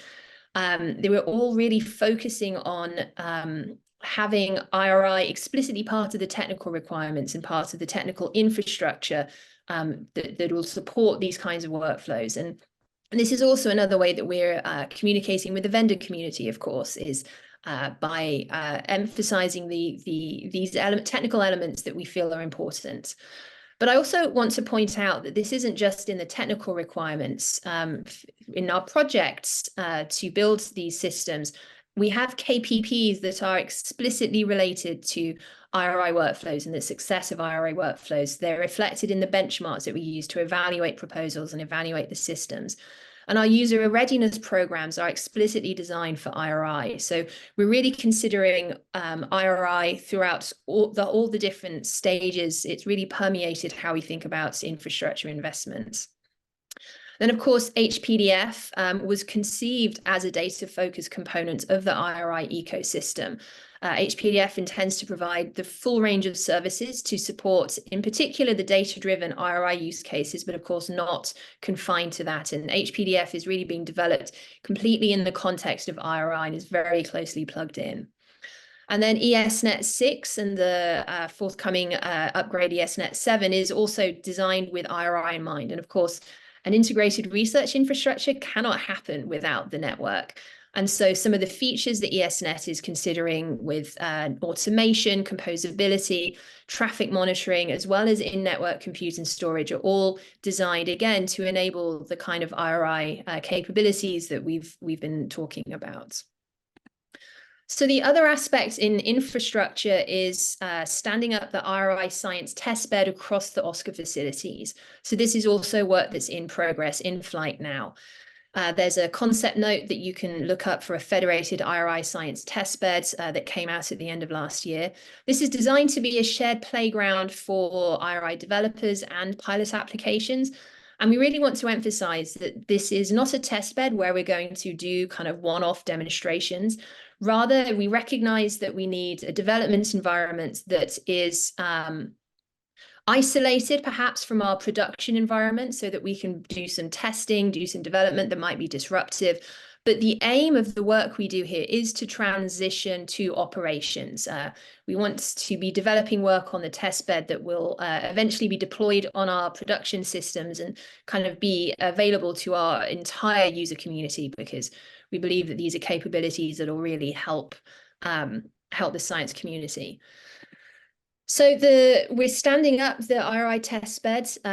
ESNet has a testbed next gen upgrade recently, which is driven by IRI testbed requirements. Raphael mentioned earlier the Advanced Computing Environment testbed at OLCF. At ALCF, we have the EDIF IRI testbed, and at NERSC, we have the POD testbed. And HPDF is at a very early stage in its project, of course, but the phased approach they're planning for HPDF does start with a testbed, followed by production facilities. So these are all being integrated within the IRI testbed, and we have a robust set of activities in the next year to stand up the first pilot projects for this. Okay, so now I'm going to switch to talk about how we're going to manage all this work that we've been talking about. So this structure here for the IRI governance, including the Management Council, the Executive Authority and such, this was developed by the Office of Science Headquarters Coordination Group last year. And then at late 2023, ASCAC asked the facilities to jumpstart the Management Council and kind of get things moving. So in the last few months, as you've been hearing, we've been defining roles, responsibilities, reporting structures, all the things necessary to kind of get a program up and running. And we've, as you've heard, we've had some initial staffing of committees and planning initial goals for technical work. And so I just want to talk a little bit about the roles of the executive committee and the leadership group, kind of to give you a flavor of how we're setting things up and sort of laying out the responsibilities and who sets which priorities. So the executive committee currently consists of the facility directors and DOE leadership, so people you heard from at the top of this presentation. And their role is really around ongoing oversight and strategic prioritization of the work. So allocating resources, identifying risks, and conducting annual reviews of IRI activities. Now, the leadership group currently consists of representatives from each of the ASCAC facilities. And you've been hearing from most of us, well, from all of us today. And the role of the leadership group is to work very closely with the executive committee and with the technical subcommittees to translate these strategic goals into the tactical plans, into the work plans, and to help prioritize and organize the work, and kind of act also as a conduit to communicate with DOE program offices as well. And we want to emphasize that the ASCAC facilities are providing the initial leadership at this very early stage, but the fully constituted Management Council will certainly not be limited to the ASCAC facilities. It will also include senior personnel from other user facilities and other DOE personnel as well.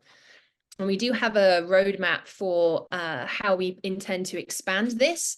So in addition to engaging with the scientific community, as Eli described earlier, we're planning to expand the membership of the program itself. And so we expect to put out a call for participation, for example, in the user groups and the technical subcommittees, and even in the leadership group in just a few months' time. So one of the key ways that we interface with DOE, of course, it's not just through the ASCAC facilities, it's also through the ASCAC research program. So now I'm going to pass over to Hal and Ann to just talk about some of the work being done there.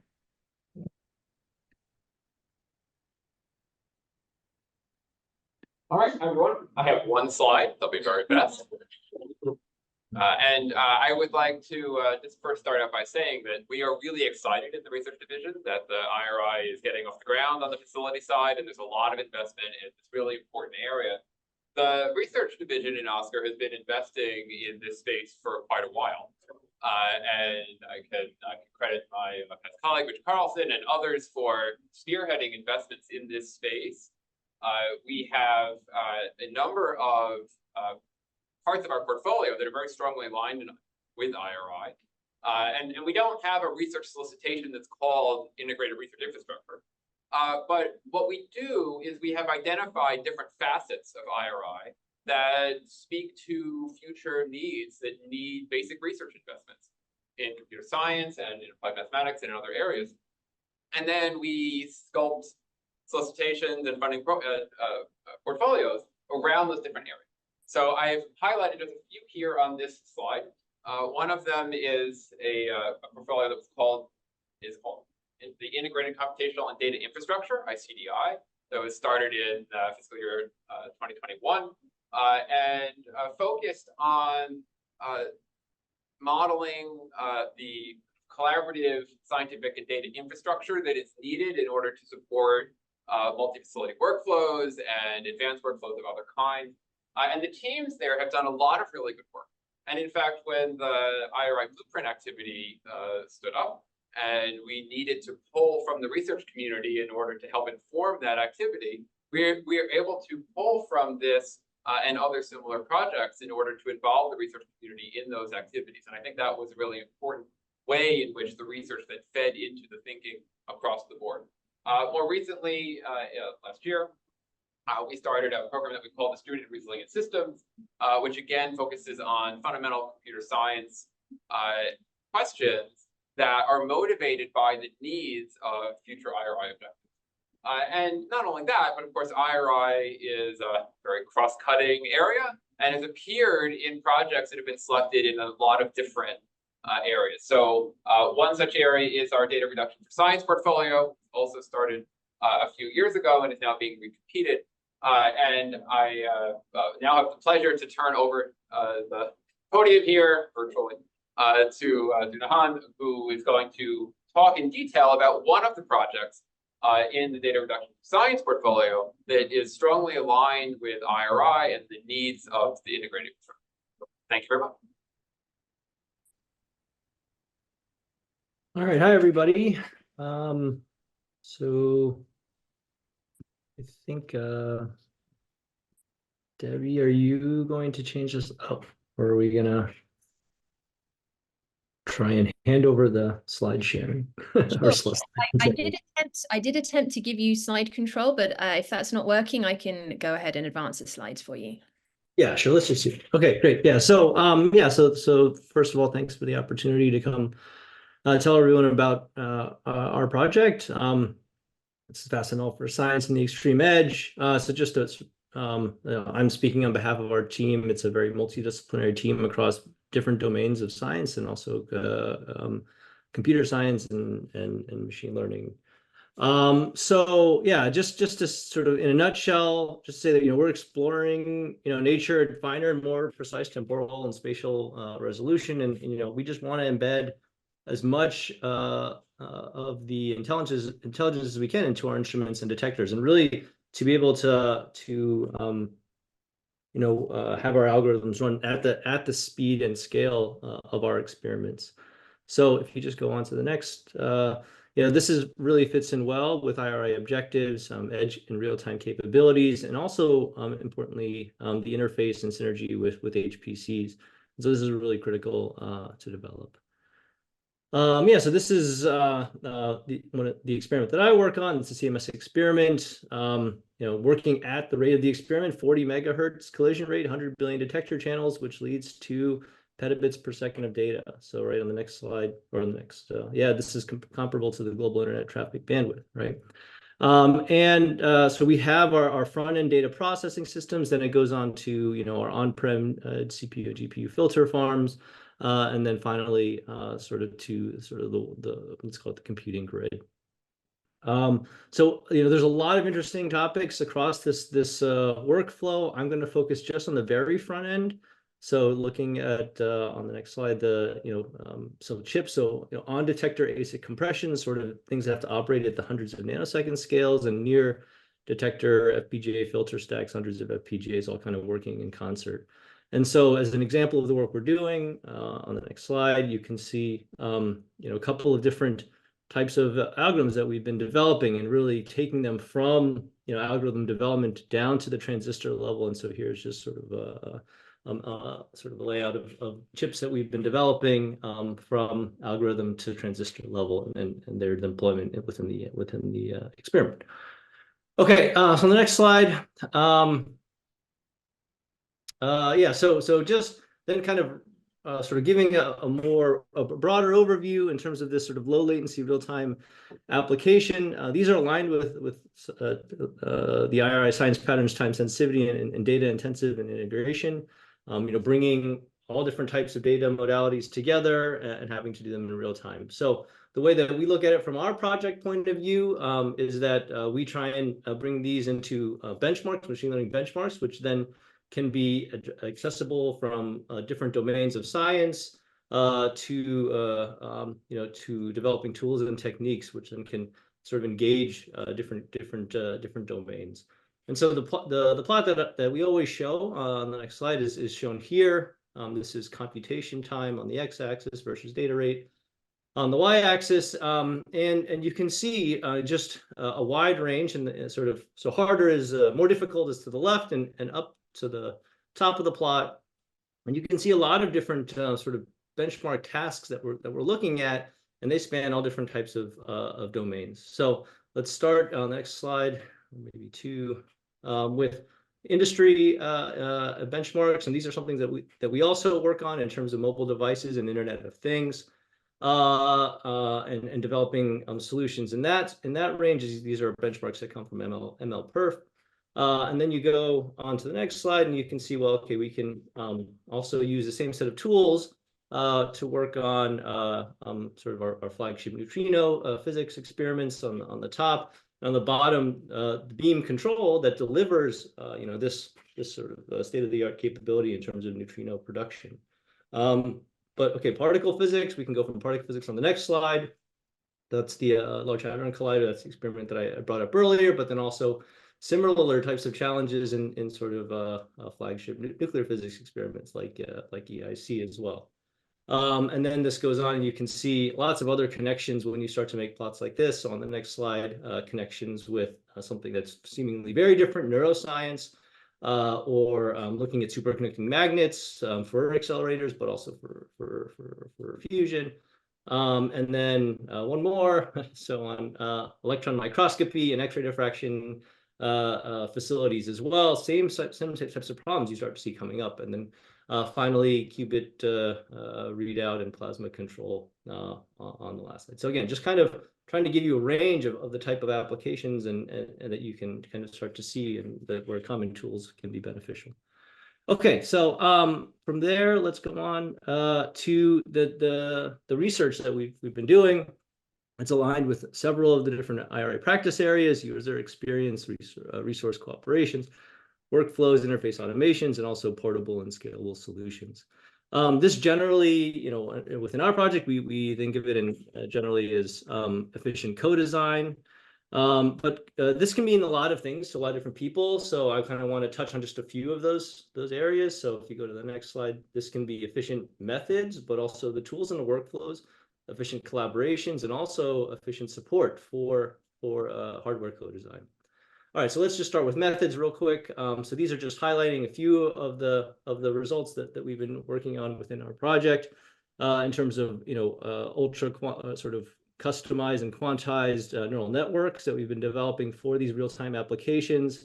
And you can use sort of Hessian-aware quantization techniques to understand how to build these optimized models without having to do brute force scans. And then you can take these models and then deploy them down at the circuit level with tools that we've been developing. Other fun research that we've been doing is in the area of sort of decomposing some of these weight matrices for machine learning models into sparse and dense matrices to greatly sort of increase the efficiencies of the deployment and implementation of these models. On the next slide, and then this is kind of then translates, like I just alluded to on the previous slides, into tools and workflows. A lot of great collaborations also in terms of taking those machine learning models. Let's say you develop them in an open source platforms like PyTorch, TensorFlow, Keras, and then compiling them all the way down to FPGA or ASIC level in one workflow. And so the next slide, just to give you an example of this type of work and how it's actually led to lots of different collaborations. I'll highlight just one. This is one that's just really timely because the news just came out a week ago that we've been working with the Catapult HLS team at Siemens to work together with our tool HLS for ML make designing machine learning algorithms in ASICs much more accessible to a broader range of users. So that's really exciting for us to have this announced. And then finally, when you have this broad community of applications and experts working together, you can build lots of tools and support for different users. And so this is just one example of the tutorials that and demos that we're building. High-level Python API, so that you can take in 8 cells of a Jupyter notebook, you can train a model and then get it down to the circuit level. So, and there's a big community of developers to help. All right, so let me just one more topic. This is also something that we're kind of working on a lot recently, which is now when you're building sort of at the models and implementations at the extreme edge. You're often dealing with raw and unfiltered data. So being able to be robust to that raw data and those data modalities is a big challenge. And so that's the direction that we've been kind of pushing in lately. There's some recent results. I'm not going to go through this full list for time's sake, but just understanding how we can build more robust models when you're designing them for the edge. And this has been really fun because we've had a nice collaboration with the visualization team. So that once you design this model, you can actually get some of these visualization panels where you can say, okay, this is a robust model or not. Okay, and then finally, I'll just wrap up quickly. This is a fun example of a cross-domain impact. We didn't start our project with this application in mind, but as we started to build some of the tools, we built this really nice collaboration with the Columbia. There's a testbed tokamak there. And we were trying to, build control algorithms that can run sort of at the tens to hundreds of kilohertz level. So on the next slide, this is our system. If we want to go that fast, you're basically building a bump in the wire sort of algorithm. So you have a high-speed camera. You're embedding your machine learning algorithms into the readout system. And that's what we're doing here. You can see it in the frame grabber. And on the next slide, just examples of that algorithm. That algorithm in comparison to some more traditional methods showing better resolution and performance, but then optimizing that model down to fit within the latency and resource constraints of the system. And so finally, on the last slide, we're just wrapping up with a little fun video that's just showing what the camera is seeing from the point of view of the plasma, and its predictions happening in real time. And the fun thing is that you can see that little time ticker going on the GIF, and you can see it's the time steps are in microseconds. So we're doing 120 kiloframe per second throughput, 20 microseconds up to microsecond latency, and this has really brought some new capabilities to fusion experiments. Okay, so yeah, you can stop it early, and I'll pass it back over to Debbie. Great, thank you so much. Very cool to see that work going on. All right, so I'm just going to wrap things up now, just by reminding you of, again, these 4 major elements that Ben introduced right at the beginning, and kind of talking all the work that we've been talking about in this last hour, how we've been sort of bringing IRI program launch into reality. Investing in the IRI foundational infrastructure, not just in the ASCAC facilities architecture, but also kind of in all the parts that go along with that, with the KPPs, benchmarks, and readiness programs. We've been doing a lot of work to stand up the IRI program governance and the technical activities. We have the management and management council established. We have roles and responsibilities established, and we're launching our technical work through the subcommittees. We're bringing our existing IRI projects into formal coordination, coordinating with CS research programs and with science teams. And our science testbed is under active development, and will be a great shared development environment for our IRI developers and pilot applications.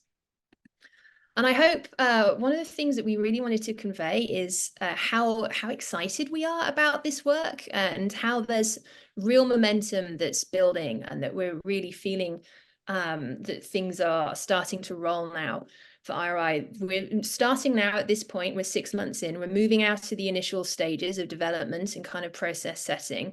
And we're laying out the pathways and the roadmaps for broader engagement for the next stages. We have real technical work goals in FY 24-25. And we're very excited about this, particularly because we really recognize the possibilities for IRI, how IRI will provide this foundational infrastructure that will enable next generation experimental science, post-exascale computing, AI workflows, and other DOE initiatives. We believe IRI will be able to support these initiatives more effectively. So the last point to make is just a reminder of the roadmap and of the ways to engage with us in the future. We'll have a presence at many conferences this year, but we also will be going out to hopefully PI meetings, collaboration meetings, etc., to get feedback from people and to kind of spread the word more broadly about what we're doing with IRI. So thank you. And with this, I'll pass it over to any members of the facility directors or of DOE friends who want to add any closing words here. Thank you.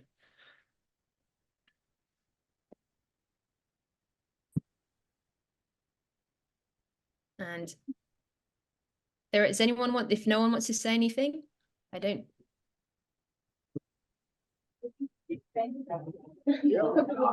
Yes, so thank you. I wasn't realizing if you were passing it back to your directors or back to me on the committee. To our directors and to Ben and Hal, if there's any last words they wanted to add before we hand over to the committee, ASCAC. Debbie, I think we were going to just turn it over to Ben to wrap up and return it to the committee. And also, I think because we have only 5 minutes left, I would rather return it to the committee and see if there are any questions in the room. All right. Yeah, just to close that off, but back to the committee, thank you for the extensive amount of time. Well, thank you for giving us a comprehensive view of some of the activities and things that are going on. Let me ask the committee if you have questions, either online or here. Yes, Ed, and then Susan and Marie. All right, thanks. Should I go first? Okay. Well, first of all, I'm very excited by this vision and seeing it actually happening. I think it was kind of fun to hear Mike talk about the first paper on this in 1999. And then a decade later at NSF, we talked a lot about how to build cyber infrastructure to support communities like Grand Challenge communities and so on. And just anyway, the point is, it just really takes a while to build out something like this. And I'm very excited to see where it's going. I wanted to say that the subcommittee report really was also taken by this vision. And there's a lot of material in there that is supportive of it. I just wanted to point out a couple of things. You do talk about governance in sort of a broader governance model, which we were noting in our report. And so that just as a sort of a hint at like what a broader governance model might be, you've got to start on it right there.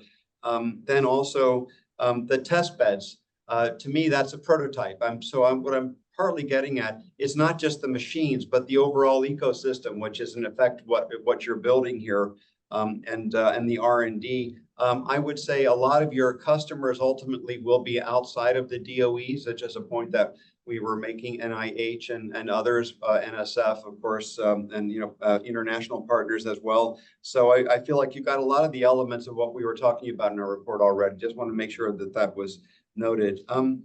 One thing I'd like to ask is just where is the budget line for this, if any? How is it being developed, and what do we need to do to help support the development of budgets for this, if there's anything we can do?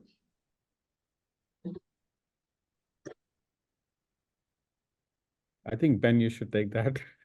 I was going to ask Jared to take that. So in FY25 President's request, there is a very modest $3 million request to begin an IRI line, which is to pay for the people's time for the governance and the convening. So of course, it's not real until people are, to echo what Eli was saying, unless you have human interaction.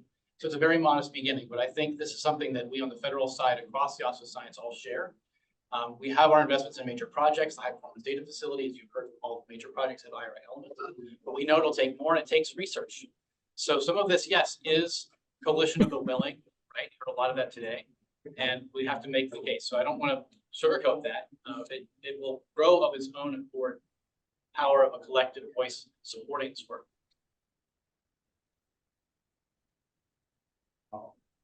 Susan? Oh, sorry, it's me.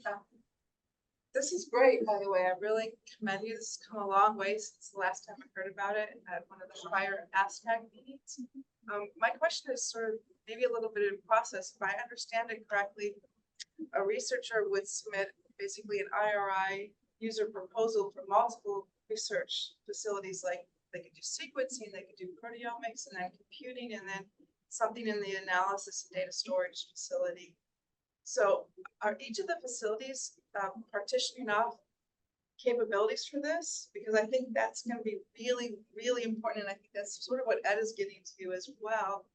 And then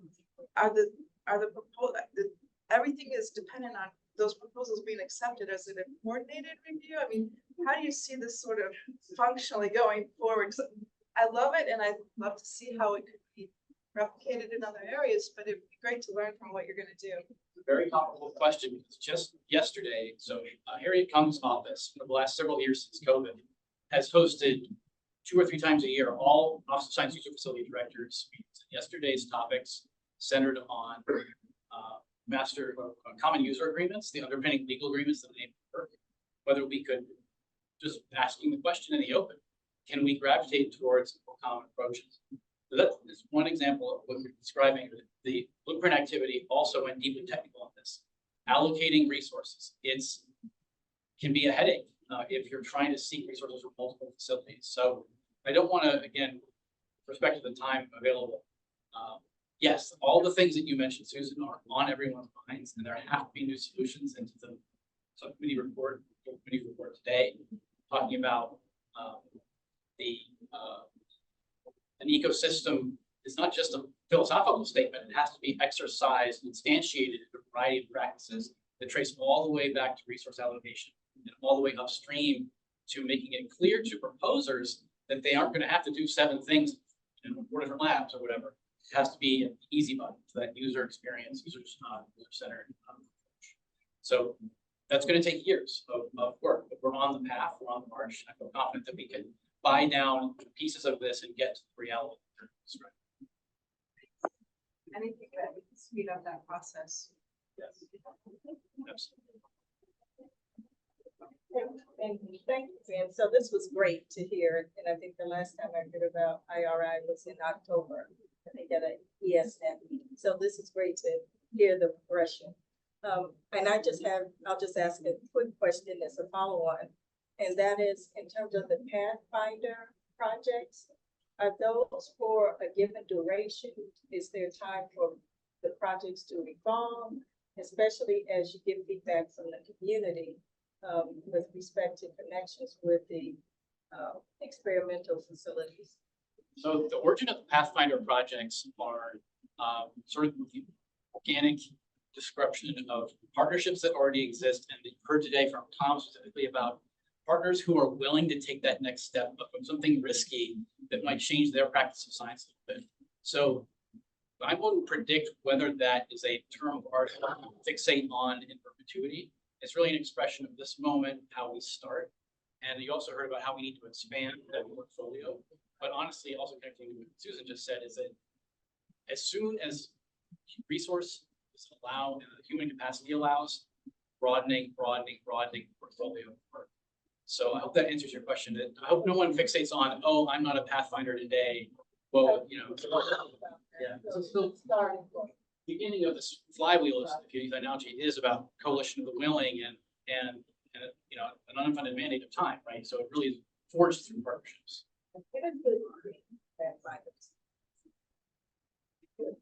I would say that also that the intent going forward is for projects to no longer have to be treated specially, right? They should just run.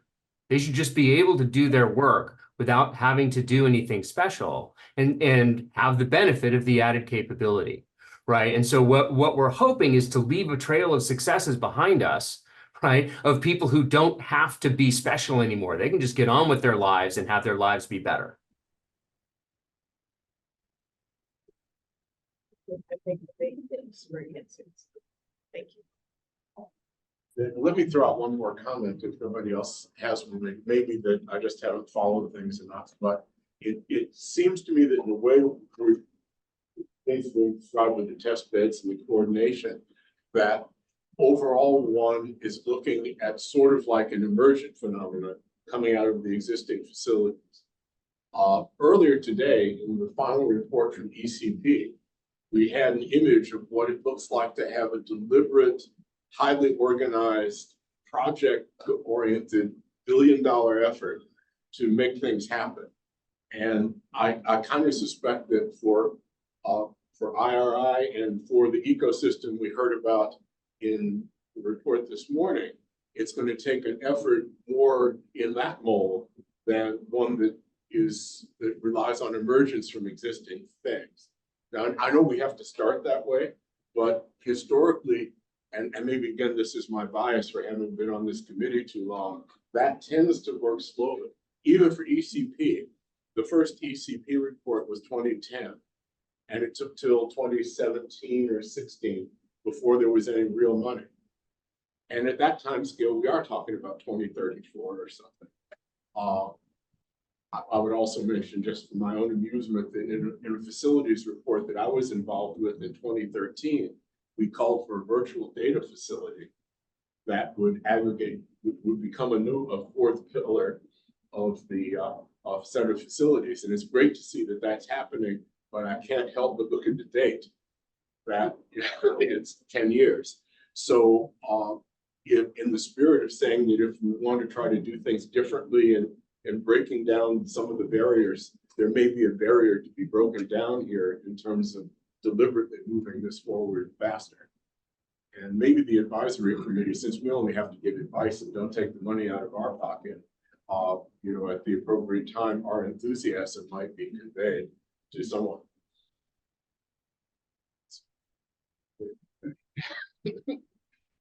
Okay. Well, thank you then. Thanks again. Thanks to everybody who participated in this. This was quite a show of information and organization. So thank you all very much.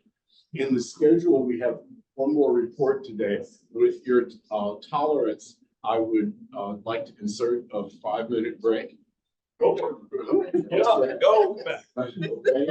So we'll wake people back up. It's hard to take an hour and a half of remote presentation. Stand up and shake it out. I also heard there was supposed to be beer at 4 o'clock. Well, I didn't organize it.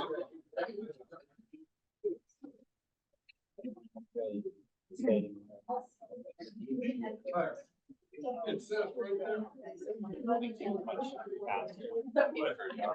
wait till 5:10.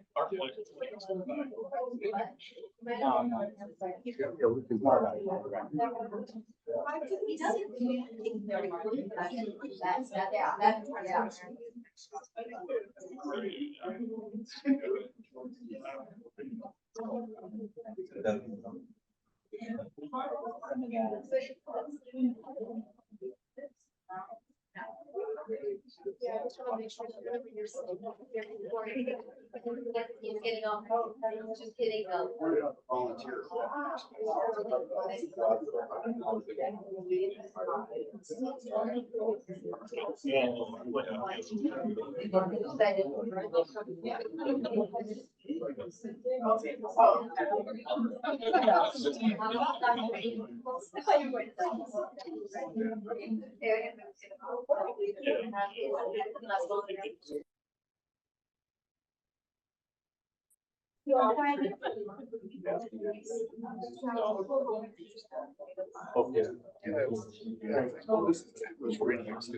Which is great. Okay, let's see if we can continue. Okay, let's get going here. Yeah, I guess there's no mic. I don't know. It's this. This mic is working? Yeah, that that's mic. That mic. That mic, okay. Not that mic. All right. Okay, so I'm going to try to give you an update on what's happening in the planning for the FAST initiative. And just last year around this time, we had issued little bit earlier, we issued the AI for Science, Energy, and Security report, and that kicked off a whole series of meetings over the summer on the Hill, congressional testimony, documents, planning, lots of phone calls, lots of activity that's just been continuing to ramp up. And so I'll try to give you a little bit of a story on that and the current kind of scope of the plan as we currently understand it. You should take everything that I'm saying as a sketch of a plan. All right. And I've been through big initiatives, you know, exascale back in 2007, and took us many years before it actually was clear what it was. And so don't read too much into the details of what I'm talking about, but try to grasp the structure and the kind of what I call the budget physics. That is the things that are constraints and things that we're trying to move. All right. So the basic argument for FAST, and this is, I'll read through this quickly. So there's this kind of argument around the global techno-economic landscape and why AI is becoming one of these things that countries and regions of the world are going to compete over, right? So it's becoming the dominant driver or the signal of progress in techno-economic circles.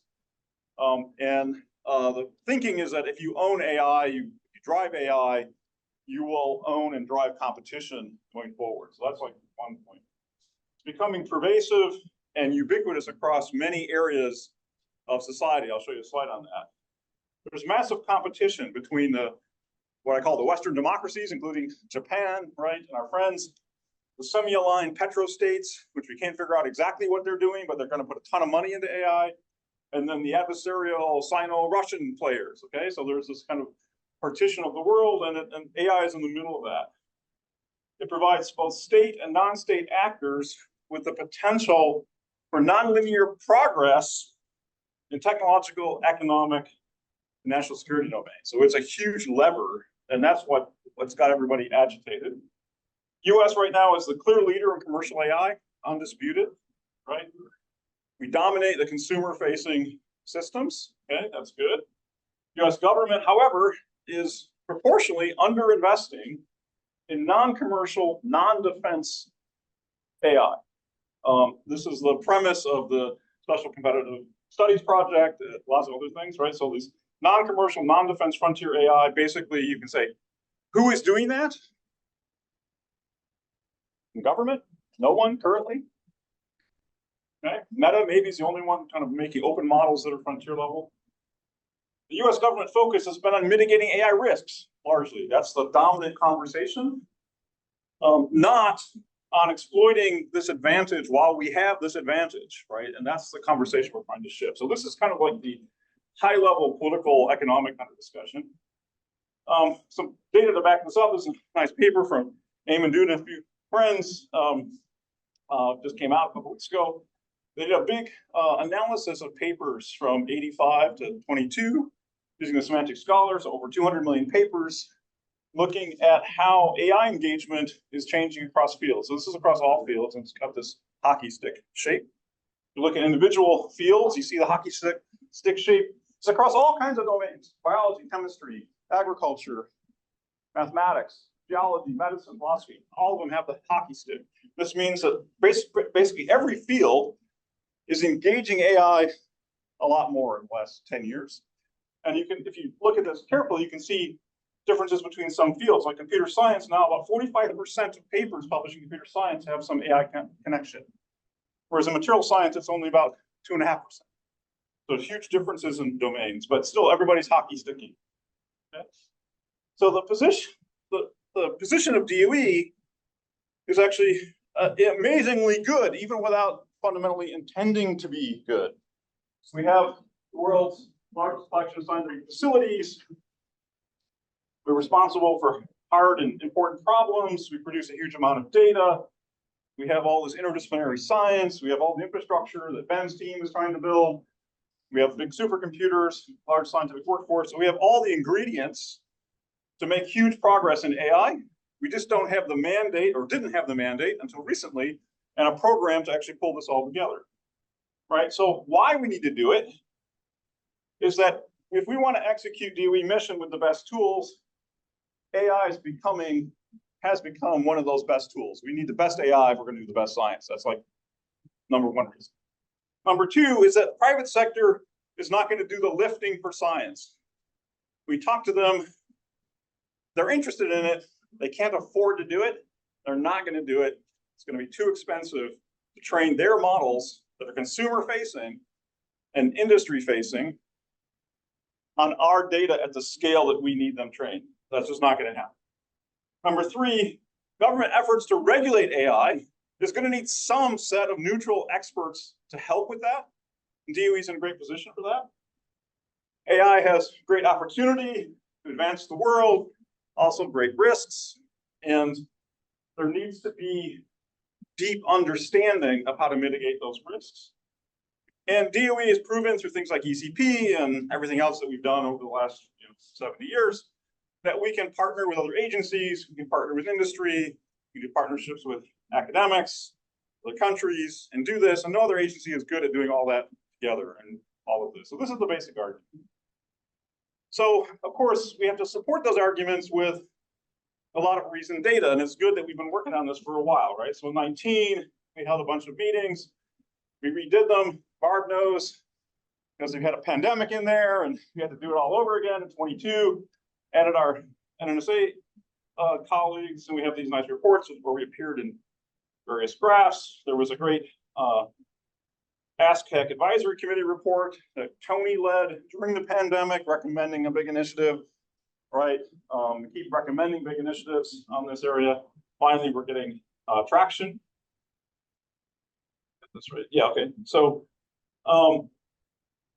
in October, there was executive order that was covered, I think, in Jaren's introductory remarks. I just pulled out two things with check marks on here.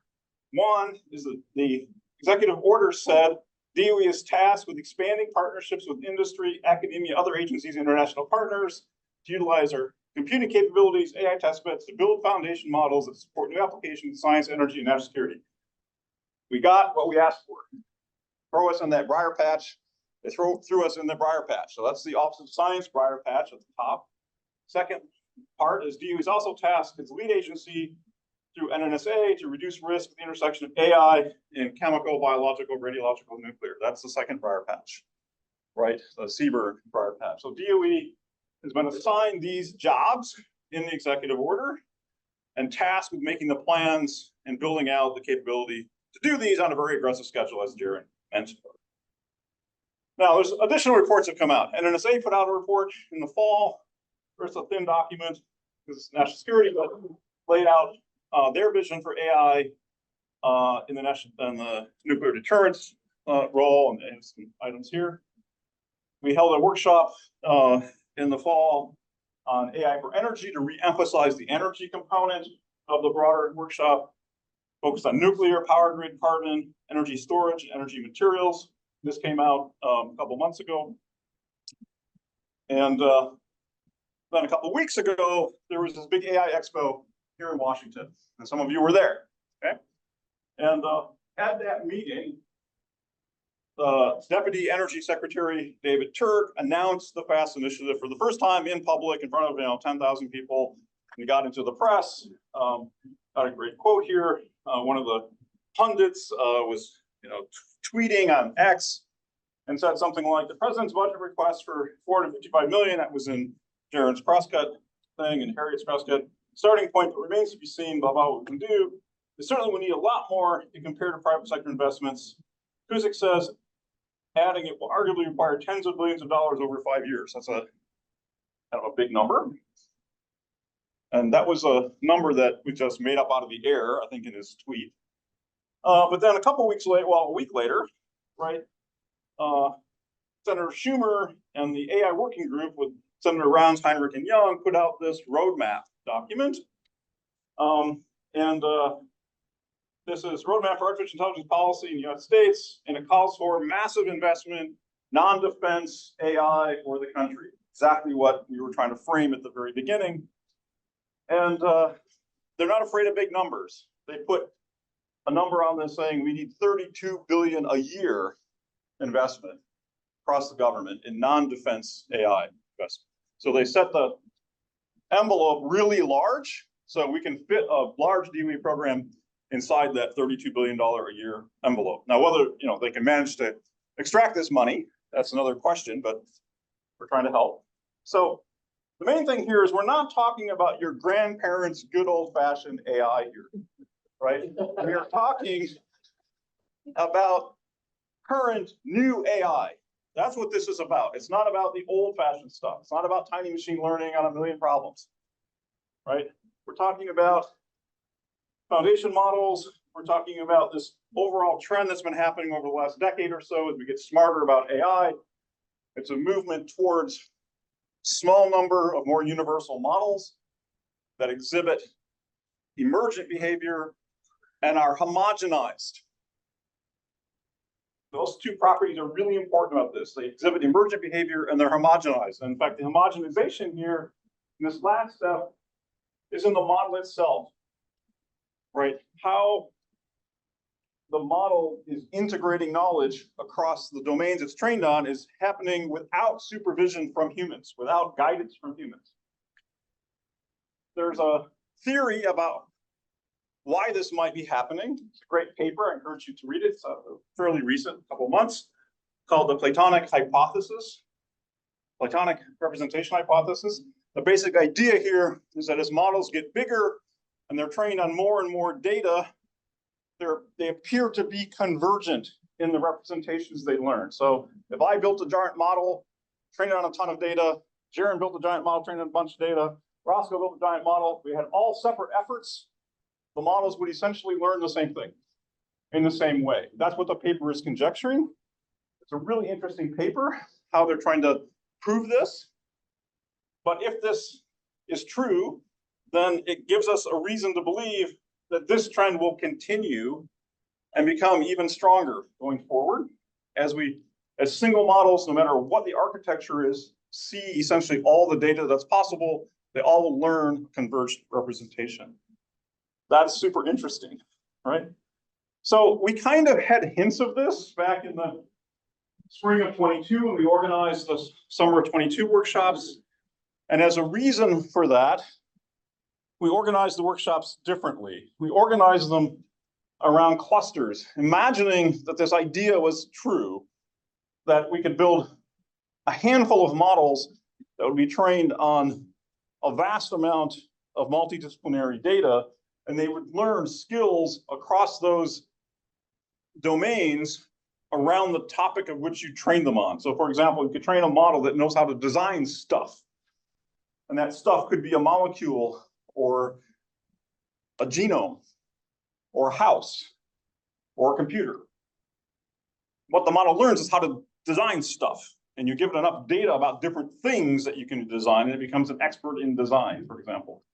Or one becomes an expert in controlling robots to do science, or to generate surrogates for replacing simulations with AI accelerated replacement kernels, or AI for writing software, or tuning software, AI for controlling things like reactors or power grids, right? So these are tasks that you might imagine a super powerful foundation model would know how to do across domains, and even one that's even generically on top of itself, knows about hypotheses and knows about theory and knows about integrating knowledge and so on. And we're starting to see evidence that all six of these things are actually becoming possible. But this is a way of organizing our thinking. So you all know, I suspect, what LLMs are and how they relate to foundation models, right? There's a nice paper a few years ago at Stanford that laid out this idea of foundation models. They're large, they're trained on lots of diverse data. They get additional tuning and alignment processing after they're pre-trained to behave more in the way humans like. They exhibit emergent behavior. They do things that you weren't explicitly training the model to be able to do. And applications get built on top of these models. So these models aren't applications necessarily in and of themselves. They're a foundation on which you build something, okay? So a foundation model means that they're at the bottom of some stack that you're building to accomplish some human purposes. And they're trained on things called tokens, which are, just think of those as atomic pieces of information. And just to calibrate, a model like GPT-4 was trained on about 15 trillion tokens and has about 1.8 trillion parameters. Okay, so it's a big model. It's trained on about 10 times as much tokens as parameters. Interesting fact. And there's lots of opportunities in science, right? These things can summarize and distill knowledge. They can synthesize. You can teach them a programming language and a problem, and they can put things together. They can generate problems, plans, problems, and we're starting to explore how you might build a scientific assistant out of this kind of technology that could be very useful. I don't have time to talk about that, but it's we see that as a near-term horizon possibility, right? So the way to talk about this is you've got data, you're going to train a foundation model, and then you're going to adapt to downstream tasks, right? And in the case of current models like GPT-4o or Gemini, these are multimodal, which means that they're trained on text, images, maybe voice, maybe movies, maybe other things, and an integrated tokenizer that captures all of that data in a common way of encoding it, and the model learns all of it mashed up. And on the output side, it has special tokens that says, oh, now I'm going to start talking, or now I'm going to make a picture, and it invokes the right output translator. This is a general notion of multimodal. And now for science, our modalities are going to be different. Of course, we want our model to talk to us and make pictures, but we also want it to be able to look at output of simulations or output of detector data or read sensor feeds off of sensor networks or whatever, right? So the modalities are going to be different in models built specifically for science, right?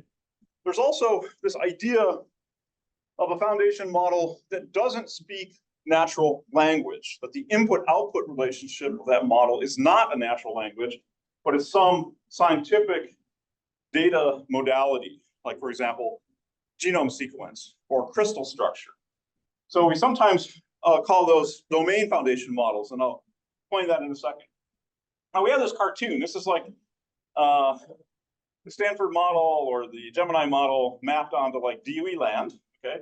So we have data, we got DOE computers, we got an open model maybe for science, national security model is not so open, and then downstream tasks. And you can kind of get a sense that if you're going to organize a large-scale attack on AI, you might organize it around these four pillars. And this is what FAST is currently, the current incarnation of FAST. We talk about these four pillars, okay? A data pillar, it's all about organizing data across the department and getting it ready for training. A compute pillar that starts out with the current exascale machines, has to deploy additional AI optimized hardware. So we don't just burn up all the exascale computers for AI, right? An effort to build a handful of foundation models, and then a big effort to build on top of those foundation models, translate applications into the DOE mission space, all right? So that's how to think about FAST. And there's some other things going on about research and trustworthy and reliable AI. It's got research and frameworks and stuff like that, but that's kind of support these kind of pillars, and it's got workforce and so on. But think of these four pillars as the thing that we're trying to sort out. Now, if you had that, you might be tempted to say, well, maybe we can just build one model that does everything. And this clearly is where industry is trying to go with artificial general intelligence visions, right? So, OpenAI or Google are not trying to build hundreds of separate models for different tasks. They're trying to build one giant model that rules them all, right? And the question in science is, well, could that idea work in science? Well, the real answer is we don't know. We do know there's a way to kind of get at that answer in a way of putting a bunch of models inside a box. So you can imagine a box with a model in the middle that can speak to humans. It can look at human video, talk to us, it can generate, we can talk to it on Zoom or email or whatever, chat with it. And that model knows how to talk to many domain models that might not speak natural language. One might speak materials, one might speak fusion reactor language or something like that. So there is a way to think about this that we'll want models that we can talk to. We also want models that are generative in the domains themselves. And advanced AI systems, even things that you might use like ChatGPT-4, are actually an ensemble of stuff, right? So this model, this idea of an ensemble kind of makes sense. So one thing, some exercises that we've been doing to kind of flesh this out is take a look at like what foundation models would kind of make sense in the DOE space. So here's an attempt to pick about 10, 11 models. And I'll describe the color coding here in a second. Think of each of these as some giant model that's trained for a domain, right? So one in clean energy systems, one in smart grid and infrastructure, one in computational intelligence that knows how to do programming and quantum algorithms and so forth. Environmental sciences combines climate and biogeo and so forth. One in material science, chemistry, one in biological, nuclear security, high energy physics, particle physics, nuclear physics, right? Advanced manufacturing, carbon management, so it'd be knowledge integration. So you might think of this as the green ones are the energy programs, right? The red ones kind of national security crossover. Yellow ones are Oscar, maybe. Blue ones are like Office of Science, something like that. But you get the idea that maybe 10-ish models could cover the DOE space. And I'm not trying to quibble 10, 12, 11, or whatever. That's not the point. The point is that these clusters kind of make sense, right? And we can look at what people are currently doing in a handful of examples here. So for example, in high energy physics, there are some people thinking about how to build a foundation model in high energy physics that would take a bunch of physics data, all the known physics experiments, big stellar experiments, foundation model, and they would adapt it for these downstream tasks that the high energy and particle physicists do. And so you might think of a model that kind of owns high energy physics or knows everything about physics. So that's an example of a domain model. There's some being built in the kind of materials chemistry space. This one's being built by Microsoft Research in Beijing. And it predicts equilibrium distributions of molecules. So not just a single protein structure, but like the distribution of structures in a protein. So you can get at folding patterns or conformational changes, for example. You can also do catalyst discovery. Microsoft in the US has a competitor model, not exactly the same thing, but it's a stable diffusion model that can design materials. And again, a generative model knows materials. You talk to this model not in English, you talk to this model in crystal structures, and it does completions.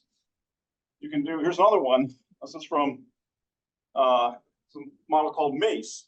It was trained on all the data from the DOE materials project out at Berkeley, and dozens of downstream applications coming off. This is actually almost like an experimental model.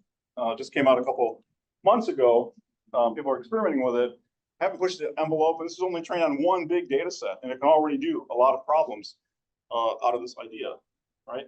You do it in biology, you do it in proteins, you can do it, we did it for nucleotide sequences, and when Gordon Bell a couple years ago, right?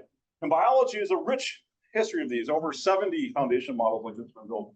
In biology, a lot of these are smallish. They're not trying to own the whole space yet, because most of these groups don't have access to enough computing to try to own the whole space. But you might imagine trying to build one model that knows all of this would be like a grand challenge in the biological space. Right? So the key observation here is that frontier AI, that is the biggest, most powerful AI that we can build, is a very large scale science. This is not your grandparents' good old fashioned AI, right? One of the reasons that papers, most significant kind of new AI papers are coming out of industry is because of the scale, the amount of training to build a trillion parameter model, say, trained on 20 trillion tokens is about 100 days, 3 months on a machine like Aurora, for example. So these are large scale projects. This is the author list of the Llama 3 paper that came out in April. 327 authors for one model. This is the kind of scale that we're talking about. And if you look at, and I know a lot of these people, there's engineers, computer scientists, mathematicians, domain people, IO people. These are big engineering efforts as well as research. And by the way, that system has had over 1 million downloads last month. 1 million downloads, right, for a single model, right? So to build one foundation model, you need a whole team. These are not like even ECP applications where you might have just a team for an application. This is like spanning, data, model, evaluation, 30, 40, 50 people, maybe 100 people to build one foundation model. A lot of computing. This is training time for, state models. Exaflop day was crossed, back in kind of 20. Exaflop second down here. Right? Putting it more, more of a place where we can understand. In the executive order, they have a magic number, 10 to the 26 operations per second. If you exceed that on training a model, you have to report yourself to the government. Like, I did a big model, take me in. You can see that's right above GPT-4. Okay. But everybody is pushing up against that. The open models in green down here are on a faster slope of improvement than the closed models, the red ones. Llama 3 400B, which is due in about a month or two, we expect to be up here somewhere, closing that gap. Here's a chart that I spent a lot of time with some help from ChatGPT over the weekend trying to make a way for us to think about this, all right? So here's billions of parameters. Here's trillions of tokens. Okay, and these are ISO lines. So this line here is 10 days of computing on a machine like Aurora, which is about a 20 an HGEM 20 exaflop machine, of which for AI training you get about 40% of peak. So you take 20 by 40, it's about an 8 exaflop good put machine. That's the same class of machine that Meta is using to train Llama 3, 24,000 H100s. So this is 10 days. So a Llama 3 70B model could be trained on about 15 trillion tokens. This is actually should say 7 in about 10 days. 70B, this here is 2 months. This is a year. Okay? So Llama 3 400B has been training for quite a while, almost a year. So this is a way to think about that. You can, this is again Llama 3 400B. There was some information released on it when OpenAI put out their GPT-4o, and I zoomed in on the chart here. So Llama 3 400B. The reason I'm focusing on that's going to be the most powerful open model. It's kind of the baseline that we're all starting from. And this is a couple of the main benchmarks. So this is MLU. This is the GPT-4o. This is the not yet finalized Llama 3 400B model, almost there. In this is the drop benchmark. It's actually beat it by 0.1. Rumor has it that Zuckerberg says keep training till it beats 4. And they're continuing to train, right? When that model is released, say in a month or two, the landscape will suddenly shift, we think. But it's the kind of thing that we have to jump on, and we have to see whether or not a strategy for DOE is to build our own models or to take a model like that and fine tune it and train it on DOE data to see if we can be more efficient at doing that, or whether we have to train from scratch. That's like one of the kind of significant experiments we have to do in the next few months, right? So what does FAST as a program look like? So as a program for goals, it would have these kind of 3 high-level goals. Number 1 is ensure that we lead the world in technical capability for our mission. That's easy one.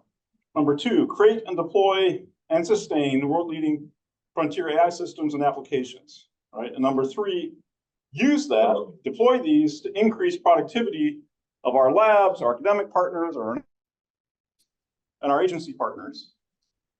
And the 4th thing is build an AI forward workforce. So those 4 goals are what the initiative has to do. And in science, it's going to accelerate and improve effectiveness. Energy transition, you're going to accelerate, reduce risk, improve translation. National security, other related goals there, but this is like the highest level value statement. It has these pillars. I'm drawing them sideways here now as like layers in a stack. So you've got a data layer, compute layer, models, and applications. Right. So what are high level objectives in each of those things? So in data, the idea is to organize DOE data and get it ready for training as fast as possible. We estimate we have about 1,000 trillion tokens of data of information hidden in the exabytes of data that DOE has, but getting that raw data to the point where we can train on it is the bottleneck. That's one of the major bottlenecks that we have. Second one is platforms.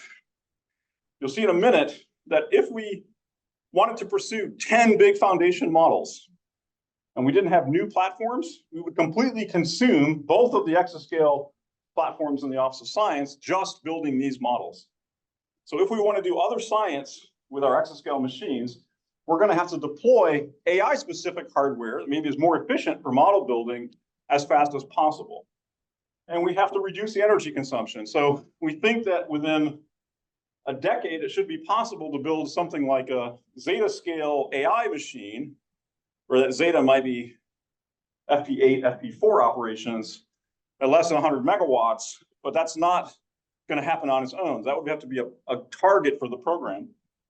We also have to deploy massive inference capabilities, because in order to translate AI into productivity, you have to be using it. And to use it, you need platforms for inference, not just building the models. So the compute thing has to deploy training platforms, R&D for next generation, and massive inference platforms, probably pushing out inference to many labs, a dozen labs or something like that would have significant inference capability, maybe 5 or 6 labs or something having significant model training capability. And we'll probably also have to buy into clouds for doing that.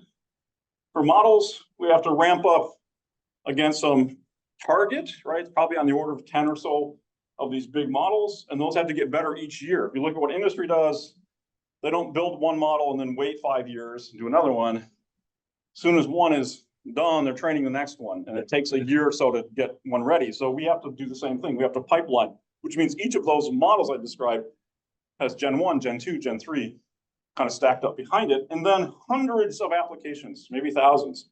So we create hubs, big centers in the DOE labs, because all the labs, lots of people taking these foundation models, open models, other models they build, and integrate them into leading edge applications that they deploy for their communities to drive productivity. That's what this has to do.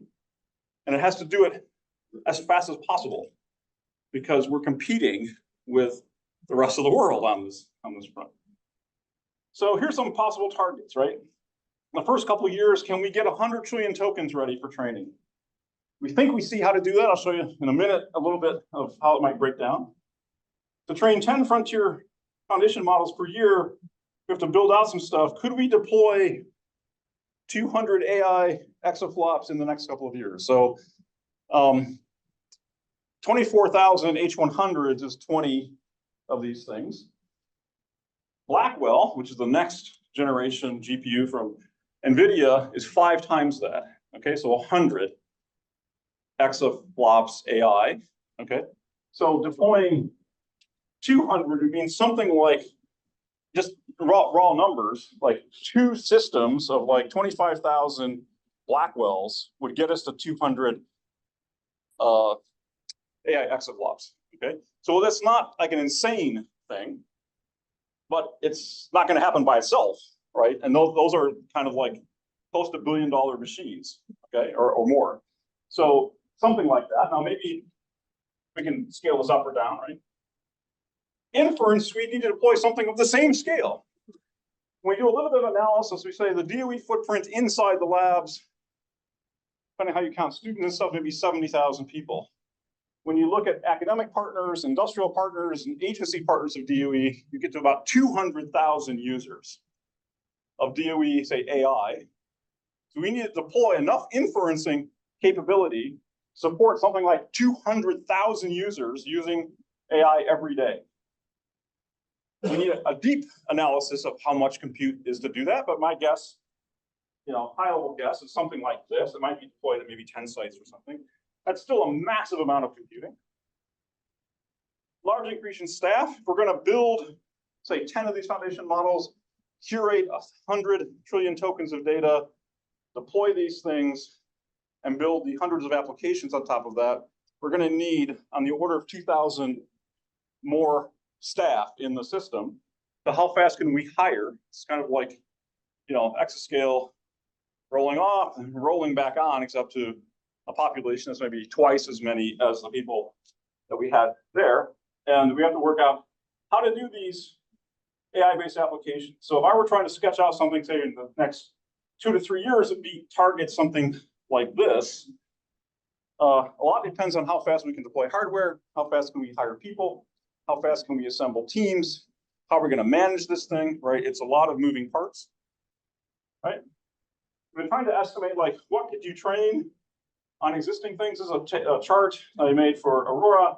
You see all these numbers here, kind of 26. These are all scale that we have to report, right? So this is like billions of parameters, trillions of tokens. It's a little easier to read in a different way if I take this chart and then start doing this, where I can say, well, okay, let's say I had 160 trillion tokens, and I was willing to spend 2 months to train a model.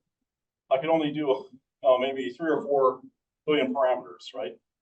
If I have 20 trillion tokens, I can spend 2 months, I can get a 20 billion parameter model. So this is like kind of the size of those big material science models. If I want to try to do a 400, or in this case 200 billion parameter model, right? And I'm willing to train for a year, maybe I can afford a little bit, maybe 12, 14 trillion tokens.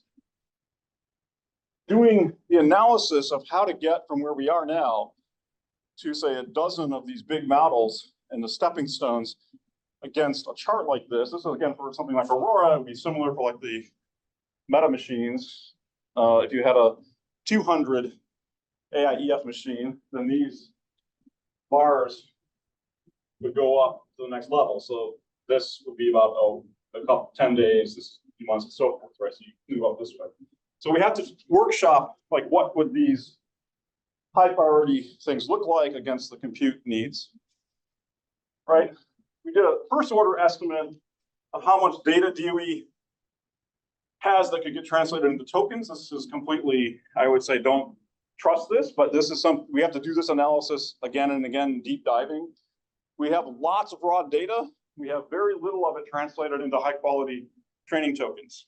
And you're going to need to spend a lot of money on people and inference to do this translation. And that's the data cleaning effort. Here's what some milestones might look like, say over 5 years, getting us from where we are now, standing up hubs, getting models started, deploying hardware, and so forth. I think that's it. So that's a sketch of where we are. In terms of process, there are several efforts to write legislation, both authorization, and there's discussions with appropriators coming up. There's conversations with vendors about partnership models, conversations with, we've got international partners, we've got other, organizing activities that are happening. This is all moving quickly. I don't know reason we're fast, but it's also very chaotic, right? So I wouldn't, don't bank on any of this, but think this is notionally where we're headed. And all these numbers have to be scrubbed, refined, sanity checked against how fast we can actually hire people, build out computers. We have to go around, find out at labs, like how much power they have, how fast can they get more power, how many small modular reactors can we put at labs, whatever, in order to power this, right?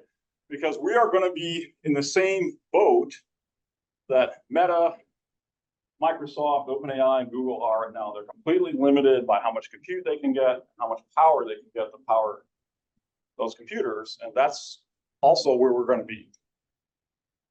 And so this is a massive effort. But if we want DOE and our partners to move, on the leading edge, this is what we have. Something like this is what we have. Let me stop there. Any questions? Hey, mind blown. Good. Sounds great to me. We're in the pitch, right? This is the pitch. Yeah.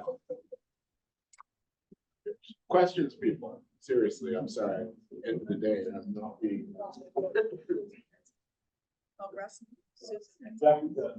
Oh, Jackie, yes.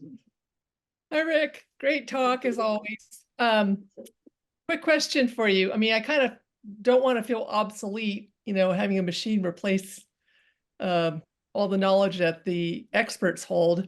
But I was wondering what your thoughts are on having some sort of hybrid system that's not just purely foundation models in 10 or 12 critical areas, but also domain-specific models or that inform the foundation model to make the training more efficient.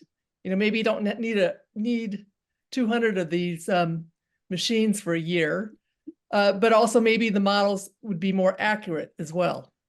So I absolutely agree. So in the 3-hour version of this talk, Jackie, I talk about how much of that data that we're going to discover is not the data we need, and we're going to have to do simulations to generate training data, synthetic training data. We're going to need hybrid structures.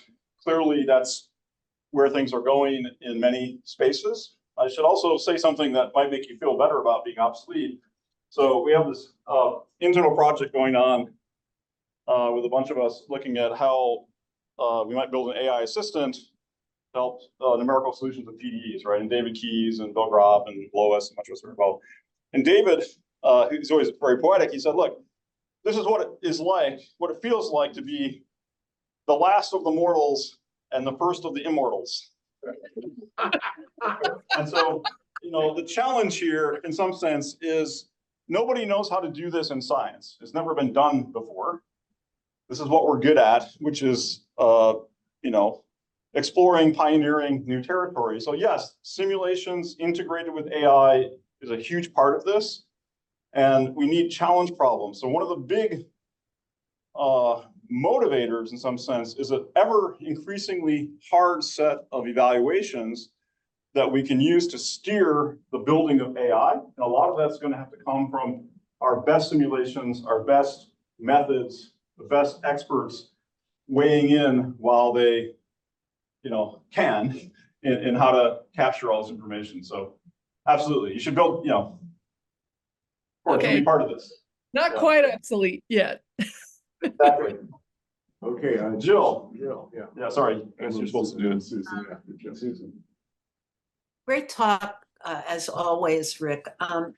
So I'm trying to, sorry, but my brain is a bit COVID befuddled.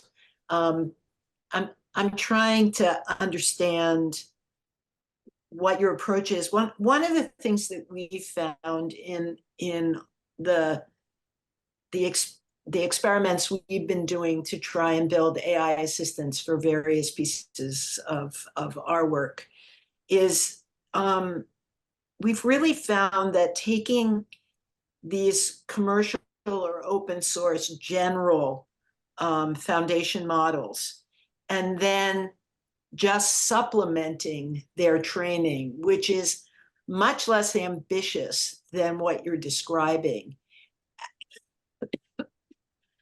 actually winds up getting us something very good and quite usable.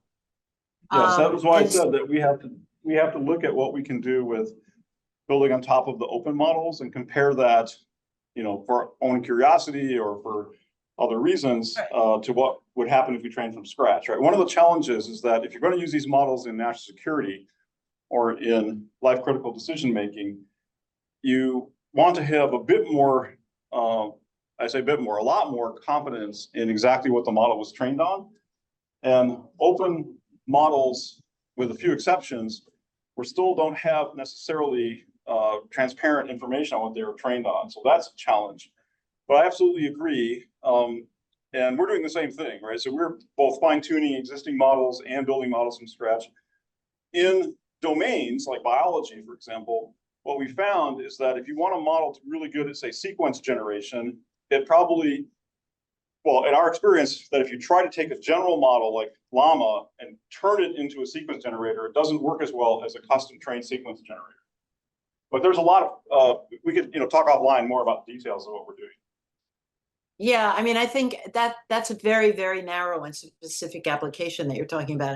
And I think in that case, I would not be surprised that it doesn't do that well. And I'm not saying that we don't see a certain amount of hallucination that we have to deal with also, but for sort of general insights into, say, results of, computational analyses of broader genomic data, it works surprisingly well.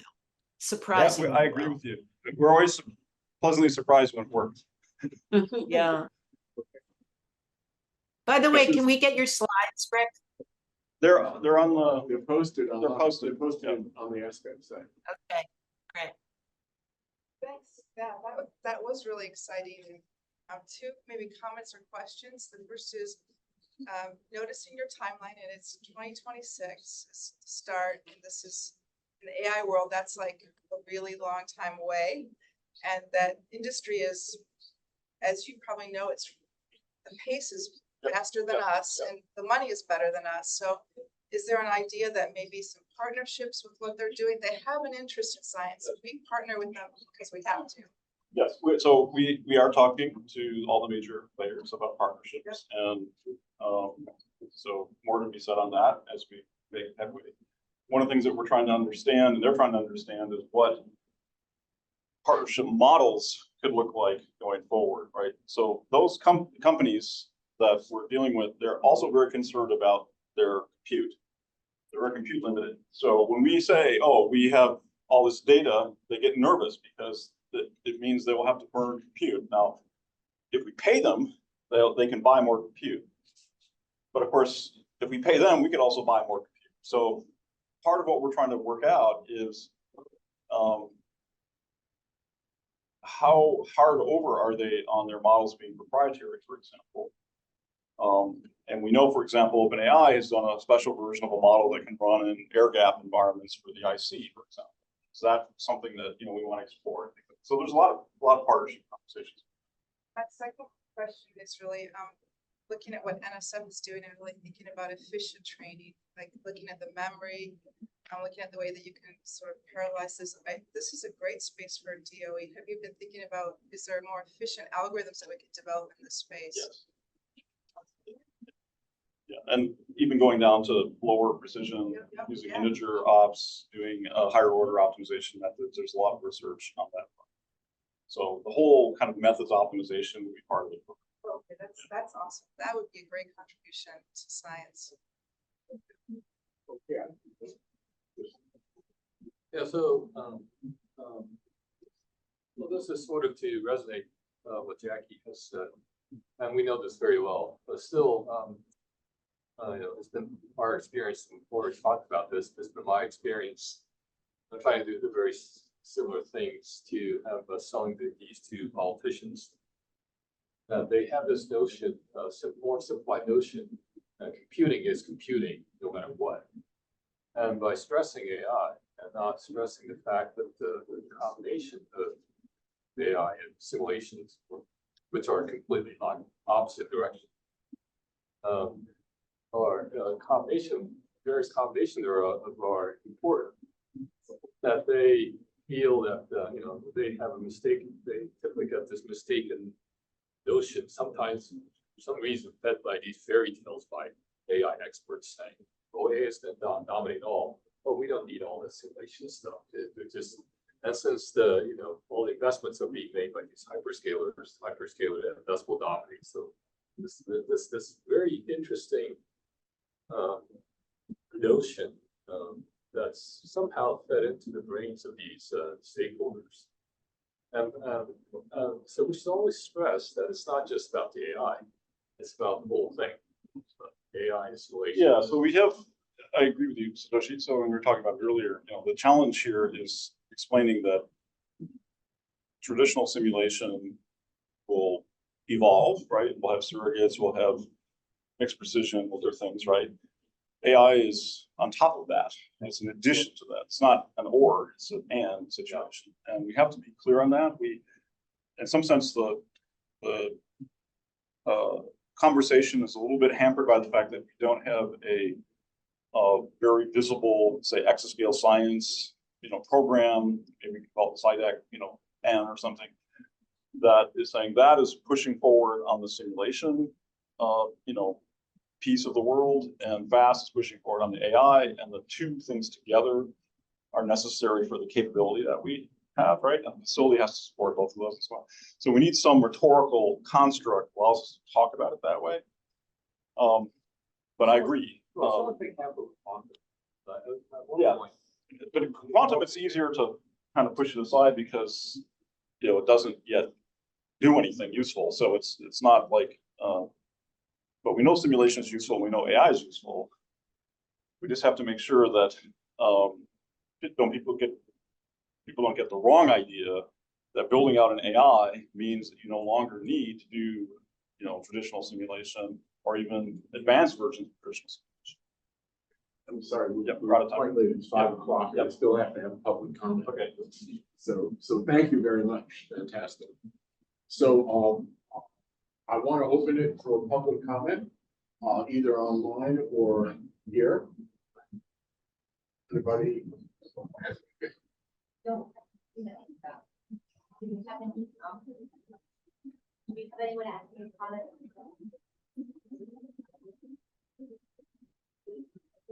Anyone on the public that would like to make a comment, and you could put something into the Q&A so that we know you need to make a comment?